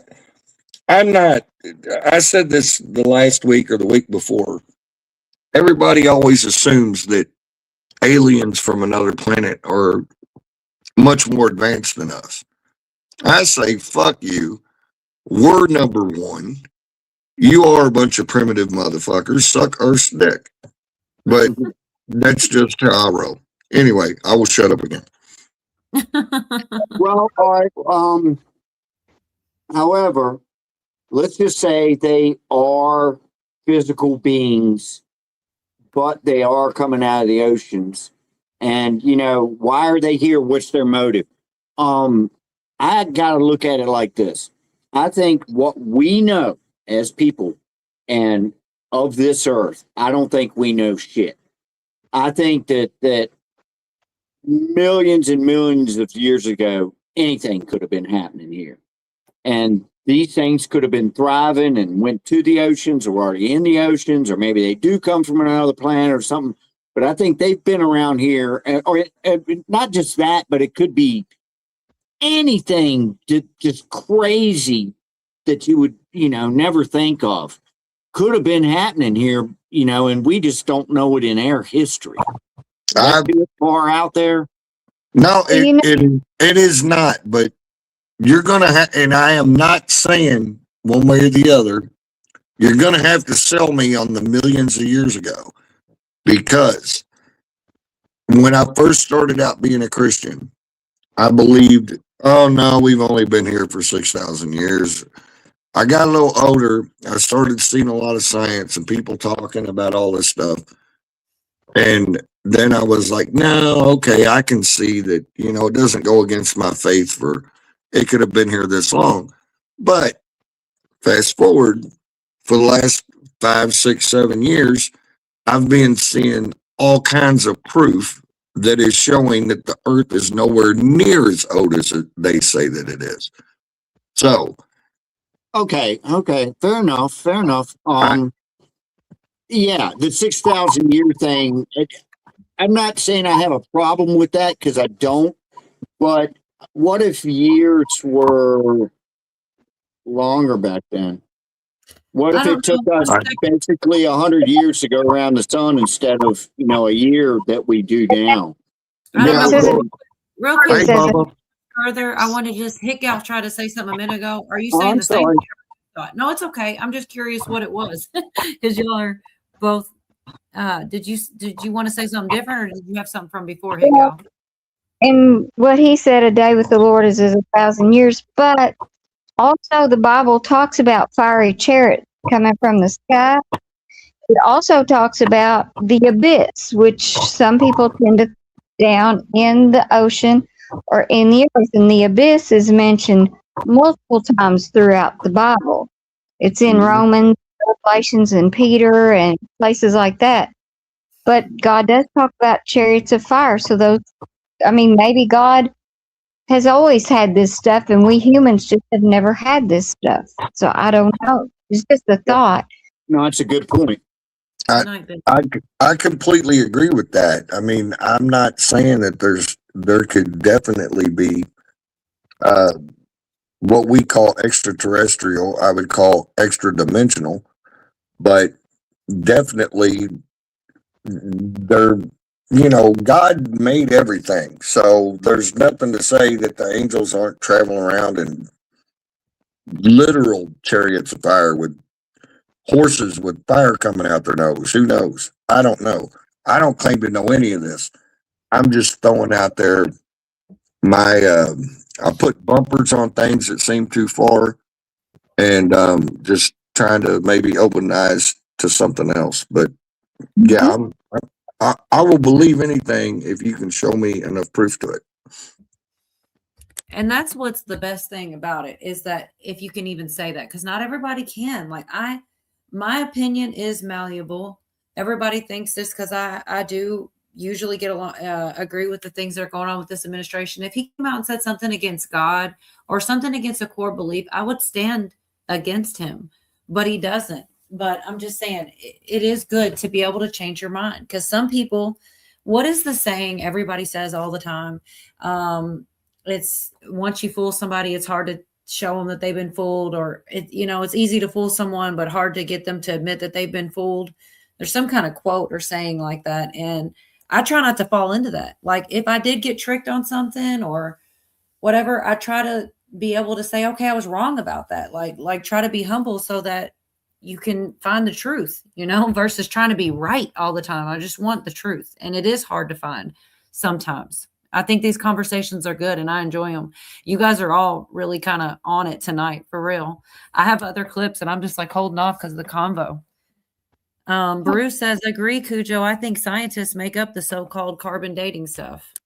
Devin keeps saying we don't know nothing. Yeah, I'm on the fence with carbon dating too, man. I don't. How do you do that? I don't know. Chessboard says, Cujo, put the shoe on the other foot. What if we were the aliens? Oh shit. Y'all make my brain hurt sometimes. I'm gonna be honest and say you Well, really aliens do to aliens, we be aliens, so there's that. No, I'm gonna say this. That I said earlier that if that I would believe anything if you showed me proof.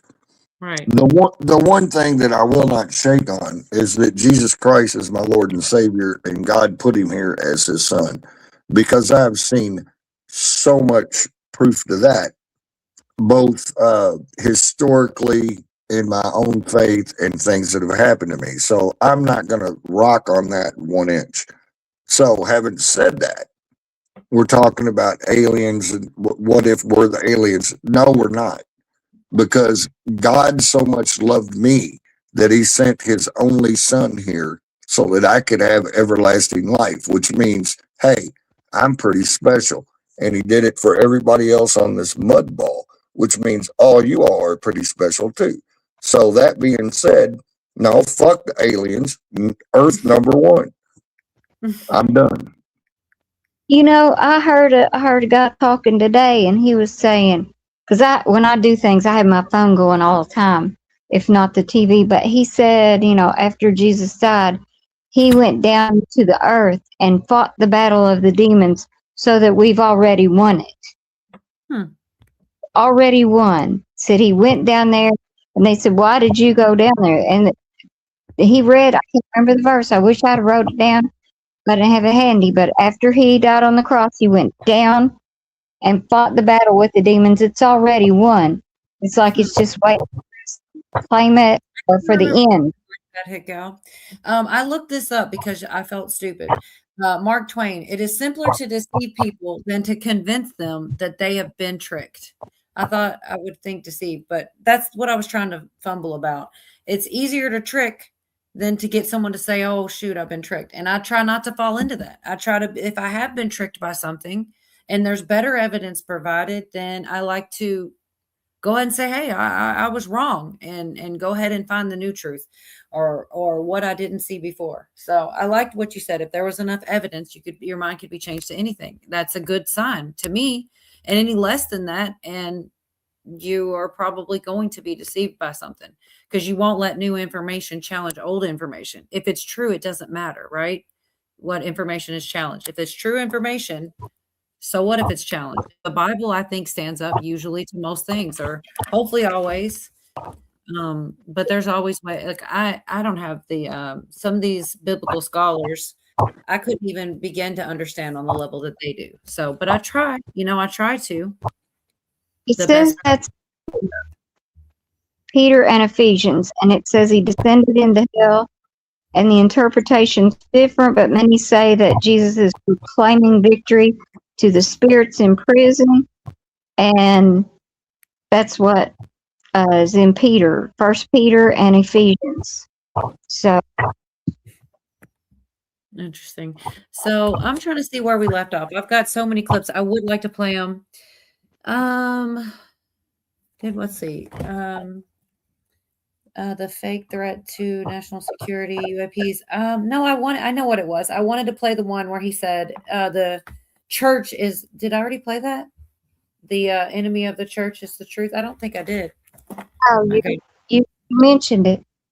Yeah, I'm all over the place, y'all. I'm sorry. I want to at least finish this because you said that's where he changed. He seemed to change. I thought that's what you were referring to because, you know, just what he said is pretty deep. Like the church is that sounds like the opposite of everything I've ever heard.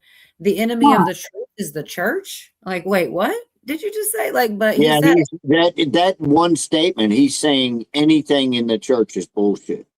With that one sentence. I think he truly does have some kind of bond or something with either entities, evil spirits, demons, or aliens. I don't know. I wasn't there, but he's very attached to them. He doesn't want people to think that these are demons. He's fighting for them, basically, to say these aren't demons. It's creepy, but that's what he's doing. Who said this? This guy, Jeremy, what's his name?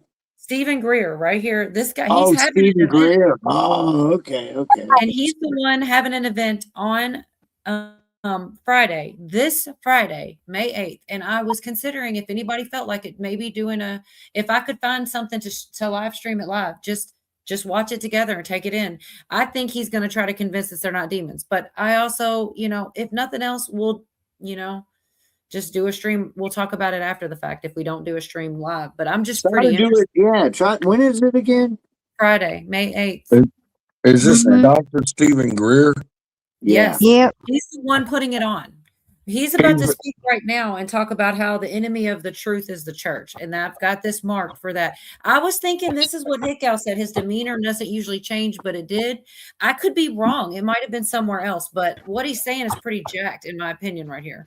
Well, that still shot you got of him on your screen, man. Anyway, just go ahead. Press play, please. Yeah, is the way he is, the experience that he had with beings that caused him to think the way he's thinking. All right, so let's just systematically, because if you're coming in late, this is the part that we didn't see coming. Dr. Stephen Greer is having a meeting on May 8th, a press conference on May 8th at the National Press Club in Washington, D.C. He is going to be bringing whistleblowers, former military, former intelligence officials that are going to bring forth the narrative that he wants to expose. And then he's going to be calling on President Trump to have some executive orders immediately before any disclosure comes out to push it towards where he wants to push it.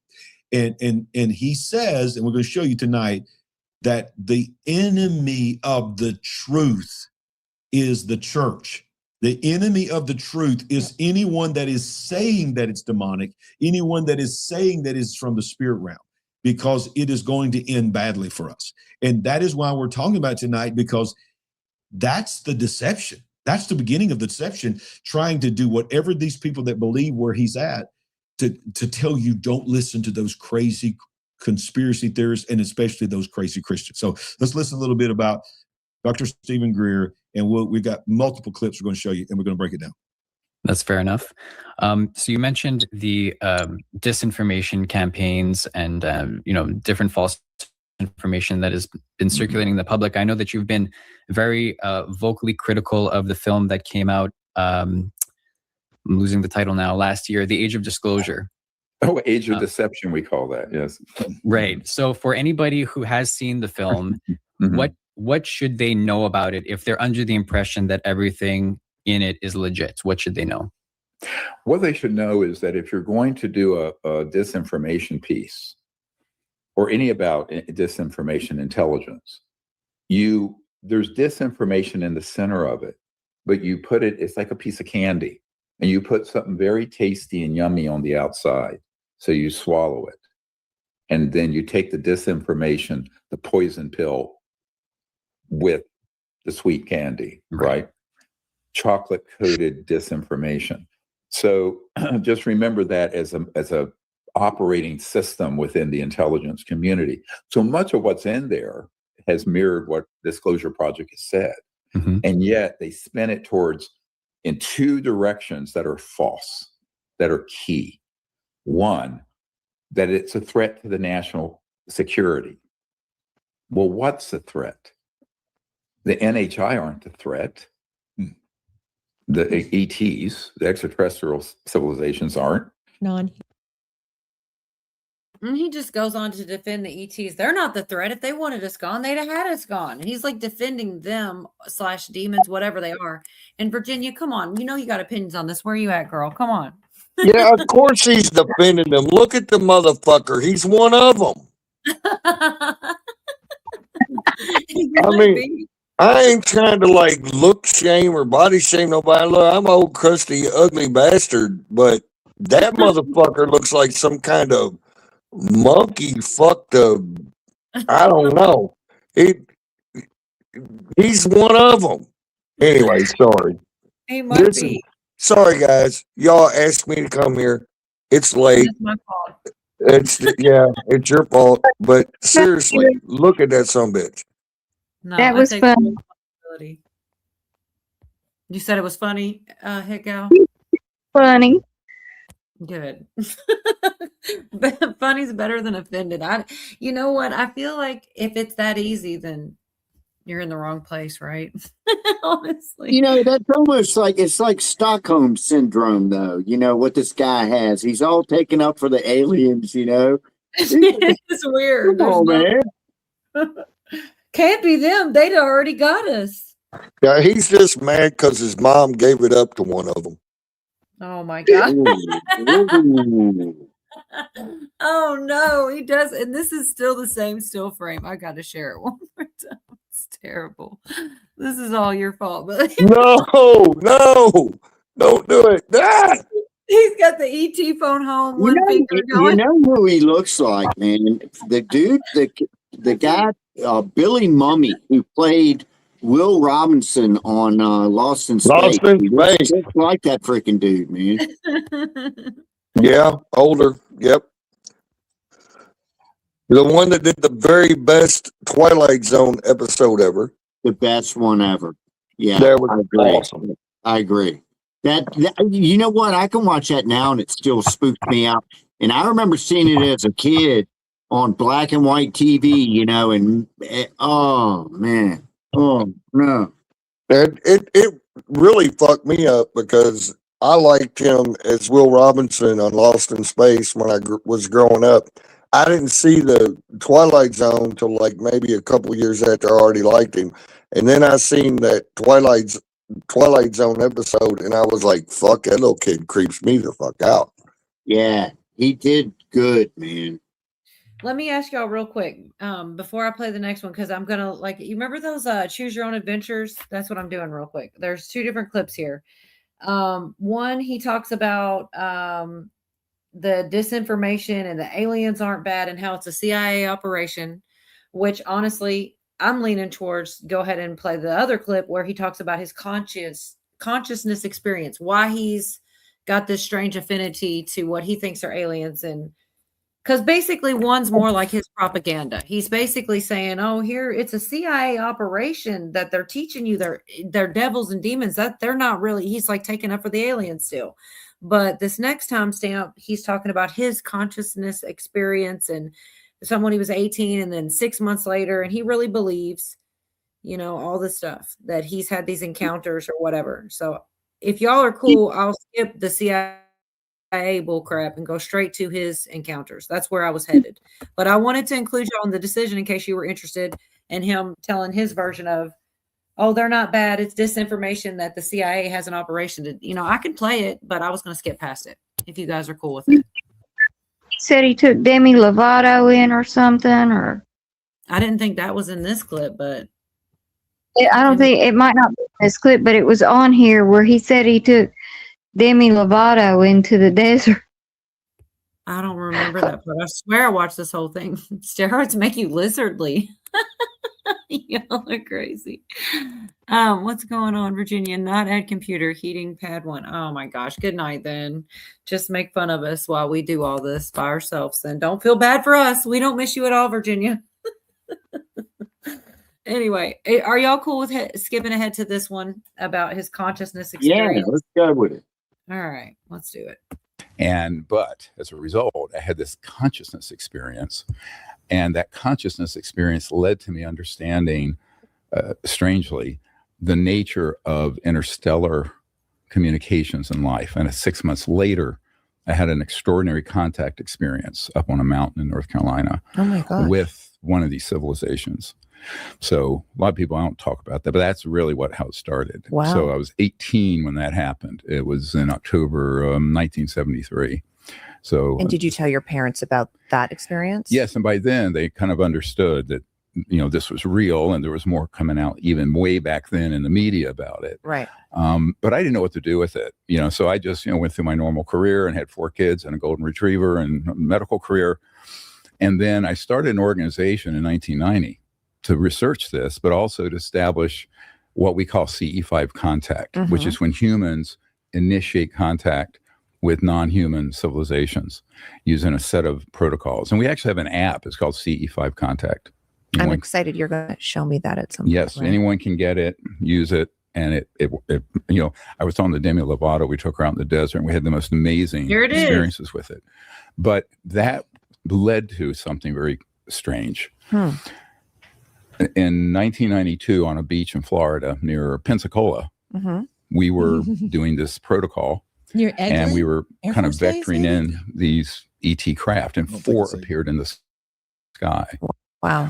One of them ended up on the front page of the Pensacola paper, no way. Which we did not expect. But that led me to another thing that happened about a year later. President Clinton got elected president of the United States in 92, but took office in 93. And someone very close on his team, a friend of his, had followed what we were doing and wanted me to brief the administration and the CI director for the president. I get a FedEx. Now, you have to understand, I'm a young doctor. I've never been in the government. Don't want to be.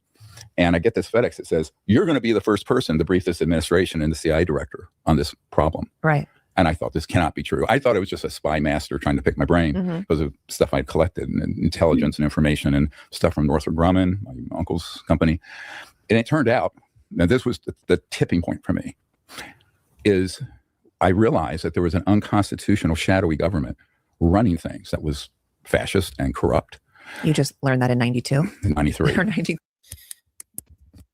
Yeah, it was in there, Hit Gal. I guess the reason I missed it, he kind of like name dropped her. He like said her name and then he kept on with the rest of this other story. And how weird that that's Khloe Kardashian interviewing the guy. Like it just keeps getting stranger and stranger. The details, right?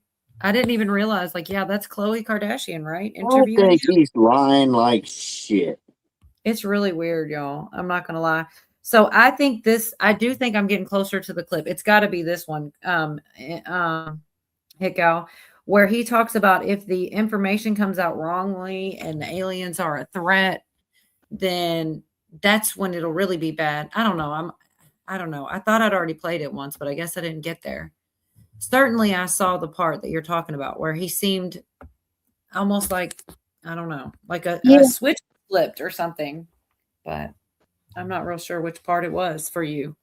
I think that's why Larry Ragland brought that out, because he wants us to see and be aware of him, because he did say at one point, he said, I believe he's a good guy, but he's been deceived himself. And Who said because he doesn't want that.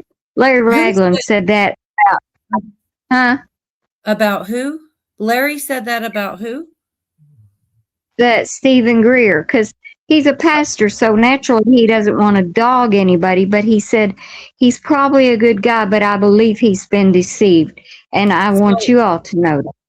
Larry Ragland is the guy that this channel, the guy on the panel here with this blonde lady is Larry Ragland. For anybody, because it took me a minute and I'm sitting here in control, press and play and shit. So if anybody didn't know, it's this guy right here on the panel. I'm going to play this one more part in hopes that this is what you were talking about, where he kind of changes his demeanor a bit. And if it's not, I don't have it. To be honest, I thought we covered most of the stuff. It's good.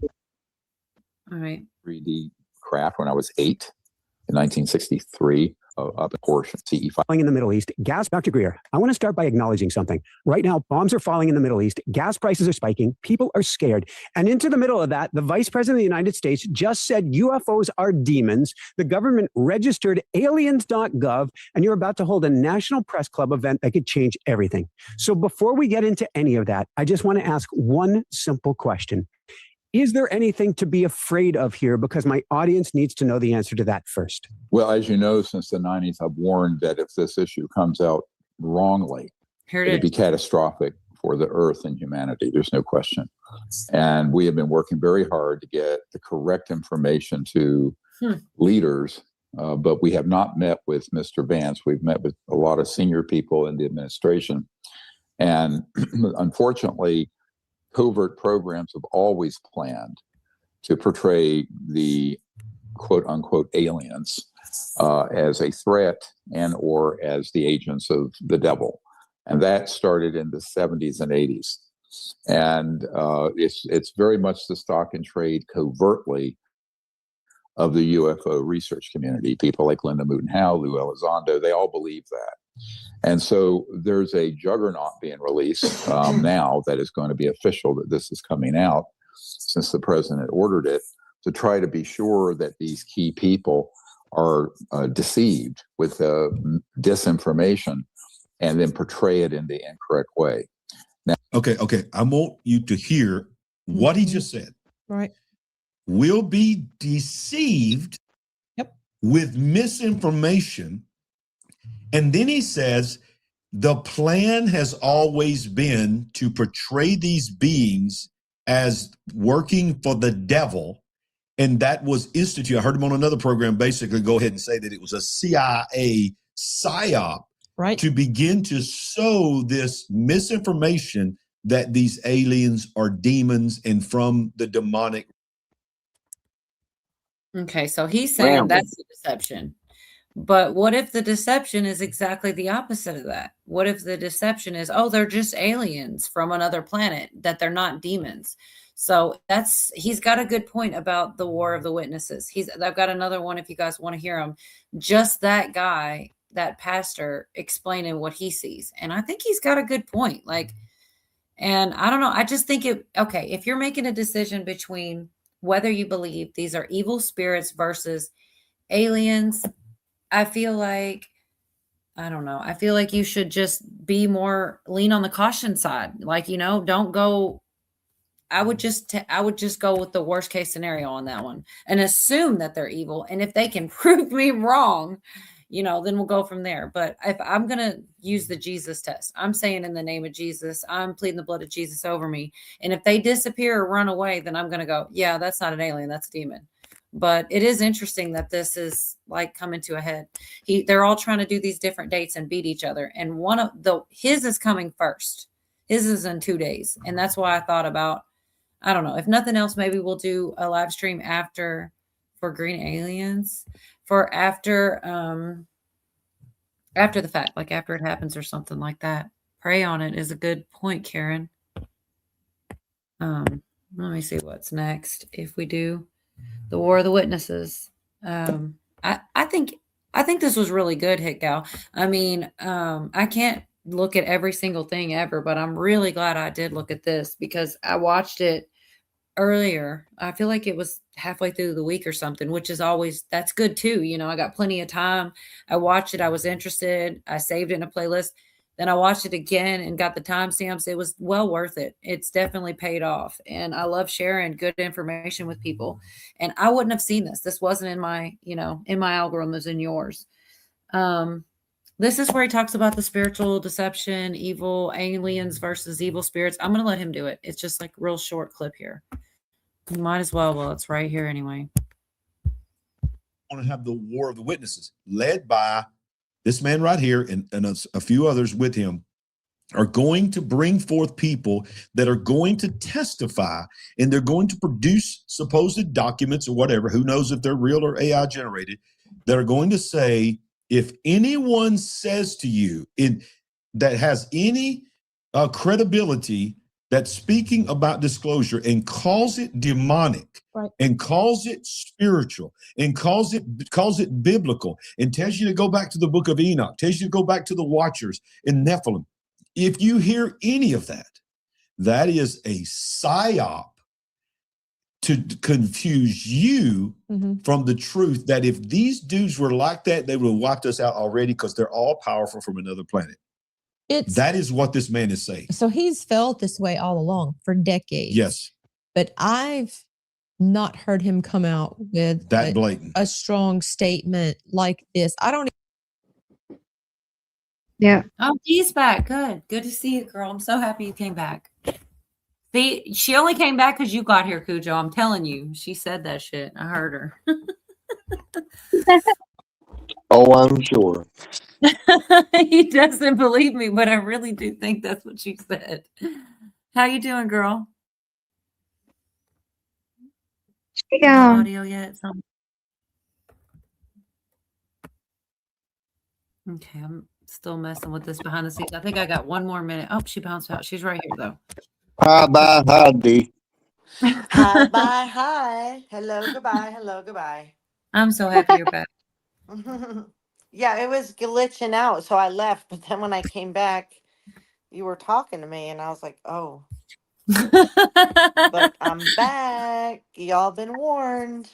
Is Yorga No, still I'm here? He is. Yeah. All right. It's still a party, girl. Yeah. Oh, yeah. Look, see, that's so funny because I said that I really thought you were coming back because of my uncle and all this, and you had said something like that. And then Yorga goes, she didn't care at all about me. And you said, is Yorga still here? Yes. That's pretty awesome. Well, you know, Okay, Cola we made have us all your feel like moment. chopped liver, except Oh for my Yorga. God. So What's I had to crazy give is a little shit to him. Throw a I little swear to shade. you, I love you come all. on. I really do. I love you all so much. And you know, I rely on you guys a lot. It's awesome. I've been missing Yorga though, like a damn heartbeat, because you know We know you, Cola. I mean, he pretty much did start it with me, whether he meant to or not. He was there like day 2.5. You know what I mean? He's all right. He's great. I'm gonna play the guitar solo in a minute. What's up, that baby? button's worn Who's out. here? Yeah, in the chat. So I have 1 more minute of this. Have AB. you been listening to the spiritual warfare stuff with the demons, alien stuff? Yes. 2 minutes? I got 1 more minute of this, and this is the scariest part, y'all. Listen, All right. this is the part where he talks about how he's got EOs prepared for President Trump to enact. He is planning out moves for the president to take. And that shit gives me pause. Hopefully Trump sees him coming a mile away. And if he is trying to pull a fast one or whatever, the shit's getting deep. All right. It's just 1 minute. I'm going to play it and then we'll be done with this. I do thank you so much, Hicko. This was really good stuff. I wish I could the truth is there's still 1 or 2 videos I didn't get through you sent me. And I wished I could have, because I know they were probably gold. I just had a lot of stuff I was already going through, but I was certainly glad I got this. I got it early in the week, so I had time, Maybe you do it on your leftover show on Friday. No shit. No, I really want to do that because That'd be something fun. big's coming. This guy's probably going to be full of shit, but wouldn't we like to see it as it comes out and decide what we think? That'd be kind A of lot cool. of them are full of shit. It's so true. Right. But it's like 1 minute real quick. Okay. We'll conclude the event with recommendations for presidential executive actions and congressional initiatives aimed at increasing oversight, accountability, and transparency related to these programs. Ladies and gentlemen, what that means is he's going to bring forth, he's trying to get out in front of an announcement that he knows someone has told him is coming. President Trump is getting ready to do it. Many people said, remember the meeting we're in? They said May.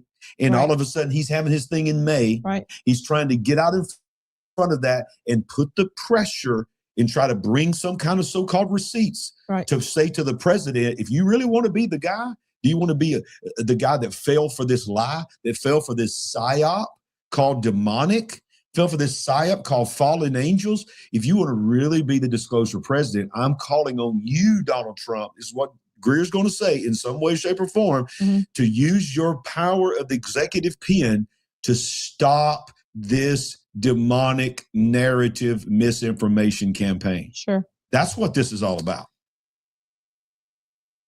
Okay. Yeah. So we just sped through it all. There's a lot of stuff in there, man. So I don't know. I don't like that he's laying out plans for you need to do this and that to the president. That's kind of I hope to God that I just hope that the president makes the right decision, because everybody thinks I just follow him blindly. But something like this would be probably one of the worst things for him to be on the wrong side of for me, to overlook the fact that these could be evil spirits. I think he's been leaning the other way, and I think that's why this guy is getting this, trying to get ahead of it. But I don't know. What do you guys think? You just got back. What do you think?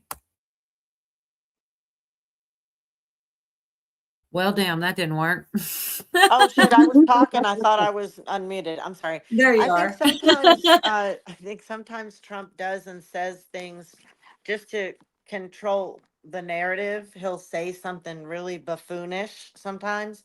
But on the backside, I just looked up a lot of the legislation that's been passed, even some of it through Congress beyond executive orders. And my favorite top 3 are defunding of Planned Parenthood, APEC, and NPR.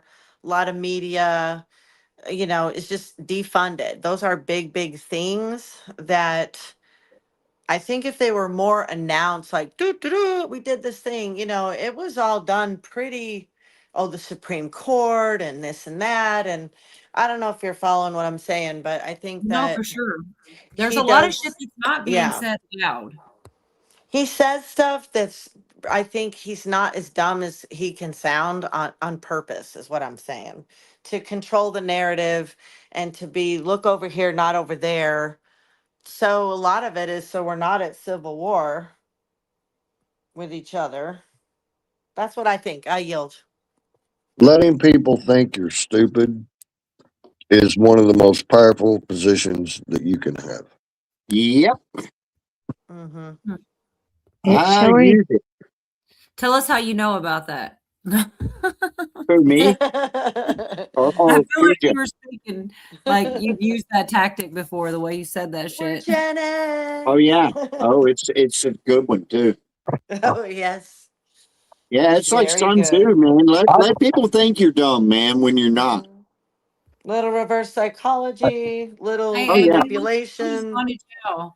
I don't have the biggest Mm-hmm. list. The one that sticks out in my mind is the guy from Fuji's for 14 years in prison for giving money to Obama that was from foreign people. But that's just the top one off the top of my head because he was famous, and 14 years is a long time. But he just trolls, man. That's what AB does. He He does not trust the plan. The Chicken Club check. Nope, the Doge check. Oh, thanks for that, Devin. I don't know about all that though. Pouring rain. Who are we telling just to be careful? I'm so behind. People think you're dumb. Nobody thinks you're dumb, Zach. Whatever. I think he's dumb. I don't believe that. I'm kidding with you, Zach, you baby. Well, I don't know, man. I think that was a lot to take in. I'm so glad you sent it, and I didn't even play every one of those clips. And there's other stuff though, like it is coming. I don't know what's going to happen. So it does seem though, I mean, I don't want to speculate too far, but with everything I said and the way that he presented it and everything, it does look as though he's going to go the route of these are extraterrestrials, not demons. And he's locked in on that. Like he's one, that's what, like earlier we were saying that we could change our minds with certain information being introduced. He's one of those ones. I feel like even if they told him so, he'd be like, no, you don't understand. I went up to the top of the hill and I'm buddies with this guy and it's impossible. Like he just can't have his mind changed. So then I can't trust. Oh, sorry. Do you remember a couple years ago when people were saying, "Oh, we're in disclosure. We're in disclosure." Yeah. And then it was like drip, drip, drip, drip, drip, drip. And really, the last year, every day I look at my feed, I'm kind of like, "Oh my gosh, really? This too?" You know, and there is a lot of good things, but there still seems to be a lot more fuckery than, I had any idea. Truly, it's just wild. It's just wild. Right. I agree. Our garden didn't die, but nothing much with the cold. Not doing much with the cold. Well, the cold's almost gone. I wonder how everybody No, was. mine's stagnant too right now. Everything's the corn is like not growing and it's turning yellow, not green. It We hates. We've just been in the ran. fog for like I ain't seen the sun in 3 weeks. My battery is practically depleted. I need You're ready some to sing a sunshine. Kid Rock song. I swear, I keep thinking that because I've heard you say that too. I'm dying out here. I need some sunshine. And all the plants hate it too, but yeah, it's cold, huh? It's Where you're coming. at It's too? coming. In Yeah, Kentucky? it's a little foggy right now as you Mhm. speak, but we've had a little bit of everything. And yeah, it's been kind of cold. We're just about to stop being cold, and I think everything is going to take off. Oh yeah. Hootie Elon is leader of the alien lizard people. What is going on in here? So yeah, I am looking forward to doing a garden thing. We're supposed to do one, D and I, on her channel or mine or both or back and forth or however we do it. But I am looking forward to that because we both We got are. some We're gonna start doing garden party streams, and also, I think I'm gonna start doing more regular streams. I know that sounds unbelievable since I haven't We been. put your link in when we were more popping and there was more people. We'll put it in again. Thank you. I Thank appreciate you. that. It's totally fine. I do want to get back into it. So And thank it you is, it's a for lot of fun. I appreciate encouraging you. me. Yeah. I mean, well, you're the one that Disclosure started the happened. garden streams, and I didn't even think of that. And I'm like, Yes. yeah, now you screwed up. You shouldn't have said it to me because now No, we're gonna do it. We're gonna Yeah, do it, girl. so we have been like really heavy. We finished some of the alien stuff. I got other stuff, but this is like a short of a comedy thing, something about parents that smoke in the car. I want the Latchkey Kids one, but this one's here right now, so it's only like a little bit. Hopefully I don't get in trouble, but if they do, I'll just cut it out of here. It was funny to me. Back overreacting.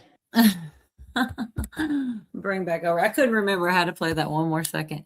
And Zach, yes, you should totally do that. Put your link out there, or Billy, can you put Zach's link out there for his garden stream party? So I'm gonna run back over and walk with the baby some more. Dee, I did another Hugel culture video on my channel and been doing a little bit more gardening stuff. So Oh, cool. I'll check it out. Yeah, if we have, we'll do it again in chat real quick. If anybody isn't subbed to Hitcow or D or even Yorga, or we also did Jeff's earlier because I know a lot of people still, he lost his channel and got it back again or whatever. There's Zach's. Can you do Hitcows and D's and But if people don't know me, I'm not as nice as Cola, and I'm kind of mean, and I am in California, so just so you know. Yeah, remember that. Yeah. I don't even want you to come find me, actually. No, I'm just kidding. Yeah, like Georgia. Like that way, you and Yorga. We have this conversation every once in a while, Cola and I do. Yeah, don't share my link. My channel sucks. Your channel sucks so bad. No. It's almost as bad as that weirdo in Narland's channel. Where is he anyway? Almost as bad as that. Where's that dork? I haven't spoke to him in He a got couple a of days. problem with us? No, I don't Call think him so. out.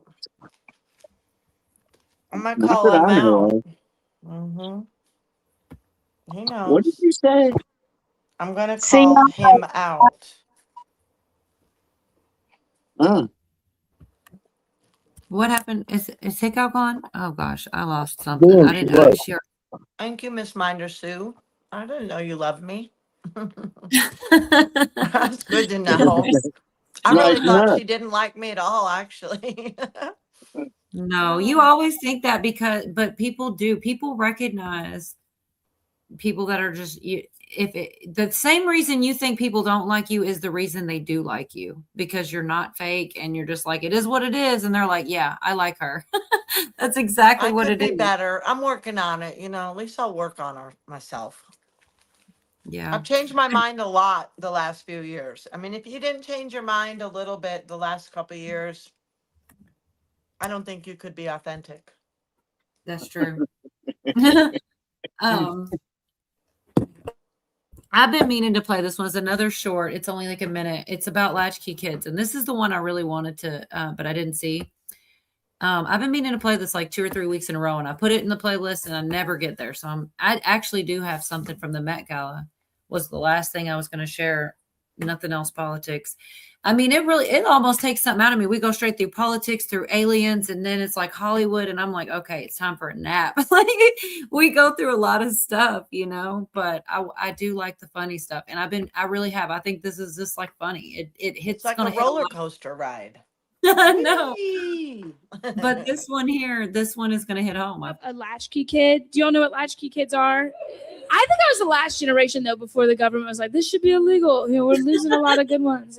And, dude, when you were a latchkey kid, like safety was not what they cared about. I grew up in Kentucky, and I remember one summer I was home alone. I got a call on the caller ID, and it said private caller, but I answered it because I was desperate for friendship. And the voice on the other end is an old lady's voice, and she asked if my parents were home. But I immediately said, no, ma'am, because y'all know in the South, it's better to be polite than safe. And then the voice turned to a grown man's voice, and he was like, why don't you come outside and pet my puppy? I know, but I wasn't an idiot kid. I was smart. So I was like, well, hold on. What kind of breed is it? And I think that threw him off. He'd never been tested like that. He was like, it's a mutt. And I was like, oh, no, thank you, sir. We're purebred in my family. We're from the South. And I hung up. And I called my mom and I told her what happened. And I was like, Mom, what should we do? Should we call the police? And she goes, no. She goes, just run to the neighbor's house. And I was like, I think that's where he is. And she was like, well, take Brody with you. I was like, oh, duh. So I took Brody, our blind elderly dog, with me to slow me down. Slow me down. Oh my gosh. Hey, don't know Bob. why. Good to see you. I've been seeing footage out of the Philippines. I'm assuming he's home, but I don't rightly know if he's back. I sent him a link last week, and I think he was gone before I could get it to him. I'll try again, but I don't have much left to share. Another boat destroyed, he said. A drug boat destroyed. Today. Yeah. Who said that? Wait. Oh, Bob really? Mm-hmm. Okay, let me work on that. I haven't seen him around. I know he was like out of town. He just posted it, honey, like within the last minute or so. Mm-hmm. Right. Miss Minder Sue is the truth. I know. I see her around. Lots of places. You're in the States. Okay, cool. Yeah, because some stuff was going on in the Philippines. I was like, oh, dang. Oh, dang. Wonder what Bob is seeing over that way. Yeah, I'm trying compose. It's pretty sad.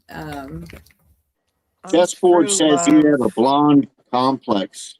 Do What? you A have a blonde? blonde complex? No, I do not. I'm not blonde.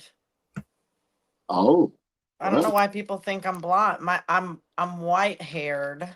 I was a brunette, but now I was a silver fox and now I have white hair.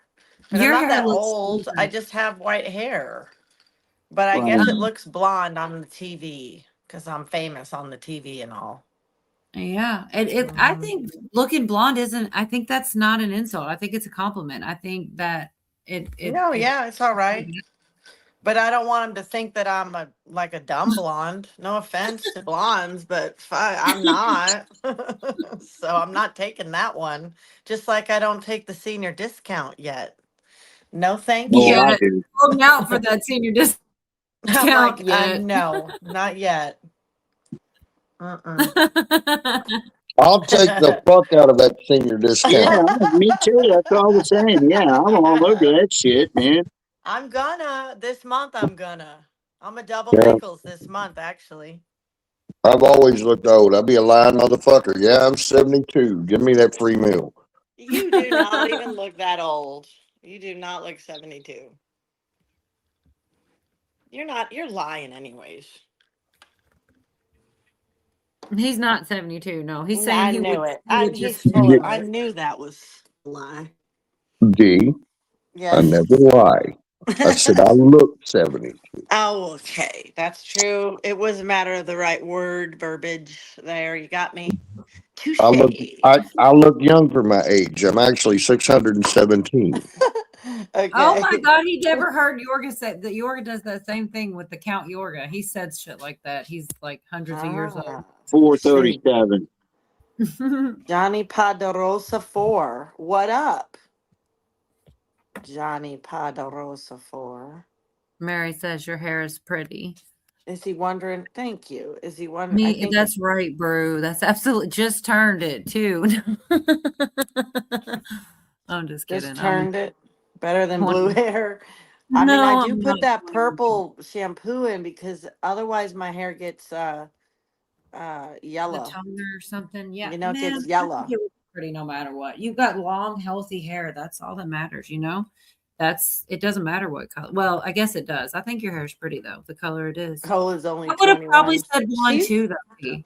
Yeah, I lied. I said, yep, she's just the turned it. baby. Cola is the baby here, you guys. She's the baby.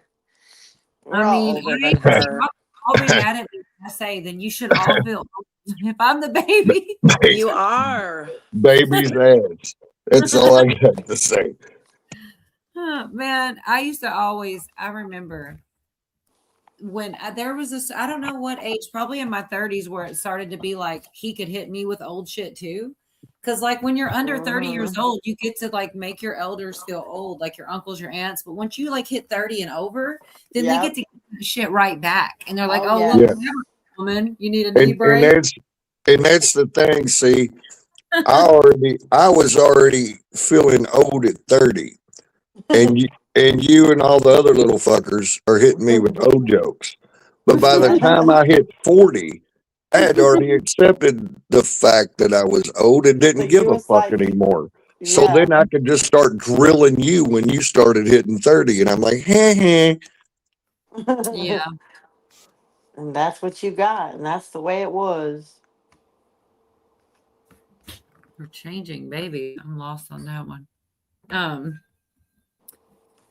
I did have one little thing from Hollywood. I echoed there.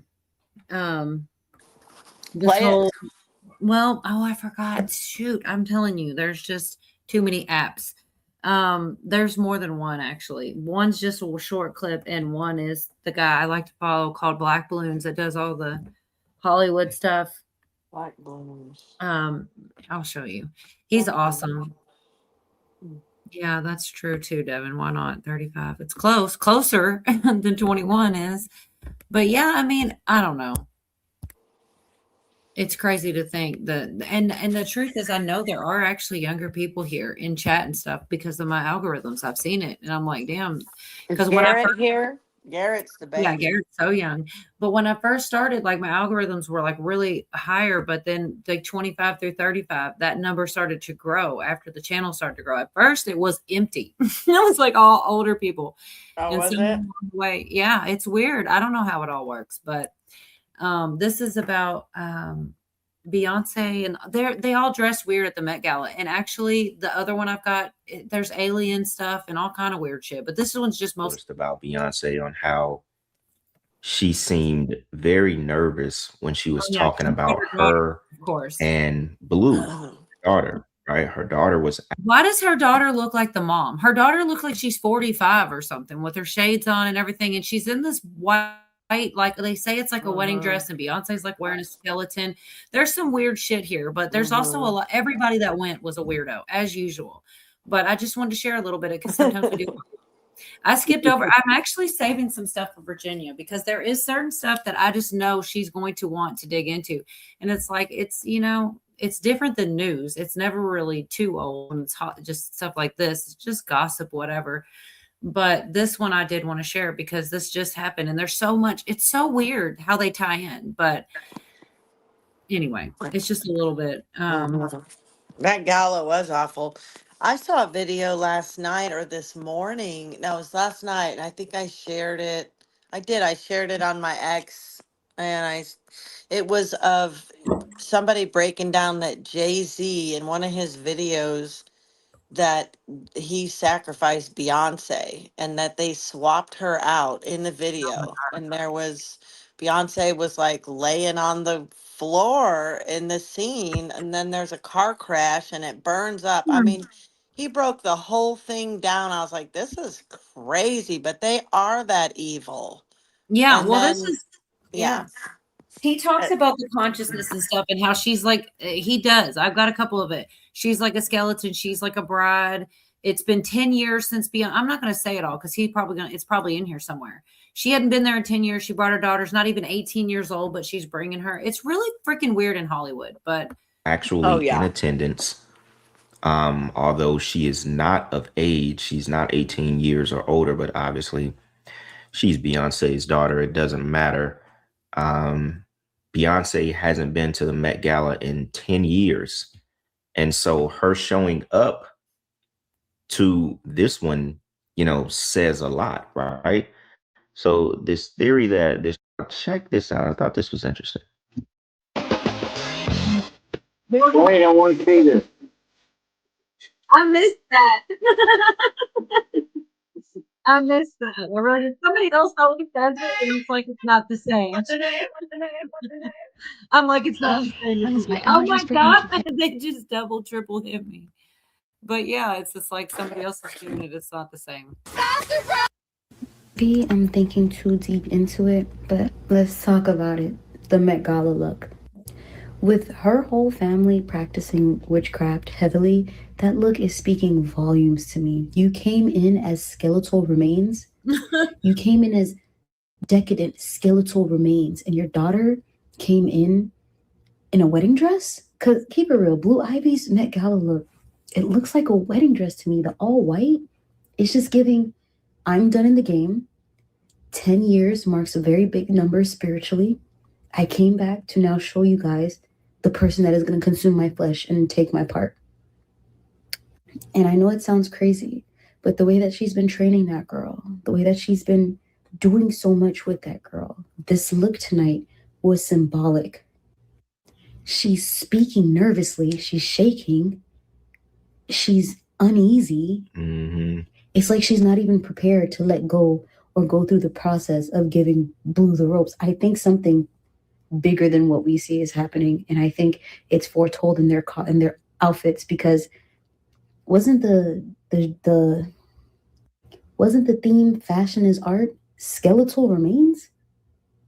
Fashion is art? I don't know. I think what y'all think?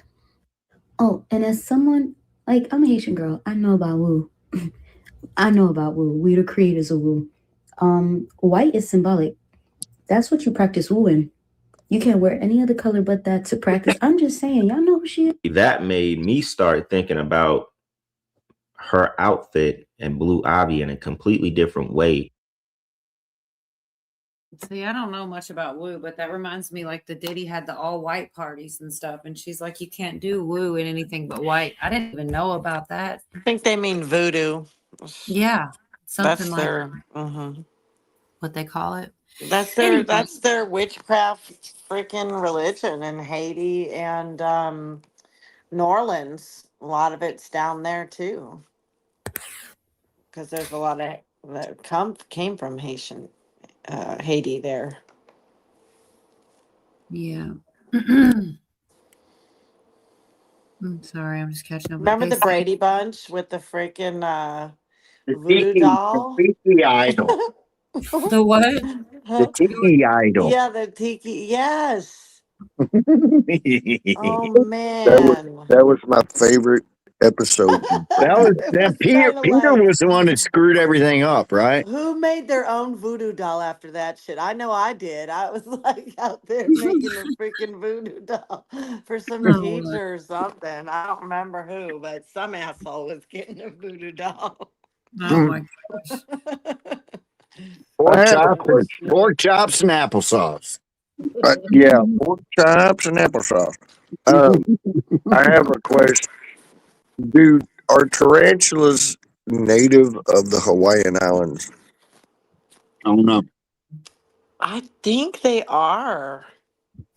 I don't know, but the tarantula in the bed during the Tiki Idol series, Brady Bunch in Hawaii, I was like, when I was a kid, I was like, why are they freaking out over this spider? Just smack the motherfucker. Anyway, sorry. Yeah. They didn't make him look so big in the film, maybe. No, but I got older and was thinking about that because I'm a weirdo. But I can't be that weird because you all just brought it up. But I got to thinking older and never bothered to look it up, and I'm going to do that right now. Hawk says no. I mean, I never seen any. I've been to Hawaii a few times. Cockroaches are there, which is weird. Like, you don't expect that when you're staying at your nice Airbnb. You're like, oh, what's that? Oh, that's like, oh yeah, that's normal here. I'm like, wow, okay. I like it. I like it when they try to say, oh, that's a water bug or that's a palmetto bug. No, that's a goddamn roach. Exactly, it is. It is a roach. I love that whole water bug thing. No, skanky motherfucker, quit trying to class it up. You got cockroaches. I was staying in a motel in Nag's Head, and there was one in there. I could have skateboarded on his ass, man. He was so big. And they tried that. Oh no, they're water bugs. Oh, yeah, water bugs. It's a roach, man. No, John, Cujo's only ours. You only get him when he's here. He barely gets up here. He don't have a channel. We're lucky he can make it up here. He says if he can have a YouTube channel where he drinks and people want to watch it, let him know. And people did, and he didn't do it. Your fan base groweth. I know. I have people who hate me base, but just join for the the club. record, Well, then you're in the right place. for the first time in my life, after decades of wondering, I just looked it up. There are no established populations of tarantulas in Hawaii. Sightings are rare and usually the result from illegal introductions. So I'm calling bullshit on the Brady Bunch. Yeah. No, I do us all. no. Hold on, man. I did not know where going with this. They were cursed, man. Anything can happen when you curse. Motherfuckers. I tell you what. I was also very concerned growing up I was going to fall into some fucking sand. And I really thought anytime I did anything too exciting, a woman was going to faint in the ring. Just stick the back of her hand up on her forehead and fall down. And I was prepared to catch some bitches, but nobody ever fainted. Right. Right. It didn't happen that much, did it? No. No, Nor did Amnesia or Evil Doubles. I'm right. just saying. Nor did my Hey, mom. the Evil Double always had to have a goatee. Remember? Oh yeah. You had to have that little thin goatee. You had to, Spock had one. I forget who else, but they did all the '60s shows had Evil Doubles, and they always had a goatee. There was always the Amnesia show, the Evil Double show. Quicksand. What about Quicksand? Yeah, there was always Quicksand. And I gotta tell you, I've lived a wild ass 57 years of my life. Never came across Amnesia or Quicksand or Evil Doubles. And I've never seen a bitch faint either. So Never, huh? Hey, here's the one I hate. Here's the one I hate, and they do it every single time. Say there's a movie and somebody, I don't know, robs a bank or something, or they commit some sort of crime. They end up in a seedy motel somewhere and they cut on the TV and there's a report about what they've done and shit, you know? Now what would you do? You're going to watch that shit, right? They always go, oh, crap, and they turn it off, you know? Why? Why would you turn that off? They always do it. It's in the middle of the series. It's like it's about you, man, but you're going to turn it off and not get the rest of the thing, man. How you do? Why? This is why we're friends, man. This is why we're friends. Because yes, that's crazy. You're like, it's not realistic. You're gonna listen to every freaking word. What do they got on me? What should I be worried about? You know, No, turn it off because it's a movie. Fake. It's hilarious. They do it every single time. I mean, it could be on the radio, TV. It doesn't matter, you know. But they click, they cut it off. It's like, don't do that. that is. You think you're weird? No,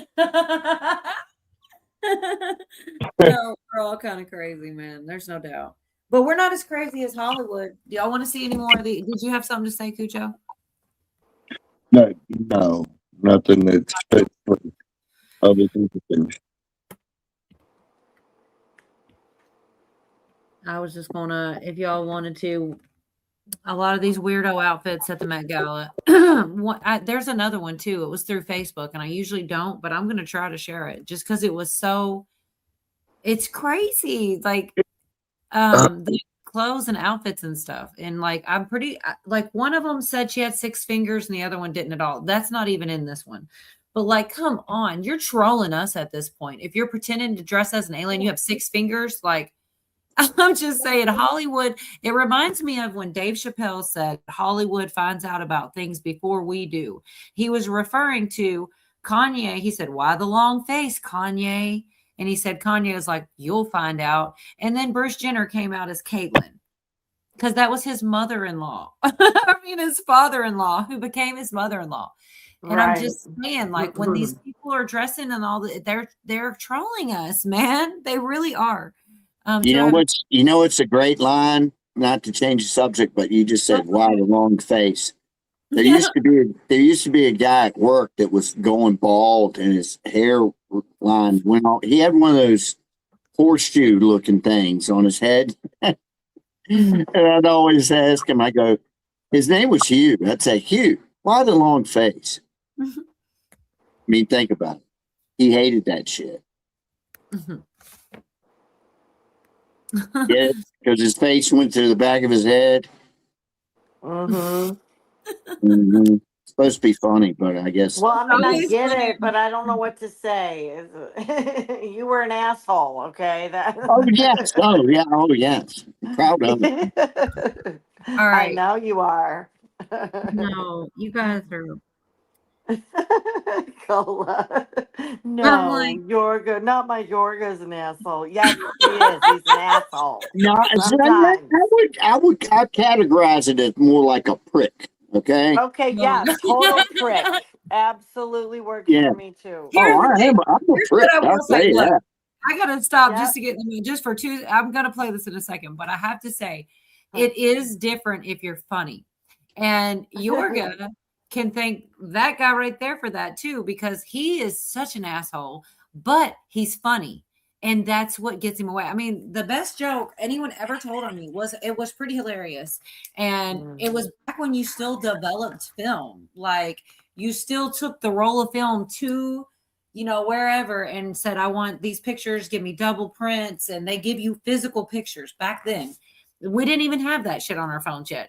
And I'm like, had it in my hands. I was like, something about I'm going to get this film developed. He's like, I developed this roll. And he looks at me and he goes, looks like you're already developing your roll. Oh man, it was just like talking about me. Yes, I am. But that's what I'm saying. You were totally, hey, he was totally being an asshole, but it was also equally funny. So I laughed about that shit. And I couldn't even get mad. Yeah, as long as even if somebody does something like some sort of prank on me or something, if it's funny at the end of the day, I don't care. Right. If I gotta be the schmuck in the whole thing, you know what I mean? If it's still funny, I don't care. Huh? If you're funny enough, you can be an asshole, is what I'm trying to say, I think. As long as you're funny, you get away with being an asshole. It balances out somehow. Uncle an asshole. But I was really trying to make Yorga feel better somehow. No, I'm glad Georgia feels better. I do. See you on Thanksgiving. I was saying it was funny. How do you laugh at something where you're the one at the expense? If it makes you laugh and it's on you, then it's funny, right? If it's not funny, you're not gonna laugh because you're like, you're making fun of me. But if it's so funny, you laugh, you gotta forgive it. It's like the rules or some shit. I don't know. There's some kind of like comedy rules about that shit. Yeah, there is. Yeah. Some people If take it it ends better up being than funny, others. if you're the butt of the joke, it don't matter. As long as it's actually funny. Yeah, if you're just being mean, then now you're a prick. It's a fine line. You both dance it very. It's kind of like an art. I mean, It's a simple rule. If you make me laugh, I'm not gonna punch you. I do think I remember that one somewhere. Along. Oh man! Real quick, I want to just throw in here. Hawk jumped in the chat and said a tarantula is any more than 1,000 species and some 160 genre of hairy and generally large spiders. They have appeared in other countries because of shipping. Okay. That's very interesting and very cool. Yeah. Please do not shit on my fuck Brady bunch. Hey, check this out though. I swear to you, in 1976, I was working at a grocery store and we used to get cases of bananas in there, and they would have tarantulas in there, man. No shit. Oh yeah. And I did not like them. Oh my God. I mean, not all over the place, but every now and then you'd run across a box that have one in there. So yeah, they get around. I mean, shit, they'd have to be in Hawaii. So there, it proves Peter Brady was right after all these years. Oh my goodness. Okay, we have another comment here from Johnny. It says, Cujo, since you were talking about spiders, do you like spider monkeys? Have you seen a spider? Go made by Nexia Biosteel. And I have no clue what he's talking about, but you were talking about tarantulas and bananas. Yeah. He's talking about spiders and monkeys. There's a time. Bananas go with both, see? Okay. Yeah. Bananas go good with monkeys or spiders. What is going on? All I was thinking was Talladega Nights. I'm all jacked up on Mountain Dew. I'll come at you like a spider monkey. That's what I thought. I don't know. These people are fucking with me in the comments, and I can't keep up. I'm not that smart. Whatever. I didn't ever explain to you. I gave you a wrench finally. I should have already given you one, but like if somebody's comments get deleted and you're just nosy and you want to see them, you can see them now. And because I know you don't really understand a lot of the Really. Well, that's the only part. I knew that one going to go well. I have been making people's comments visible for a long time. And he's even been writing comments. I mean, he's really kind of got the flow of it now, I'd say, huh? All right. Well, I didn't know he's an expert. My bad. I'm Almost just an saying. expert level I here. was an expert. I'm just saying the fact that you even do what you're doing amazes He's me. amazed.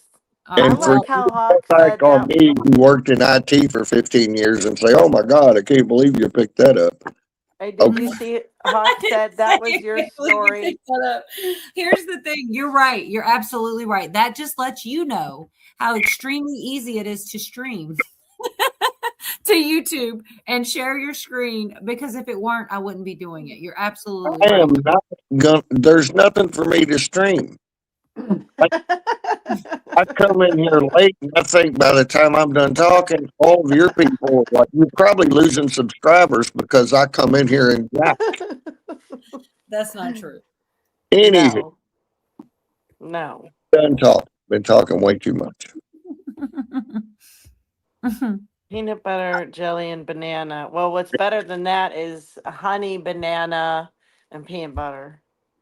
That's That better. does sound pretty good. I've never had It's, one. it's delicious, It's delicious. especially with some real good honey. Mm. You got to get all sexual about it. I didn't mean to. I wasn't. I just love honey. Damn, B.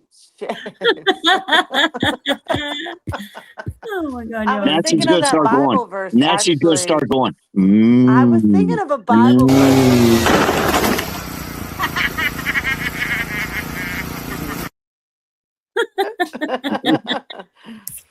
Oh Yeah. my gosh. You know, there's a Bible verse about have you found too much? Have you found honey? Don't eat too much of it lest you vomit it up. That's so funny that it's in the Bible for us. Like, okay, you gluttons, don't eat like a pig now. All right. Stay 'Cause out I of my do love honey. honey. I do love it. It's really good. I want my own bees. Oh my God. My uncle was talking. I've got to play this clip, y'all, but I have to say he was talking about a bee landing on President Trump's hand. And I'm like, why is he so talking about that so much? Just kind of because bees do land on him. I do know that to be a fact. He has like bee friends and shit. I get it. I'm serious. It was the thing before It's that they like that freaking high karate, man. I'm My so friend. serious. It's a true thing. Anyways, all I'm getting at is, so for a week or two after that, all I got was all the stuff about the bee landing on President Trump's hand and what it means and the I was like, are you kidding me? Are you kidding? Going down the rabbit holes, and he's like, what's wrong with you? And he says this thing, and it actually becomes like, I get up. Like, he'd have called me crazy, but like, I totally saw a bunch of things about that for like a week straight. Yeah, I about was surprised what too. it represented and what it meant. Yeah, I don't think There he was a meant lot. it that way, but because he really does, truly, I know it. It's a thing, and he finds freaking 4-leaf clovers, ungodly, ridiculous amounts. Nobody else can find one. He finds 4 and hands them to you, and you're like, "What?" He just does it. So there, and then bees land on him. So whatever you think, No, Miss those are true. Mundersu, yes. Brew no to the hell no to the mayonnaise on peanut butter and bananas, and yes to the marshmallow cream on freaking anything. Oh my gosh, I love that stuff. That's good too. Well, shoot. I have a major sweet tooth and a problem with sugar. I hope I Yes, didn't make him mad. I was I just do. kidding. Like, those things are true. Like, he does have bees that land on him. But I'm gonna play this one last clip, y'all, real quick. This is just like a minute or two about all the weirdo outfits they wore. Something's going on at the McGala. Sir, what is this about? This guy. People are saying that's creepy as this hell. scares them. And I don't know why, because this is just art. Who's designing these outfits? Oh my God. I know. You know what this means? Shh. Sir, it's not a game. Yeah, like that match Look, opens up. Sam Smith is here. Shh. This like ticks he has the whole time are annoying, but At the McGala. Get ready. It's not a game. Who's on top of Jordan? What is that on top of Jordan Roth? Because people are scared. I mean, these outfits are fantastic.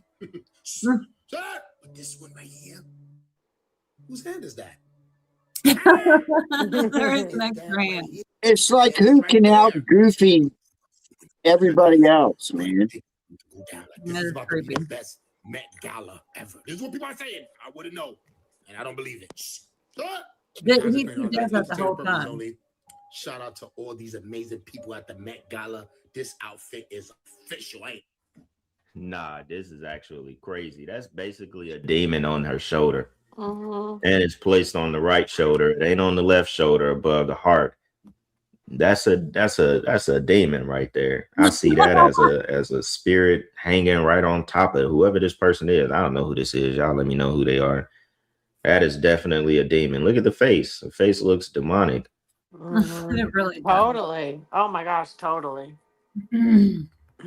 Yes, cinnamon. I was gonna say cinnamon on the peanut butter, honey, and banana, right? Right. Who was that? Who said that? Somebody just said that. I wish Somebody said, John said, I look trans, but I'm not. That's funny. That cracked me up. I was looking at your picture and I was like, who's Johnny? Let me see. That's actually pretty funny. You'd be out in public, you'd be like, no, you don't understand, man. No, I ain't one of them, man. Oh my God. It's like I suffer from resting bitch face. You know, I always look like I'm pissed off all the time, you know? And I'm not. My kids used to be like, Dad, what are you so mad at? I'm like, I'm not mad at anything, you know? Oh, you're the one that has it. Oh yeah, Oh, it's I real got bad it when a bad. guy has it. Yeah, Oh, that's yeah. a real problem. That's Like, too bad. no, I don't care, but I got it. Oh my gosh. Shoot. Oh, bro, that's I funny. look trans, but I'm not. Oh my God, I'm gonna laugh at that one later too. Oh no, I thank you for that. You just made my whole entire night, man. It really is pretty funny. Oh shit. Oh man, I was born this way, man. Come on, give me a break. I'm into like man, baby. Oh gosh, I hope they're still here and they're not missing us laughing at that. That was so Oh funny. no, he's hanging on. Y'all are so wrong right now. That's a guy that's like, what you see is what you get. You know, I Yeah. like that in a Oh person. man, I man. love it. I love Yeah. those guys. Yeah. Please hurt me with the truth and flatter me with your Miss lies. Too. This is what I'm talking about, though. Thanks for clarifying, Johnny. I was wondering.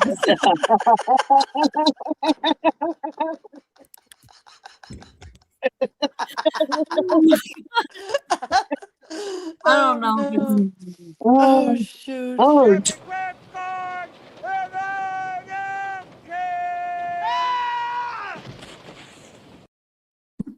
True. They tell me to smile. I say I'm happy, damn it. hey, what happened to Cujo?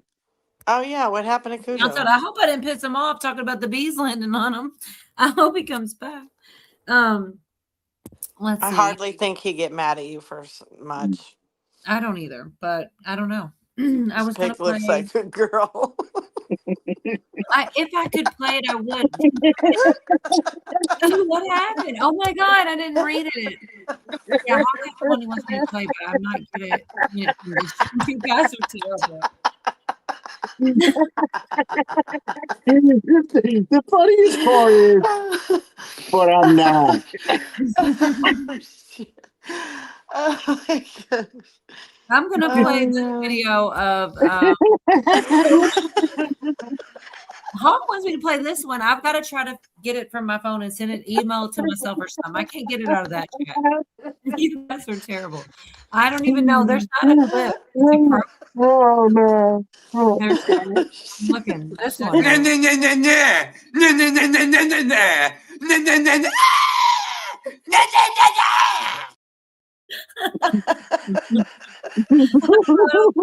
Better did it.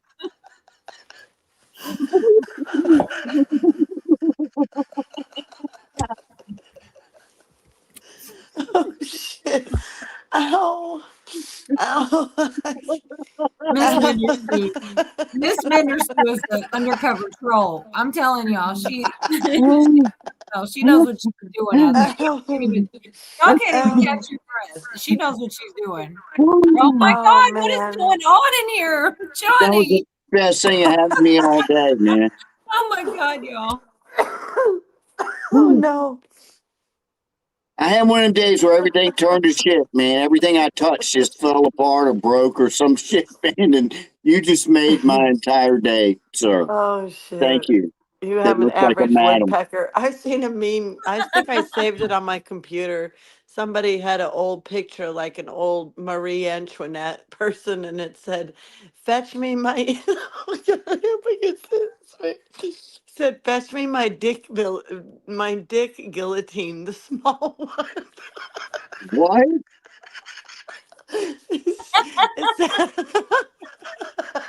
What? Said, fetch me my dick guillotine, the small one. I'm trying to. I know why he fell out of chat to try to send me the picture of the bee on his hand, just chilling. And so, Well, too much technology is what happened. I think. that's not the only reason I fell out of chat. I dropped the phone off the balcony. Man, you missed all the jokes, man. I'm sorry, but I Is said it that. cracked? All right. Is your Was phone it a okay? second story balcony or what? Yeah, I Or what? landed in grass. Oh, good. That's good. Phew. Yeah. Yeah, but it was funny. And then I went to the.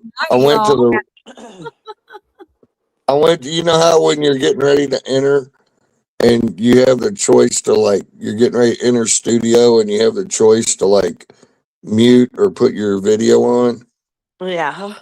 Well, I had my video off, but I had to pee before I hit the thing. So it was laying on the sink and I was peeing, but my mic was on. So I was just seeing how loud I could make the mic go with my pee.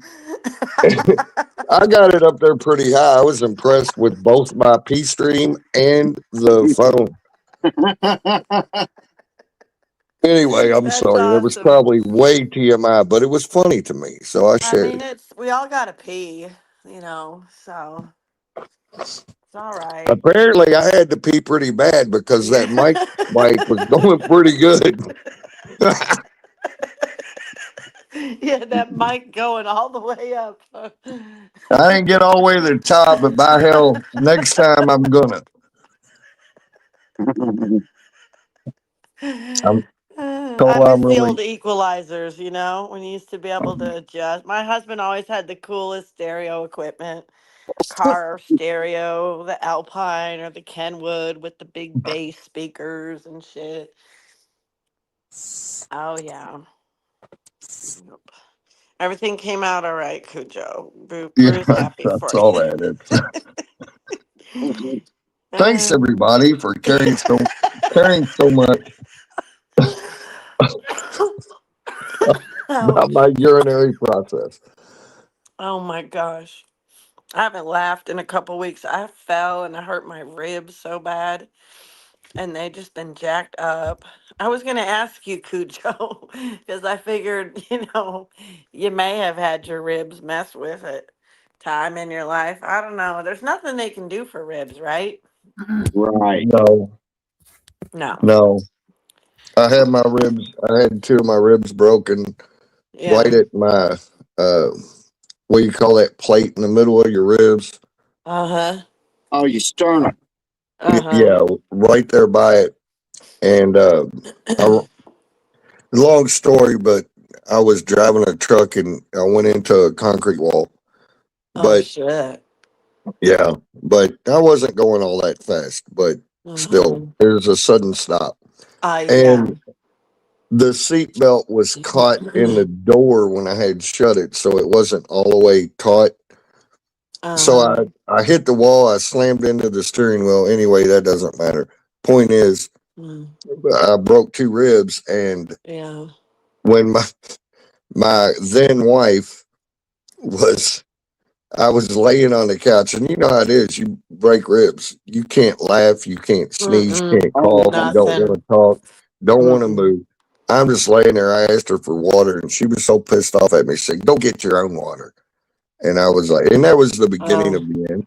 But anyway, so I went to work the next day. I love these stories. Shit. You went the No, I next went to day. work the I wonder next how day. boxers do it and shit. Oh my gosh. How do you get through it? You just have to grit through it, I guess. It just all day long sucks. I mean, that's the Does. whole, Yeah. it's just all it is. It's just the Yeah. whole day sucks. It's a Because I was doing, stabbing pain, right? It's just yeah. constant. Eventually, then at some point it works its way out, or what? Listen, I like to need to know the positive. You don't hurt anymore. So what happened between then and now that made it better? Takes a while, right? Takes a few months. doesn't Takes it? a long time. Yeah. I broke my collarbone, and that's one of those you can't do anything about it either. And Right. I had to play a bunch of gigs. It was on my left shoulder. That's right where the guitar strap goes. And I couldn't stop. I couldn't, cancel gigs or anything. My whole chest was purple and blue and green and shit, man. Oh man, yeah, it sucked. Man. Yeah. Yeah, I don't think I broke my ribs, and I fell on my back side, which is better but it hurts on my front side. Like my one right side hurts, and I just don't know if. There's no better to broken ribs. No, I don't think anything's broke. I think they're just bruised, really. I hope nothing feels out of whack. Yeah, you can mess them up really bad, bruising them, and they're not quite broke, but they're still gonna hurt you for a couple of weeks. Oh, they hurt like hell. This is Yeah. the first time I've laughed like this, and I was like, wow, I'm not like, ow, ow, ow, so Yeah. it's 3 weeks. Awesome. Yeah, it's 3 weeks today, so I think it's getting better. But it hurt. You Yeah, can't even talk all the way sometimes without like running out of breath or, I tried to run the other day. I'm like, oh no, I can't do that yet. So it's just kind of No. scary when you're like kind of a little bit held back, because I don't like it. Nobody I don't likes either. that. My shit healed bad too. They're like, they didn't heal, but I didn't go to the doctor or nothing until like a couple weeks later. Yeah, it's and too got, late. and got my x-ray, and they were already attaching to each other. Yeah. Oh, wow. And so they weren't like lined up exactly where they were originally. That's So how they're they like, heal, huh? I wondered how that works. so they were like half and like But I don't even know, halfway could they, I down. mean, even if you went when it happened, can they even set that? Can they, I mean, I guess they can. They can do something. I don't think so. I don't know. I have no idea. I was always told there's nothing you could do about it, so Yeah, I me never too. tried to do anything about it. So so they lined up. How many ribs didn't line up like exactly right? 2? I got 2 right at my chest plate. Does it still hurt like an old injury, like scar Well, that's tissue what I or was gonna anything? say is I can tell sometimes that it ain't exactly right, like I'm assuming that's what it is because I have some, Creaks and disalignment cracks. or pain that goes in my chest, and I can tell that it's either muscle or bone. It's not like my heart or anything, You can just tell. So I'm assuming that's what that is because it just feels out of kilter and has since then. Yeah, yeah. Well, thank you. I was thinking, who could I ask? Who was in bar fights and stuff? I mean, Hey I know now, there's a few guys. Jordan might know. There's a few people that, allegedly. allegedly in Minecraft. That's Probably. redacted. That's Yeah. redacted. I don't know why I thought of you though. Allegedly, D, there was a bar that my uncle frequented so regularly and was such a gentleman to protect women that they decided that if he just bounced anyone that they needed, they'd give him free beer all night. So he made Hell it his. yeah. That'd be what I'd do too. Yeah, but why? But also, like, he act like he was getting a deal. Man, they're getting a deal. You're like, if anything goes wrong, somebody pulls a knife or does some crazy shit, you're gonna deal with it. He's like, do you know how much beer I drink in a night? Yeah. I Not a know deal you. for them, eh? I feel like you were still getting. Oh, he says drop it. Okay, Billy. Turning in bed at But night, he's the the only one ribs with not rubbing. his Hawk. Yeah. Yeah, you're a mess too, Chessboard. I've been following. I've said a few prayers for you. I know you Yeah, have somebody had said something earlier. a rough. He's doing better. He's like stepping Mhm. down all kinds of like. Oh, he's had a couple broken legs, right? And just like Right, but mess, he's mess, mess, mess, mess. who had Yes. a good song. Yeah, I feel like I could grab my rib cage when I'm turning over, and like adjust it now. And I'm like, oh shoot. Because my friend Star said that she actually had to get her rib cage kind of adjusted, but she was in a car accident. I just fell from 3 stairs up, but I landed flat on my back and my bum a little bit. Like, thank God, not my tailbone exactly, but Your coccyx. oh, What yeah. did you have a good one, Yorga? What do you mean I had a good one? What's up, Oh, Hawk? God. I gotta get Hey, your Hawk. email and save it. I need your He email. had a good one. Oh, a good song. Is that what you were talking about, No, Yorga? somebody said I look like the singer for Dire Straits. I said I am the singer for Dire Straits. Oh, And then they he didn't said know that? he said Keep they up. had one good song. Proud of you. I said, yeah, I had one good one. Let's see.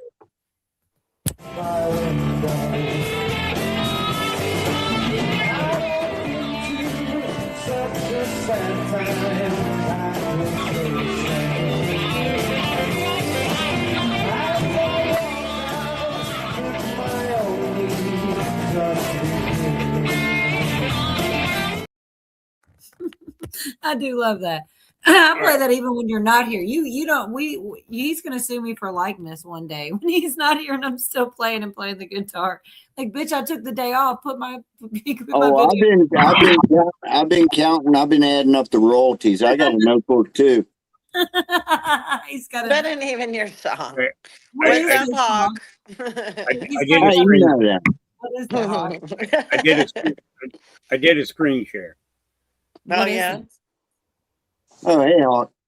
What is it, Hawk? It's about the bees. About bees. Oh, here we go. It's Let going to me be a deep tell dive. you. I can feel it. What I does saw it so much. Go ahead. Girl bees. Sounds soft, harmless, innocent. It's actually an ancient ritual tied to death, power, and communication between worlds. Way back when, in parts of Europe, especially England, Ireland, there was a tradition that if anyone in the household died or got married or some significant change happened, you had to tell the bees. Literally, you would have to go out to the back, sit with the bees, and whisper to them. Let them know of the marriage, or if there was a death, sometimes they would even cover the hive in a black cloth.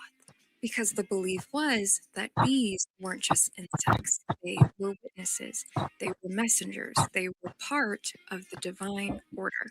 And if you didn't tell them, they would either abandon the hive, they would stop producing honey, or they would die. Across ancient systems, bees symbolize soul, collective consciousness, the bridge between the seen and the unseen. In ancient Egypt, bees were tied to kingship and divine authority.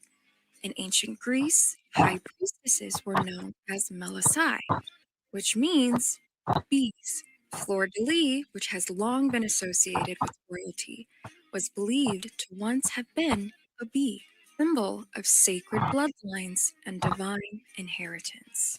There are even theories that bees are symbolically linked to Mary Magdalene. The theory goes that it was the church who replaced the bee symbol with the fleur de lis symbol. The theory is that they did this to mask the original meaning, wanted to separate the symbol from its deeper origin. Bees symbolize alchemy. A bee takes nectar and turns it into honey, something higher, refined, sustaining. Ancient teachings, honey wasn't just food, it was energy. It represented nourishment for what some cultures call the Ka body, which is your spirit body, your energetic form. So the real meaning under the symbolism is the ability to take your raw emotions, your pain, your experiences, and transmute them, turning them into something refined, something that feeds your higher self. Telling the bees was about alignment, being in harmony with the physical world and the unseen world. When Queen Elizabeth died, her beehive was told. Donald and Melania bringing Charles to the beehive was them telling the bees that there was a new sheriff in town, that the legitimate bloodline has been restored to the throne. The fact that a bee landed right in Donald's hand shows that the bloodline has been accepted and approved. All throughout history, the bees are always told. The question is, do you understand the language?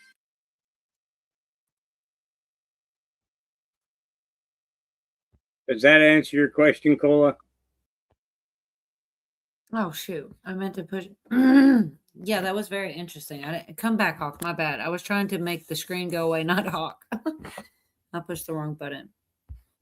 But yeah, that was interesting. And I saw all kinds of stuff about that as soon as you brought it up about the bee.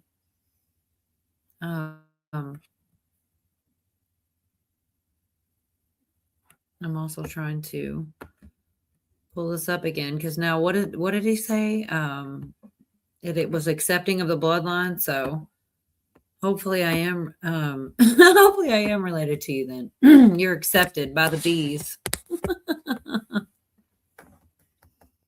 All right. It's because I smell like Budweiser and they're just buzzing around my head all the time. That's all it is. Maybe All it's that- maybe they like the Marlboro Red smell. That's the cigarette. Maybe, but you do know that as far as that, all the bee stuff and everything that people see and monkeys and animals and rhino farts and all that, I don't believe in any of that bullshit. So, Right. anywho, No, that's I know. okay though. Have Well, a nice let me tell you, if you're behind a rhino when he farts, you'll believe it. Yes, sorry. I just, picked a random animal. So back in the 1500s and 1600s, some of the really old books that I've been able to get a hold of, that was a common topic about especially the royal families, the monarchies, or the elites, all had beehives. Now, if you remember back, I think it was the late 80s, maybe mid 90s at the latest, Henry Fonda's one of his very last movies was something, Yuli's Gold or something like that. On Golden Pond. Yeah, on Golden Pond. Is that what it was? Mm-hmm. But he was a beekeeper. I don't know. He was old. I in it. never saw the I don't movie, remember. so I don't know. I don't know either.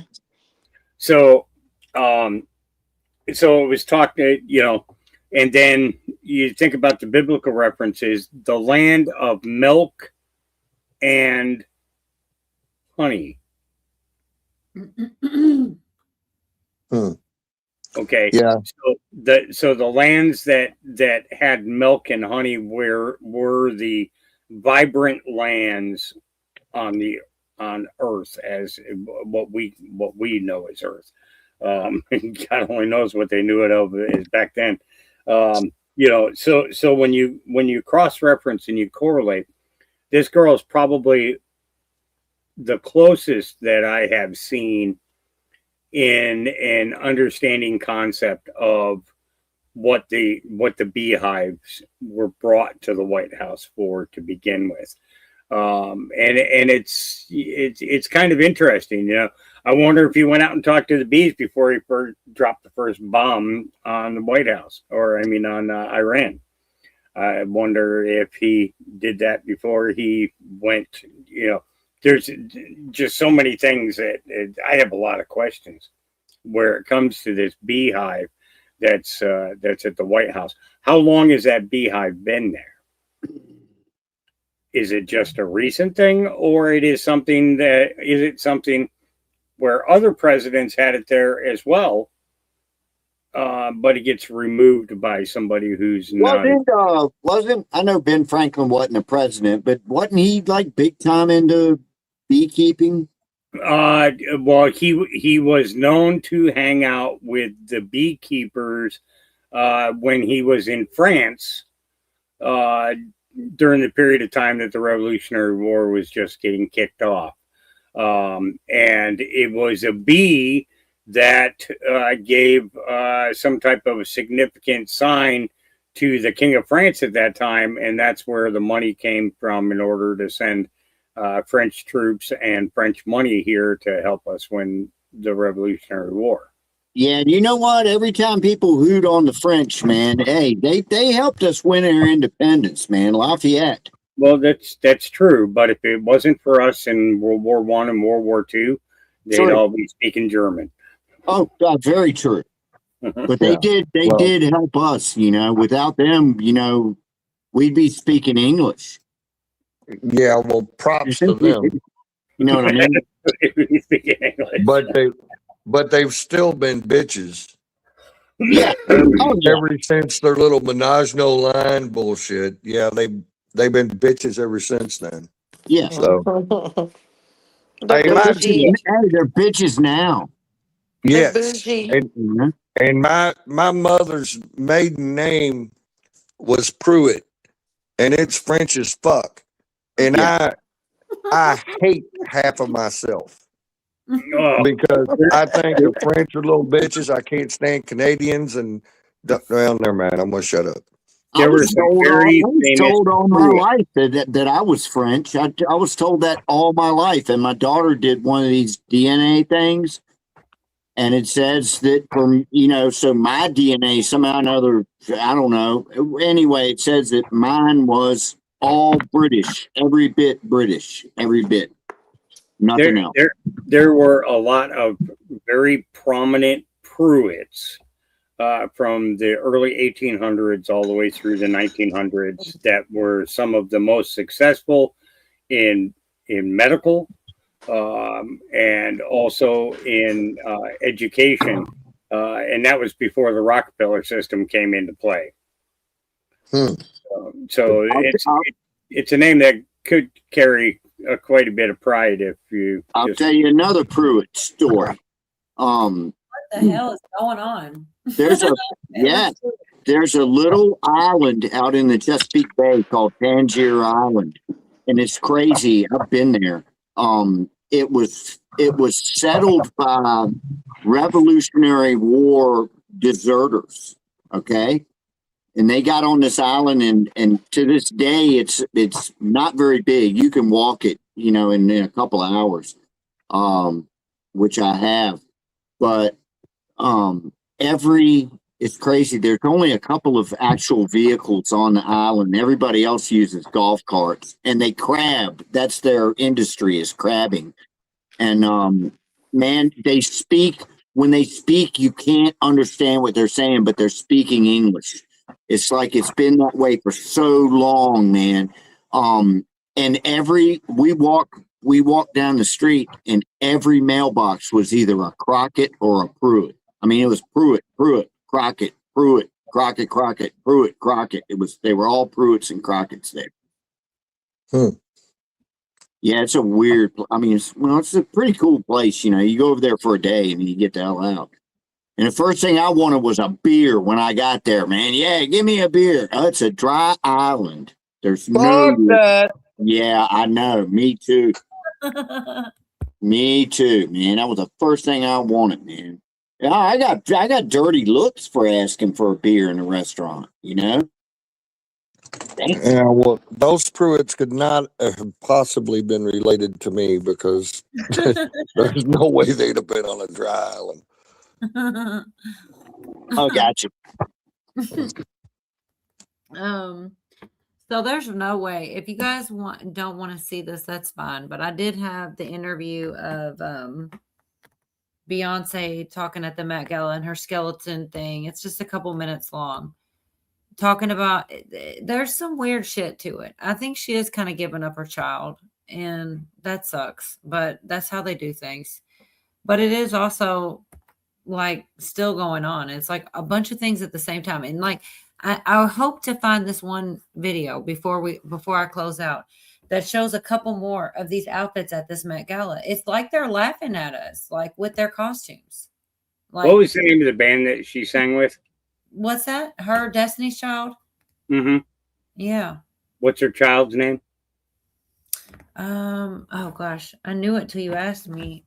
She has her alternate, Sasha Fierce, and I don't know. I can't. What is it? Youngest living under the Illuminati. They said Blue Ivy. That's what it is. Pretty. They say that's born youngest living under the Illuminati is the acronym. But I don't know. It is weird. It fits nicely, but also people could just make that shit up. But this stuff here, there's something to it. About the whole night. B is here. Beyonce is officially here at the Met Gala. Now, B, it's been 10 years. 10 years. How does it feel being back? It feels surreal because my daughter's here.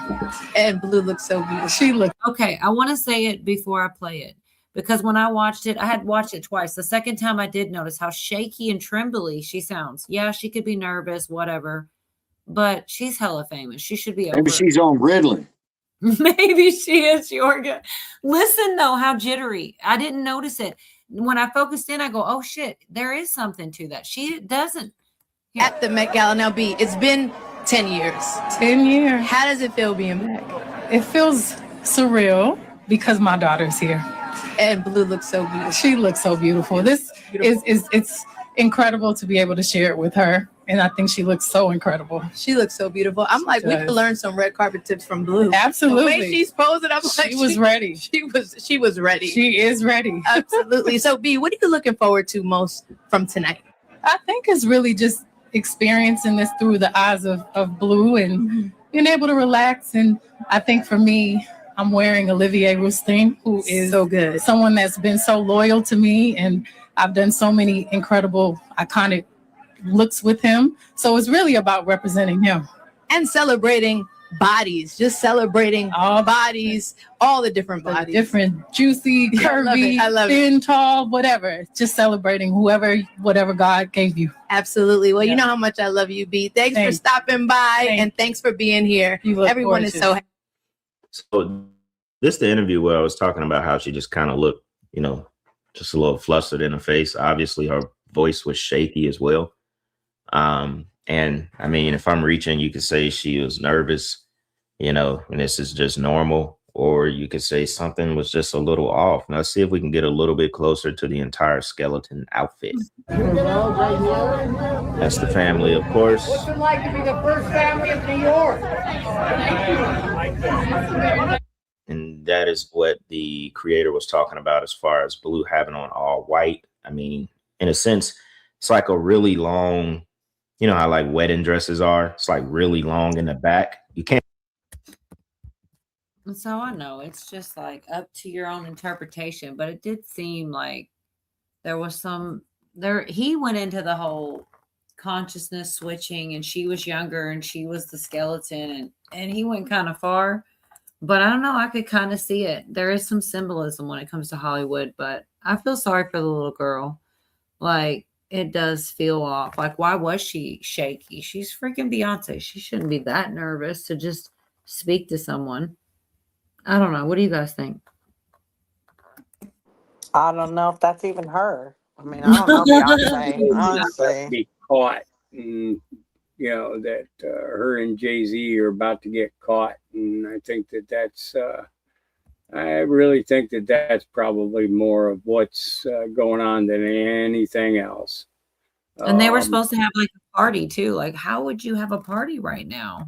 That seems like after the Diddy stuff, like you would not be having parties right now. They're just like bold. They just think they can just put it out there. No one's ever going to call them on their bullshit. I wouldn't be having a party if I was in them circles. But that's just my opinion. Yuli's gold. There you go.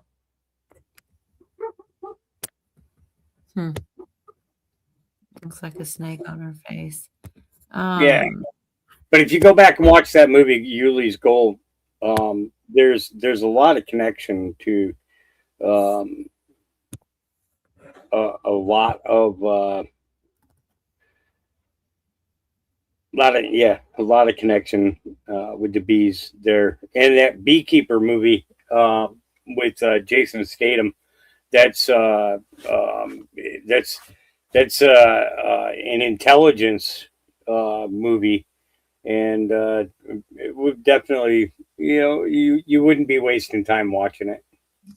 I don't know, man. All of his movies seem like they're the same movie, just rehashed over and over again. I've given it a chance, and if I see a new one, it's kind of like, yeah. I'm pretty sure I did watch that Beekeeper one, and it's enough to keep me entertained or whatnot. But the next movie's the same movie, Yeah, I get it. It's the way it is with all action figures. And it's actually kind of disappointing that they utilize the same individual for this, for movies that. Yeah, I like him too. Yeah. Yeah, it's what was the one when he did with The Rock?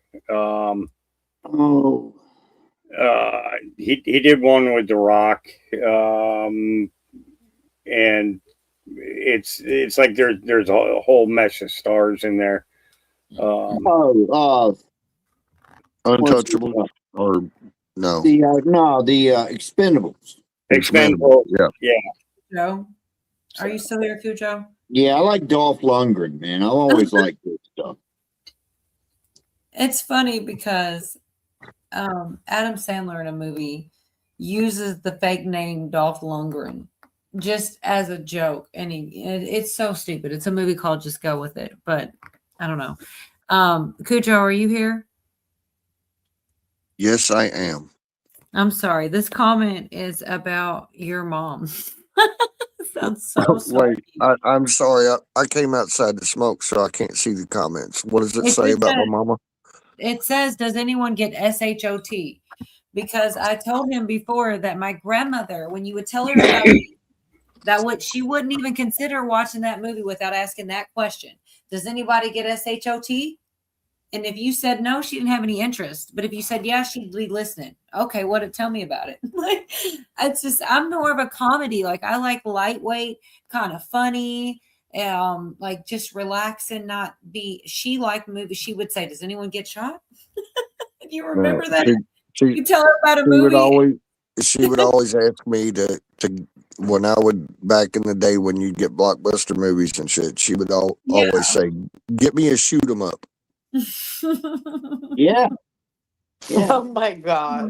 Yeah. That's what I'm saying. You try to tell her about any other movie. Well, does anybody get shot? And if you said no, she was not interested. This is your grandmother? That's what we always call kung fu movies or action movies. They were punch 'em ups. Same thing. There you go. Yep. Kung Fu. I always thought it was funny because like somebody else's grandmother probably did watch the Golden Girls, but my grandmother needed to know if someone got shot before she was she wanted to see people get unalived. Oh my gosh. Yeah.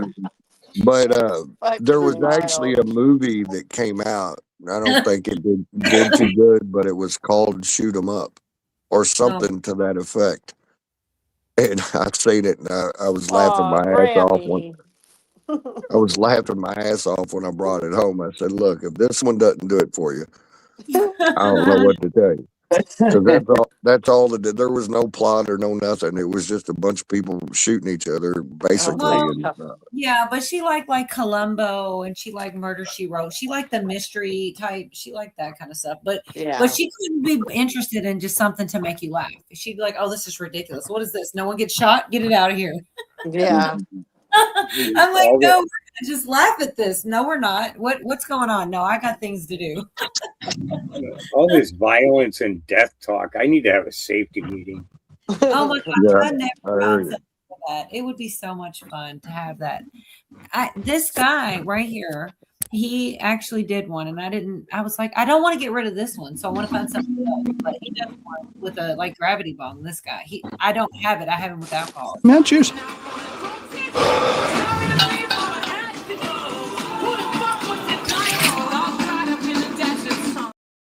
I mean, you can tell that guy's a partier. You know what I mean? There's no doubts after that clip. But he actually does the bong shit. And I was like, I should get that clip when Hawk's talking about safety meetings. I can play this clip. But, Yeah. you know, that stuff's fun, but I'll get caught up in the Comey and the indictments and all that type of shit. And then I don't have time for the fun stuff. I always want to update Roseanne too. And her intros are funny as hell. She tries to say all the things and invite everybody. And each time it's just slightly different. And I've had the same one for God knows how long. Have you noticed the lack of conversation in regards to Comey being indicted a second time? It's like they reported on it for like 2 days in a row, and then after that, it's gone totally silent. Yeah, except people like, I know you follow Robert Gouveia. I feel like I may have found out about Robert Gouveia from your channel. I follow him like crazy because he covers it all. And yeah, he talked about like how so even after 86-47, there was a leak. And also he's tied to the Clintons. It's crazy. And on top of that, he's got a sedition conspiracy charges in Florida.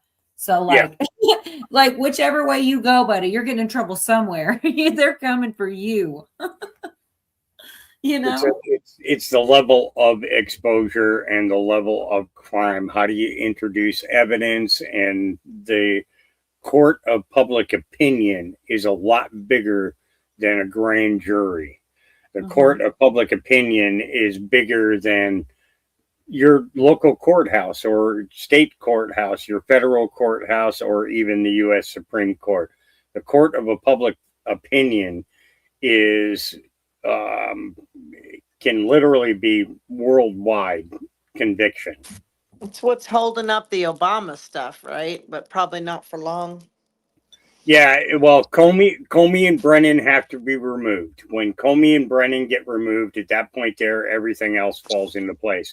Because both of them, you know, are going to give up everybody. And those that aren't gotten, when the Hillary thing comes around, she's going to give up the rest of them. Because she said that if I go down, I'll take all of Washington with me. well, it looks like she's going down though, and Comey's attached to her somewhat with those emails. So yeah, he was directly involved in the White House during both of the Clinton administrations. He was involved in both of the Obama administrations, and Joe Biden.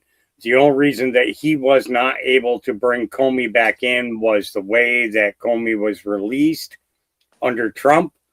That basically prevented him from holding any type of government position ever again. So we kind of got saved in the first, in the first term of Trump's administration, because it cut off the ability for these people to go in and try and cover up their mistakes. Well, look how they did that with Benghazi, using the word Benghazi. What a disgrace. You already had that bitch saying, what difference does it make? And then you go around and hide shit behind it. It just doesn't get any more despicable. Yeah. And it's funny because, it's over the last 2 weeks, Hunter Biden's laptop's been brought up probably 50 times in different newscasts. Why is nobody talking about the Wiener laptop? Okay. These are the questions that run through my mind. Why is nobody talking about the Wiener laptop? Because that in itself, and this is the other thing, is they've talked about the seizing of servers that were overseas. Okay. There is an Iranian hacker who hacked into the Clinton server and has a complete copy of it. That person has made contact with Julian Assange and a couple other press organizations that are not mainstream in any way, shape, or form. There was an initial attempt at contact with Tucker Carlson, but there was so much negativity surrounding any type of meeting or interview that he walked away from dealing with Tucker whatsoever. You know, but when I look at this, I see that, you know, that the Brennan connection is going to solidify the intelligence community's connection directly with the Muslim Brotherhood. Once that happens, then Obama gets pulled into full focus because of Obama's association to the Muslim Brotherhood. At the same time, we've got the Ilhan Omar stuff going on, and Trump, you know, Trump said it this morning. Both her and Tim Walz need to be prosecuted for federal crimes, you know, in regards to the fraud, because there's absolutely no way that amount of money has gone missing and they did not know about it. So Ilhan Omar, another dog of the Muslim Brotherhood. And so a lot of this is gonna, you know, you'll see where the connection goes when I bring up the next name, which is Amma Ubedin. Right, that's Anthony Weiner's and connection. Anthony Weiner's wife. Yep. You know, so, and what is her connection? She was the daughter of the head of the Muslim Brotherhood. So I didn't ever hear that. Yeah, Brennan and Comey are that is a very big and solid connection that is going to be a catalyst for the next step, the next step, and the next step. You know, and I understand everybody's, you know, grievance of, you know, this shit's been going on long enough. You're right, it has been. It has been going on. But the fact of the matter is public reveal, exposure, disclosure, whatever you want to call it, that shit has to happen. Because if it doesn't, then it does us absolutely no good. If it doesn't get revealed to us, there's no point in any of this shit even happening to begin with. Just go ahead, get on with killing everybody. Right. Because that's their ultimate goal, is to kill everybody off. You know, they want it down to 500 million people for the whole world. It's true.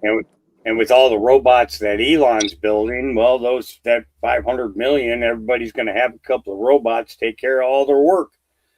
Well, and how many townships? I can't wait. I want my robot now. Shut up. How many townships do you see fighting against these damn data centers? And these people don't give a shit. See, this is the thing. I don't think that they're going to be data centers. I think that there's something else. I think data centers was just a label that was put on them.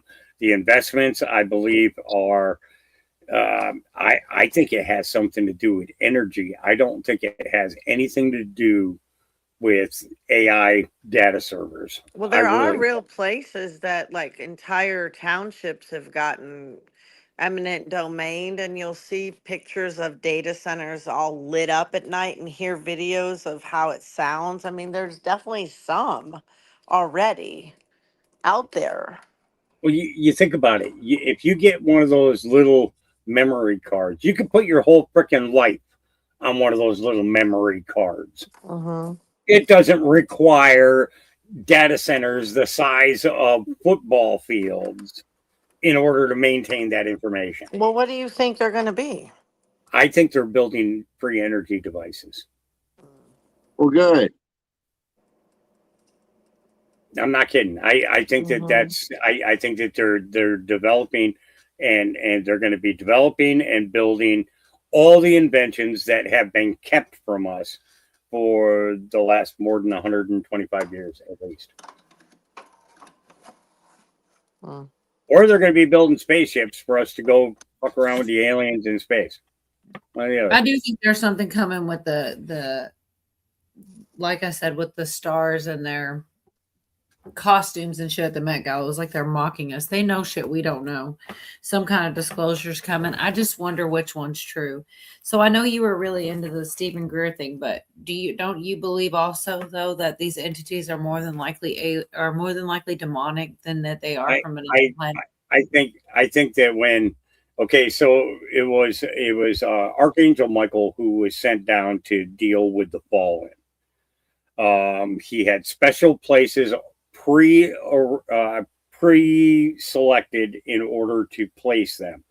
There were 4 that were placed under the Euphrates. It's believed that there is a group of them that are in Yellowstone or under Yellowstone, and other various locations that Michael bound those to. And there's a lot there, but I think the dimensional, when we're told about a different dimension, I believe that there's a veil that separates us from their influence, and their influence has seeped through that veil, but we have not been able to physically see them. We only feel their influence. So the evil that men do is inspired by what leeches from them, that seeped through the veil. I think that I do believe that there are reptilians on this planet. Absolutely. A couple of my best friends are from the UK. One of them lives just down the road from the city of what would be considered the city of London, that 10 square mile, perimeter area. And he said flat out, I said, well, so what do you think about the Queen? And he said it flat out. She's a lizard, and so is her kid. What the and hell? I'm like, and I was like, what? And he says, yeah. He says, you never heard the story about the girl who went to the news and told them about how the Queen shapeshifted right in front of her. And I says, well, I heard that there were some crazy people who made some comments. He says, that shit was real. That girl was from my area. And, this is, came from a person that, as far as the entire community that she came from was concerned, this girl had never told a lie. She was always honest, always spoke the truth, even if it was going to get her in trouble or whatever. She always spoke the truth. And so it's like when you hear how people value somebody because of the fact of the truth that they speak, okay, that brings to mind a lot of other things. Now, back to the data center things. Remember that there was a release where there was a former Pentagon official who informed us that travel as we know it should be obsolete.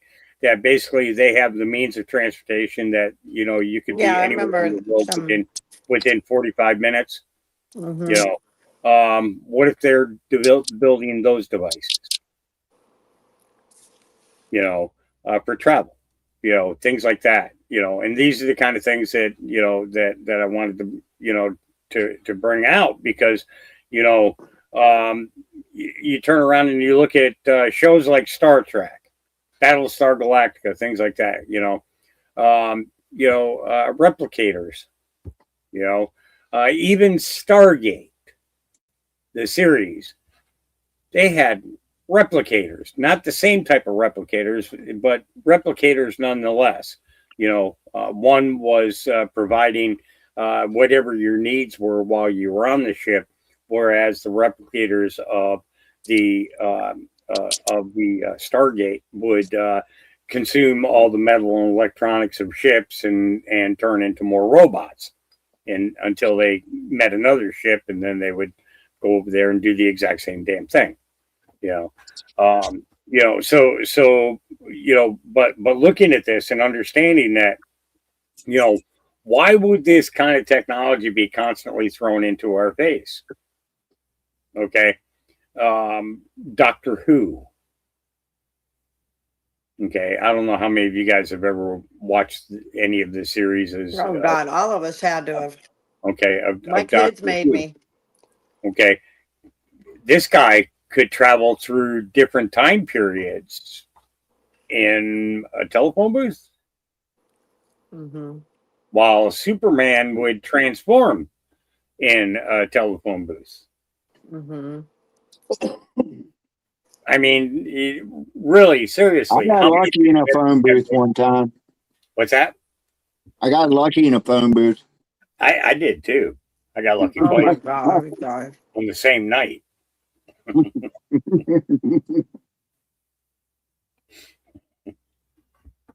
I had a phone booth a lot of times. I felt like Superman. It wasn't, Goofy, dude. I felt like I felt like Superman. no, that was underrated.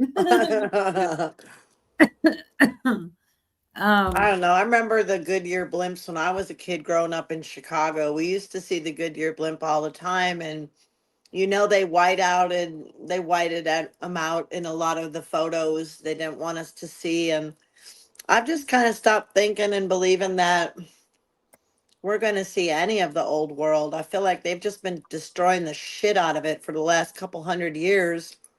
I'm more prone to think we're in Satan's little season than any other timeline, frankly. I see more and more about that. It is becoming a louder opinion, and it is trippy because It's of trippy.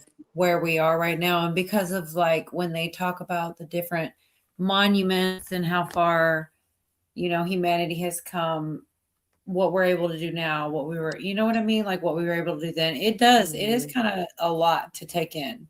The old buildings with the old big statues, like I saw one today. How do we do And that? it was a circle, it was a dome. And at the base of the dome, it was like an outside dome. And at the base was a bunch of angels making a circle. There's just so many buildings with statues that look like it could have been Jesus riding on a horse and stuff. And then there's the apostles and there's the saints. And it's like, when in the world were there people filling these cathedrals and filling these churches and playing these organs? When did that happen? In the Dark Ages? They Okay, say I it need was to- the Dark Ages. Yeah. Real quick, if you're listening, Billy, tell us that story. Tell us what story. Like by the time I get to it, it's already past the point. So now I'm curious. You want to hear about getting lucky in a phone booth? Well, let's hear that story then. Apparently, it's chat requested. I never kissed and tell. Good From the State answer. of confusion. Thanks, Hawk. Oh, You're much better out there in Oregon, bro. You can't. California is more the state of confusion than Oregon.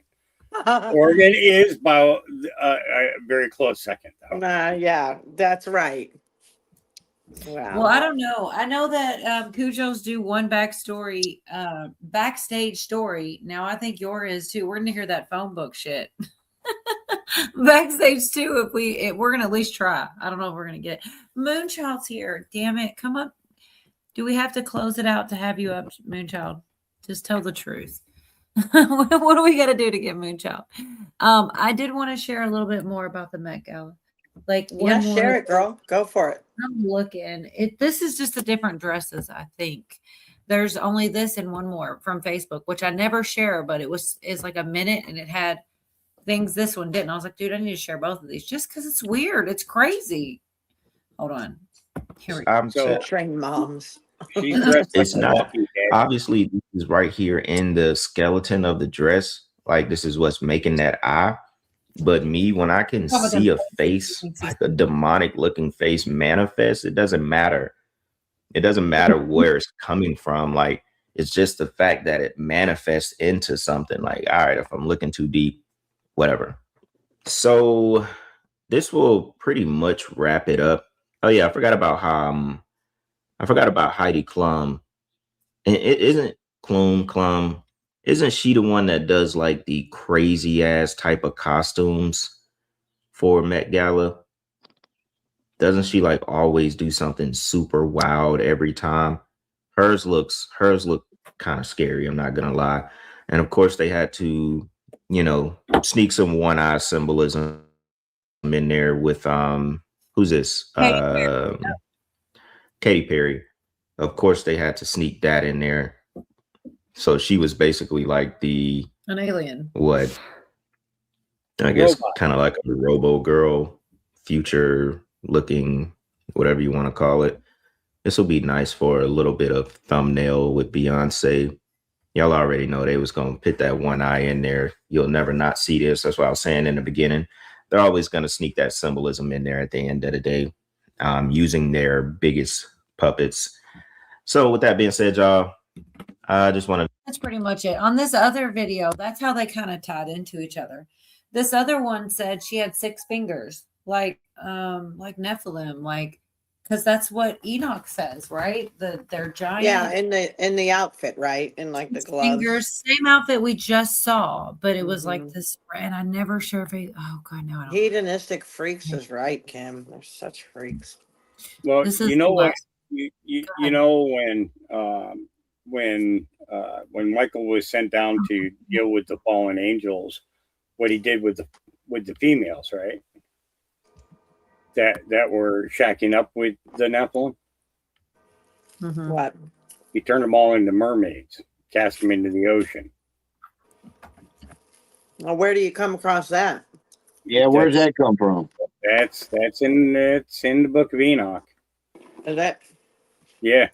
It talks about it.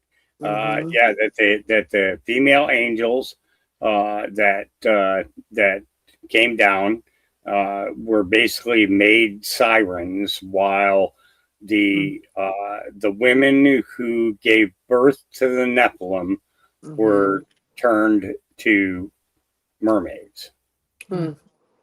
I shared an old video, like a 4-minute video of some guy was telling a story about how he went and did some hunting parties, private hunting parties that were mermaids, or they were out they were looking for them. But yeah, who knows? I mean, that's legends, right? We've heard them there's sculptures and paintings and. But there are credible reports of mermaids, over the last couple hundred years. That's all it can be. It's a credible report. I mean, them and dragons and serpents, sea creatures. Some things are just gone now. Or they're in different lands. I'm sure there's stuff out in those oceans, man, that we still don't know about. Plenty of stuff, man. Wow. Yeah. It's crazy. I don't know. Okay, Cujo. Going out to smoke. All right. Well, I'm going to play this one more clip about this. This came off of Facebook, and I never share Facebook, but this was like right around this covered some things he didn't. Like, this is Cardi B. It's supposed to be like human intestines. This is the alien stuff, like laughing in our faces to me. Oh, there's no volume. What the heck? Why? Shut y'all. That's why I hate Facebook. No, and that's what I hate about Facebook. Can y'all hear me? Shit, why? I hear you. Yeah, we hear you. And you see, it looks like it's. Oh, here we go. We're getting something. Oh no, are you? It sounded like it wanted to play. Trust me, it's worth the wait. We have all these pastors meeting, being briefed by the government to warn their congregation about these aliens. If you've been here, I've warned of this moment for 2 years now. So speaking of this Met Gala, first we have Katy Perry, who is obviously trying to show herself as an alien, right? Opening and closing the mask. And of course, the 6 fingers, of course, a connection with the Nephilim. Now, just like the 33rd Olympics showed the Last Supper, but it was Apollo sitting in that seat that Jesus was in. Get it? Apollo's arch. But also we had that golden praying mantis that always showed up with the gray aliens and the hieroglyphs.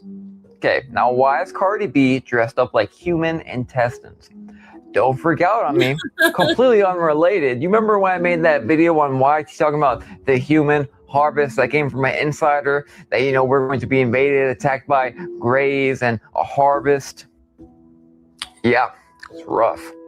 Long story short, it's totally not about harvesting humanity. And if you want to see the long version of things I can't really talk about anywhere else, you can go right here. It's up right now. It's the most recent video on YT. Search. I haven't done it yet myself, but it's right there. Wolves eat the sheep. Moon Henry on Facebook. I probably will right now. I'm going to try to see what happens. Hit follow. Facebook. Hey, Carolina. I know, but they still, I hit follow it, so hopefully I'll get a follow.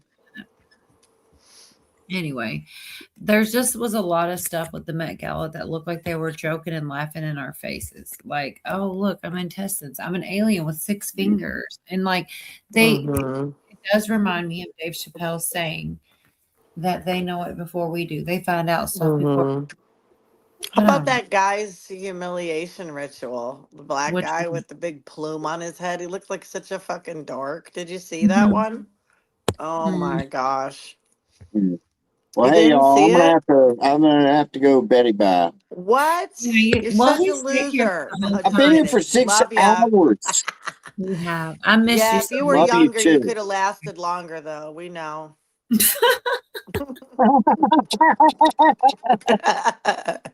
All right. Love Okay. ya. Good All right. I'll take that one across the chin. I know you All right? liked it. I knew you'd like that one. If you wanted to hang out and do a backstage, I can just end it now and we can do Girl, backstage. he's tired. He's gone. All right. He's already gone. She don't want me in your backstage. You hear that shit? I don't I'm want her just to saying, end the if that's the live. case. That's all. You know Well, what? you got him curious now that you told him you felt like Superman in the boots when you were getting Yeah, lucky. we wanted to hear that other Jesus. story. It's kind of a non-story, really, man. Just you know, Yeah, it was just over pretty think- quick, wasn't it? You were young. yeah, There wasn't much happening. yeah. You have to stand. 2 minutes and I'm good, man. Oh I my God, knew you it. guys. No, Oh for my real. If you gosh. did, I'm probably going to end it anyway. So if you guys want to do your All right, I'll hang around for a little while if you're going to end it. I mean, it has Oh, been she 6 gotcha. hours. No, it has been. I know he's not bullshitting. Now and I know Dee's Dee's questioning my staying power. all right. Well, you guys, Hawk, did you have any final thoughts? My stamina. There's so much No stuff. final thoughts from Hawk. What about you, Cujo? Any final thoughts? You're right, Billy. It was the He's best smoking. 2 minutes of He his went to life. smoke, honey. He Okay, went to what go. about you, D? Any final I'm thoughts? good. Thank you for having me. It was good to be with you all. Much love. Keep good thoughts and peace. Do not fret. Do not worry about tomorrow. It's Absolutely. Good and final lady, thought. my final thought is that, you know, listen, don't worry. The new Viagra for women is coming out. It's going to be called Niagara. Niagara. Niagara. Oh my Yeah. God. You heard it here first, folks. All right. Anybody else? Cujo's gone. All right. Have a good night, you guys. Good night, See you y'all next- guys. Maybe Friday. Good night. For sure next Wednesday. Have a good night. Thanks for being here.